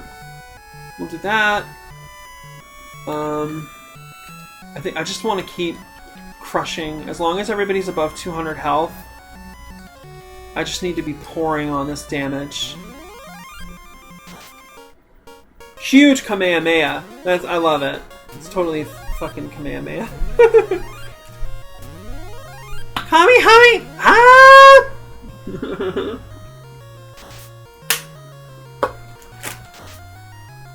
Tsunami!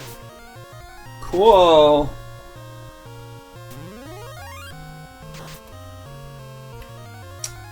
Wow, he's so fucking strong though. It's the final boss. It's the climax! In the words of Haroko, I believe is the name. From FLCL, Furi Kuri. We got one left, one flare. I don't think kill and stop is going to work on him, so we'll just burn them all those 8th level slots. Eat it!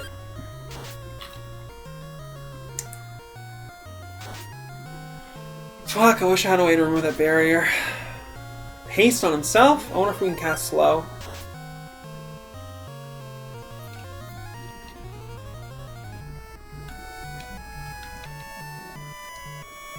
I might need these Halagas. Which means her combat function has gone to shit. Use Ruin, see if maybe we'll get lucky and it'll work. No more flare. I said, what did I say? Slow? I don't think I got slow. Too bad. Yep. I passed on slow. Oh well. Diggler says, it's funny 5th edition D&D has moved to the same casting system as FF1. Right? I love it.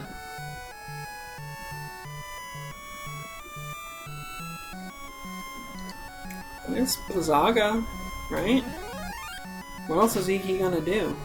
55 damage. Shit. See, and then you start missing the ethers. Ruin, please. Eruption. Alright, we're gonna have to start using heal magic, for sure. Yep. Okay.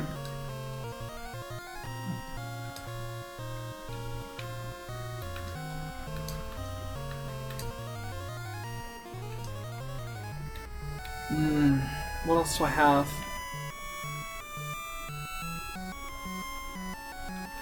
I mean, you just can't get through, you know? No way will a normal attack work. Shit.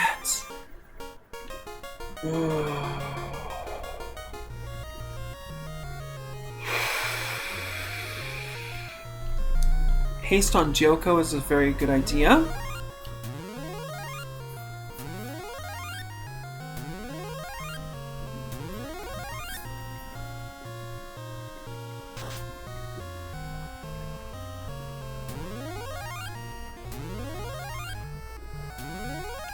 Hilaga, baby! 284. Pretty good Hilaga. Quite a spread on the potential... Shit! Oh, I'm sorry. I'm sorry. The Liar just cast Kuraja on itself.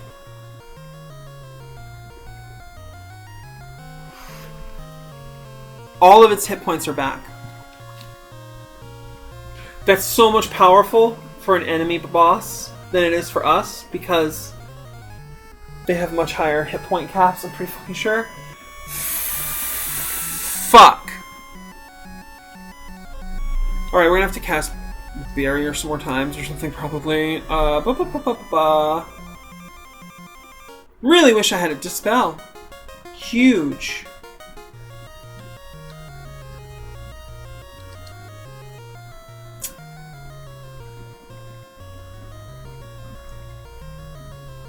Did I already cast Protera? I can't even remember. Let's do a death just to cover our asses. Fuck, how do we get rid of... Oh my god. Maybe we're just not strong enough, fam.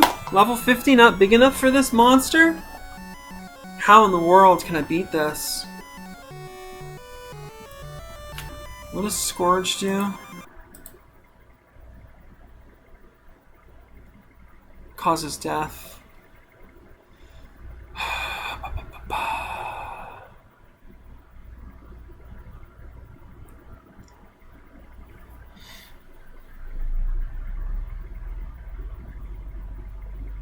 Yeah, I never got any slow magic at level 5. Or level 2. I got Strike and Darkness and... Well... You know. Wait a minute, do we have... It can't be that easy, but... We'll just see.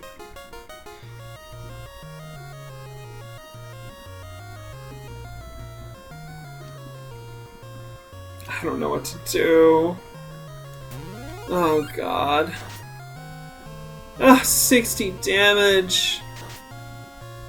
314.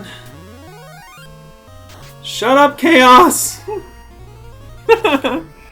Chaos just cast Flare and almost one-shotted Joko, everybody. Wow. Wow. Get that Kuraja. I miss Flare very badly right now. Holy shit. Damn.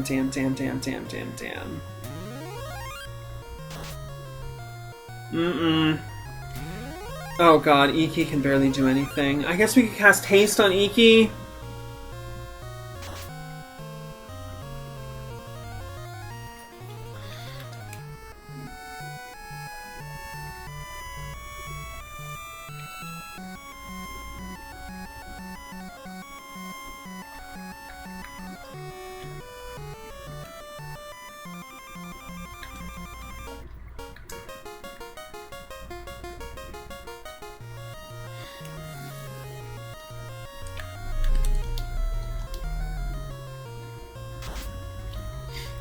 If only Haste let them cast double magic. I need more water. Remember to drink water! This is a really tough boss fight. Holy shit. Yay! Resisted the slow fantastic. Alright, what do you got, babe? What do we got? We need to get inventive here.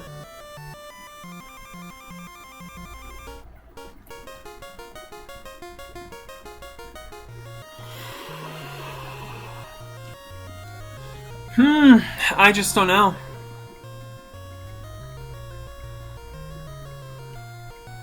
I guess cast haste and everybody's gonna be doing physical attacks? I don't know. We'll see. I believe in Joko and Keika though. They are freaking tough. Tough gals. Wow. Yeah, huge fight. Like no damage. He has way too much defense. Okay, okay.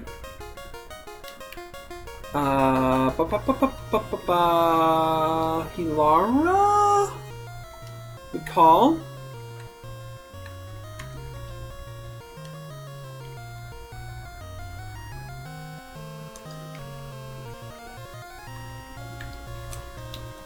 I mean...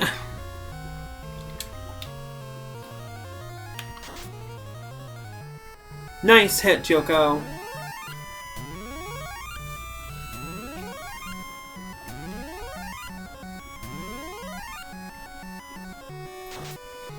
Wow, big cyclone, huge damage on Keika. We're gonna need that Kuraja again. Oh gosh, I don't know. What do we need?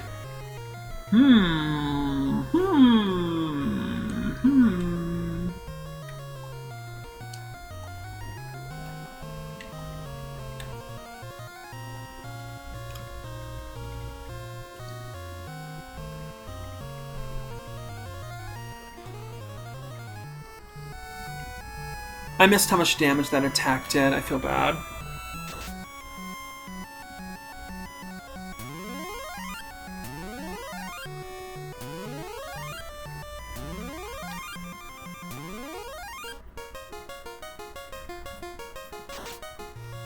$42. Oh.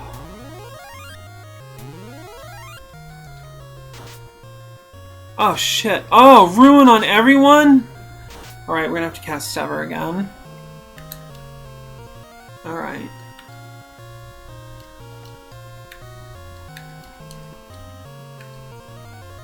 And... Putera...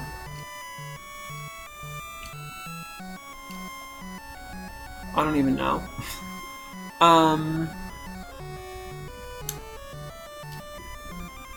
Just trying to survive. Oh shit, Keika died. Fuck. Oh fuck. Oh no. Do we have no way to revive her in combat? That's bad. That's bad, everybody. This might not be the end.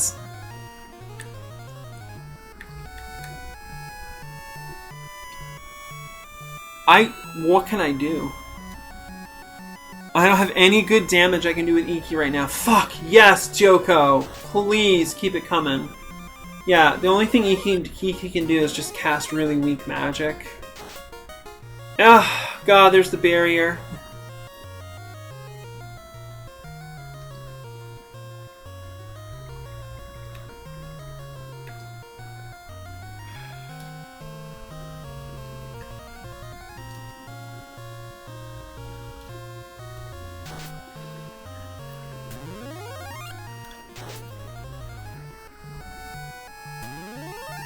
$110 damage, Blizzaga. That's something.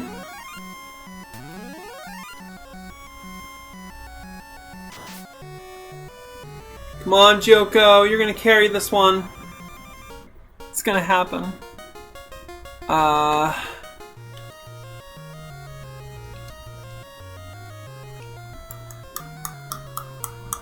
Yeah? I swear to God, if this fucker casts Kuraja again... It better be, like, the only, like, spell with just one spell slot in that slot. I swear to fuck. Come on, baby. Come on.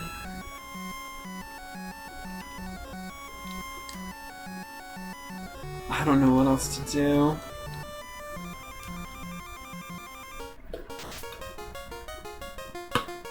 Keep critting.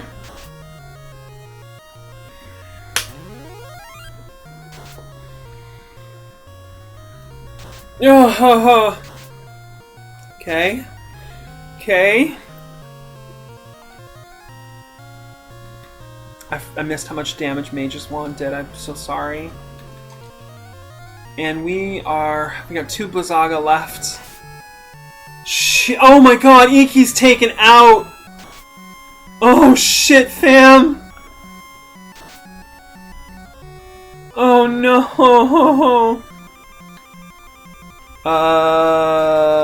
Barrier?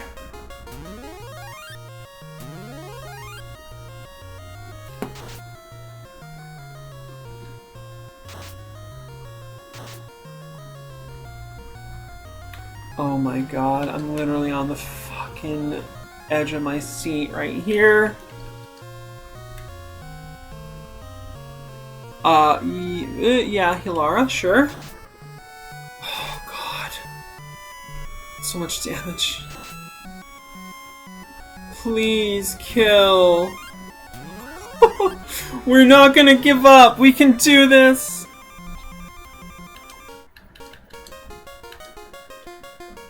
Got plenty of Kiraja, so use it. This is it. If we die, we're gonna have to start over at a save point to be legit. I don't think we were allowed to use the save point, the save state, and be able to claim we did this, you know? And I need to wrap up. I need to wrap this up.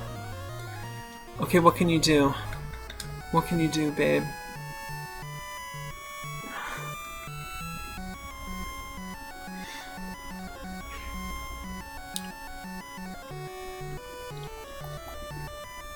Hilara? I guess. Ah!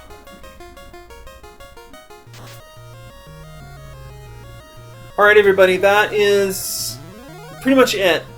I don't know how many of those he has, but we're probably not going to be able to win. I'm just going to let you know right now. I don't think we can win.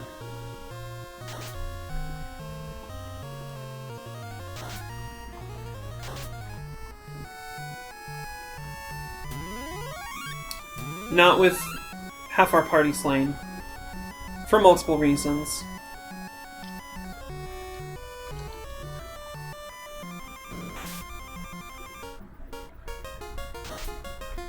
That's only 20 damage. And that's the best that she can do for damage. We might as well just heal with her. Yeah.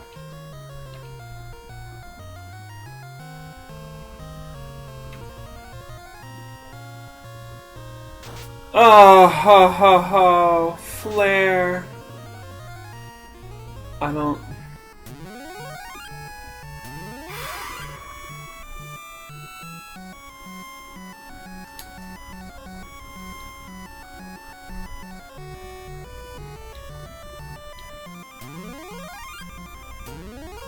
Only 153 Kiraga, come on. That's garbage. Oh no, there goes the barrier. I don't have any more to cast.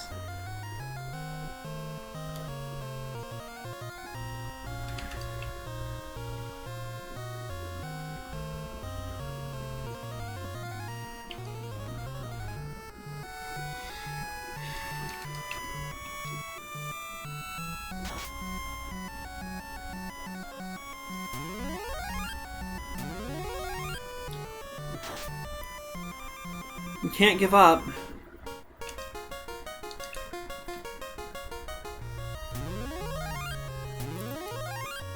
At least we can get more intel for the next loop. Oh shit, Ruin.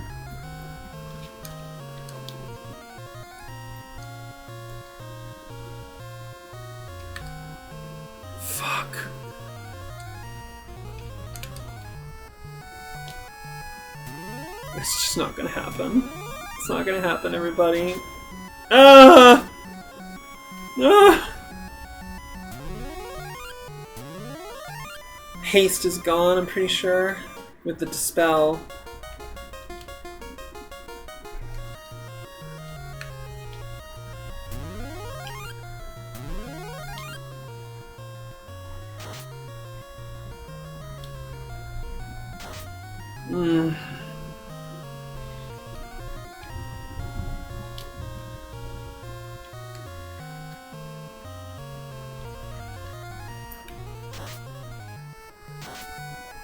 Oh my god. Nice Kiraga.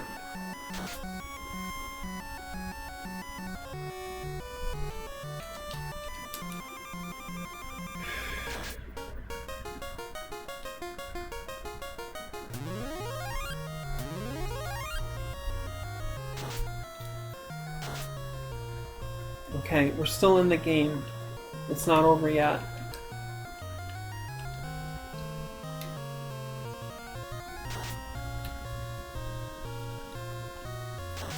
If he somehow doesn't have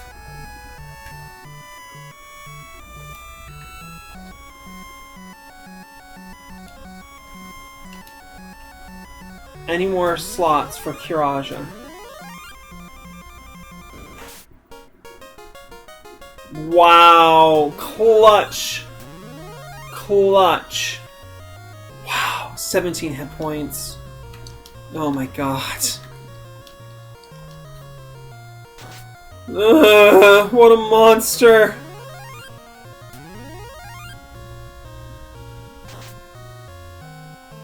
Nice crit.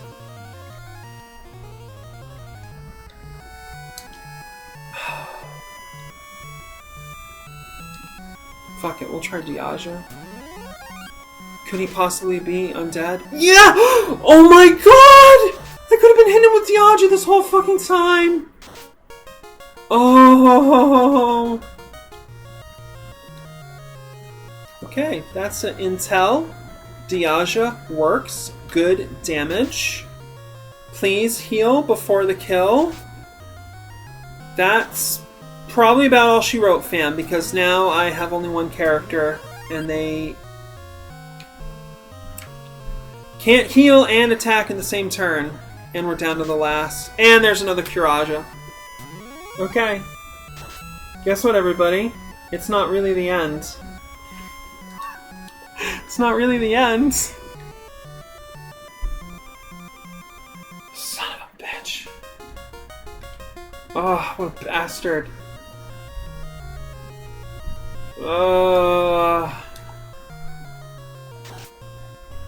That's that, fam. Party wipe, everybody.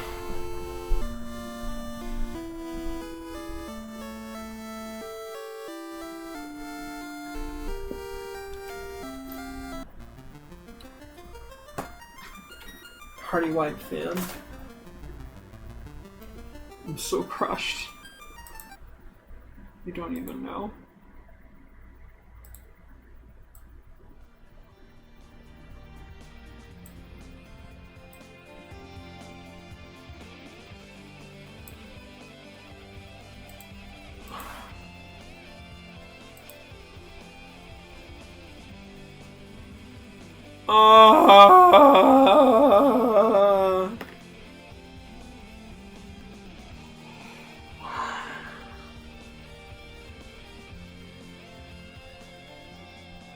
Alright, we learned more this time. We're gonna grind this fucking dungeon. Get up to level, I don't know, 53 maybe? Get a bunch more stat boosters.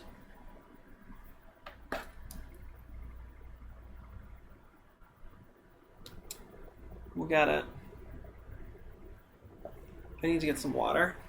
And I encourage everybody to stand up and have a little stretch. That's another really good part of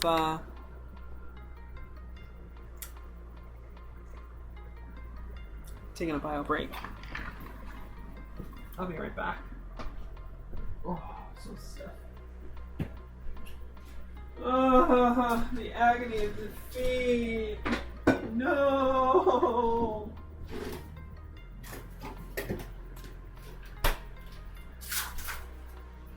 Oh, yeah.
Just when you thought the 17th angel was the last one. Nope.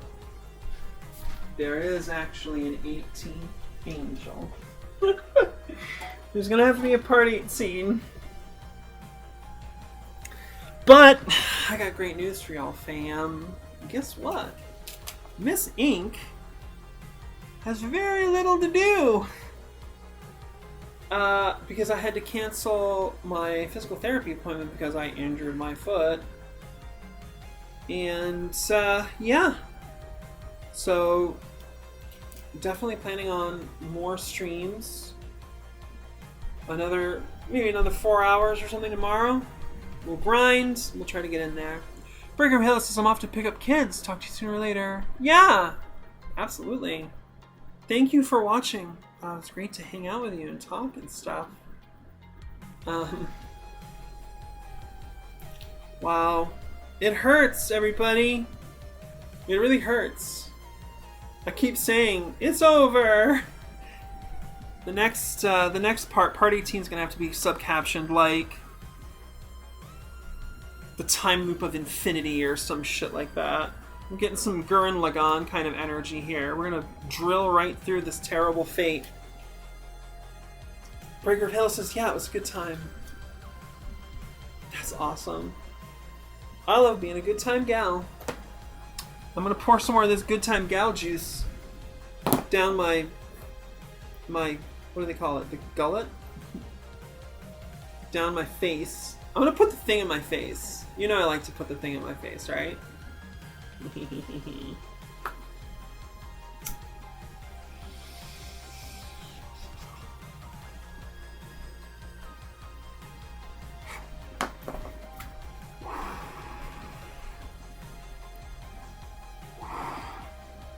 So one of the things interesting about cannabis is it's not uniform, it's a bit chaotic, very Hail Aris energy. And sometimes you'd be like, oh yeah, that's a small cherry. No big deal. I'm getting a small hit. Haha, joke's on you. That fucker was a dense pocket. That cherry is an intense cherry. And you know, like all great things, there's such a thing as excess.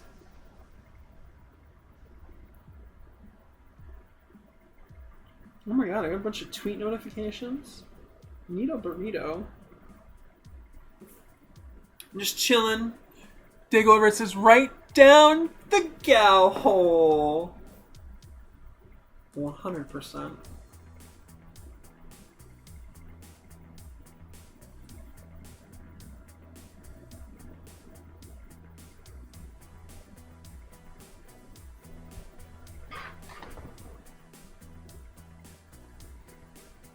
I made that meme today. I wish more people liked it. Going Rampant tweeted, "Is being trans a choice? Is the hot discourse right now. I think the word choice must be better defined because people are using it two different ways. The question either asks if being trans is true identity or just a performance, or if the identity can be chosen. The people adamantly saying it's not a choice and how dare you are talking about their identities being real and that being forced into their assigned gender at birth would be harmful. The threat of authorities not recognizing this makes people very emotional. However, at the same time, there are trans people who feel they willfully chose a trans identity after considering the options. Their identities are equally legitimate and would not want would not want forcible detransition. The first group consider this group a threat, but this is a misreading. In a deterministic sense, nothing is chosen outside of physical reality." Oh my god, my girl, she's so awesome. "In a deterministic sense, nothing is chosen outside of physical reality. If someone chooses a vegetarian diet after considering the options, this is because their bodies are built to find that diet fulfilling. There is chemical reality guiding the brain's thought processes."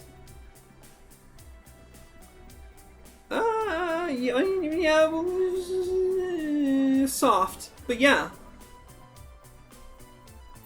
Obviously, there's a multiplicity of things going on. If someone considers the options and decides to transition, they're trans. A cis person would never land on that option. That's not how it works. There's a physical, chemical reality guiding the brain's thought processes. The idea of desire separate from substance is nonsense. Ooh. Now see, I'm all down with non-dualism, as long as we don't land on strict materialism. Specifically, it derives from Descartes inventing a hypothetical mind-body separation. Yeah, she's into that non-dual. I think I was talking about it with her the other night, actually.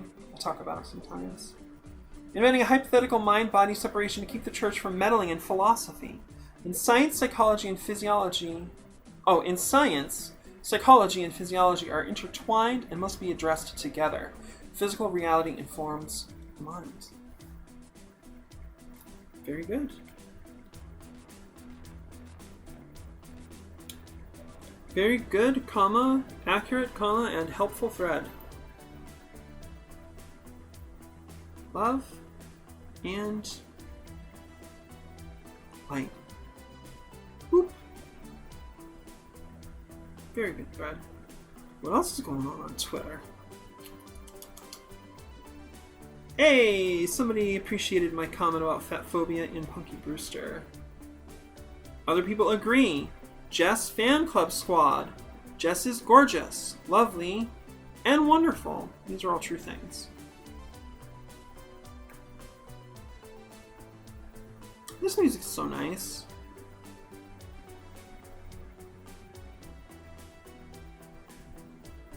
Doop. So, the spirals on the screen, multiplying, moving around, becoming a spiral of spirals. Epic.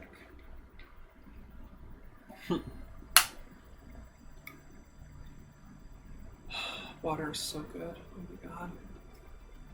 Fantastic. So, we've had quite a stream.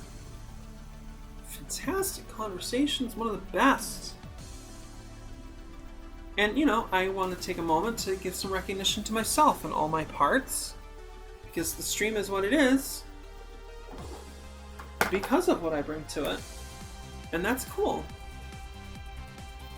And then we bring some acknowledgement to what everybody else came in and all that they contributed. Gotta love the Vibe Squad. Wow, this song is nice. Gradius 3. Must be overclocked remix or whatever.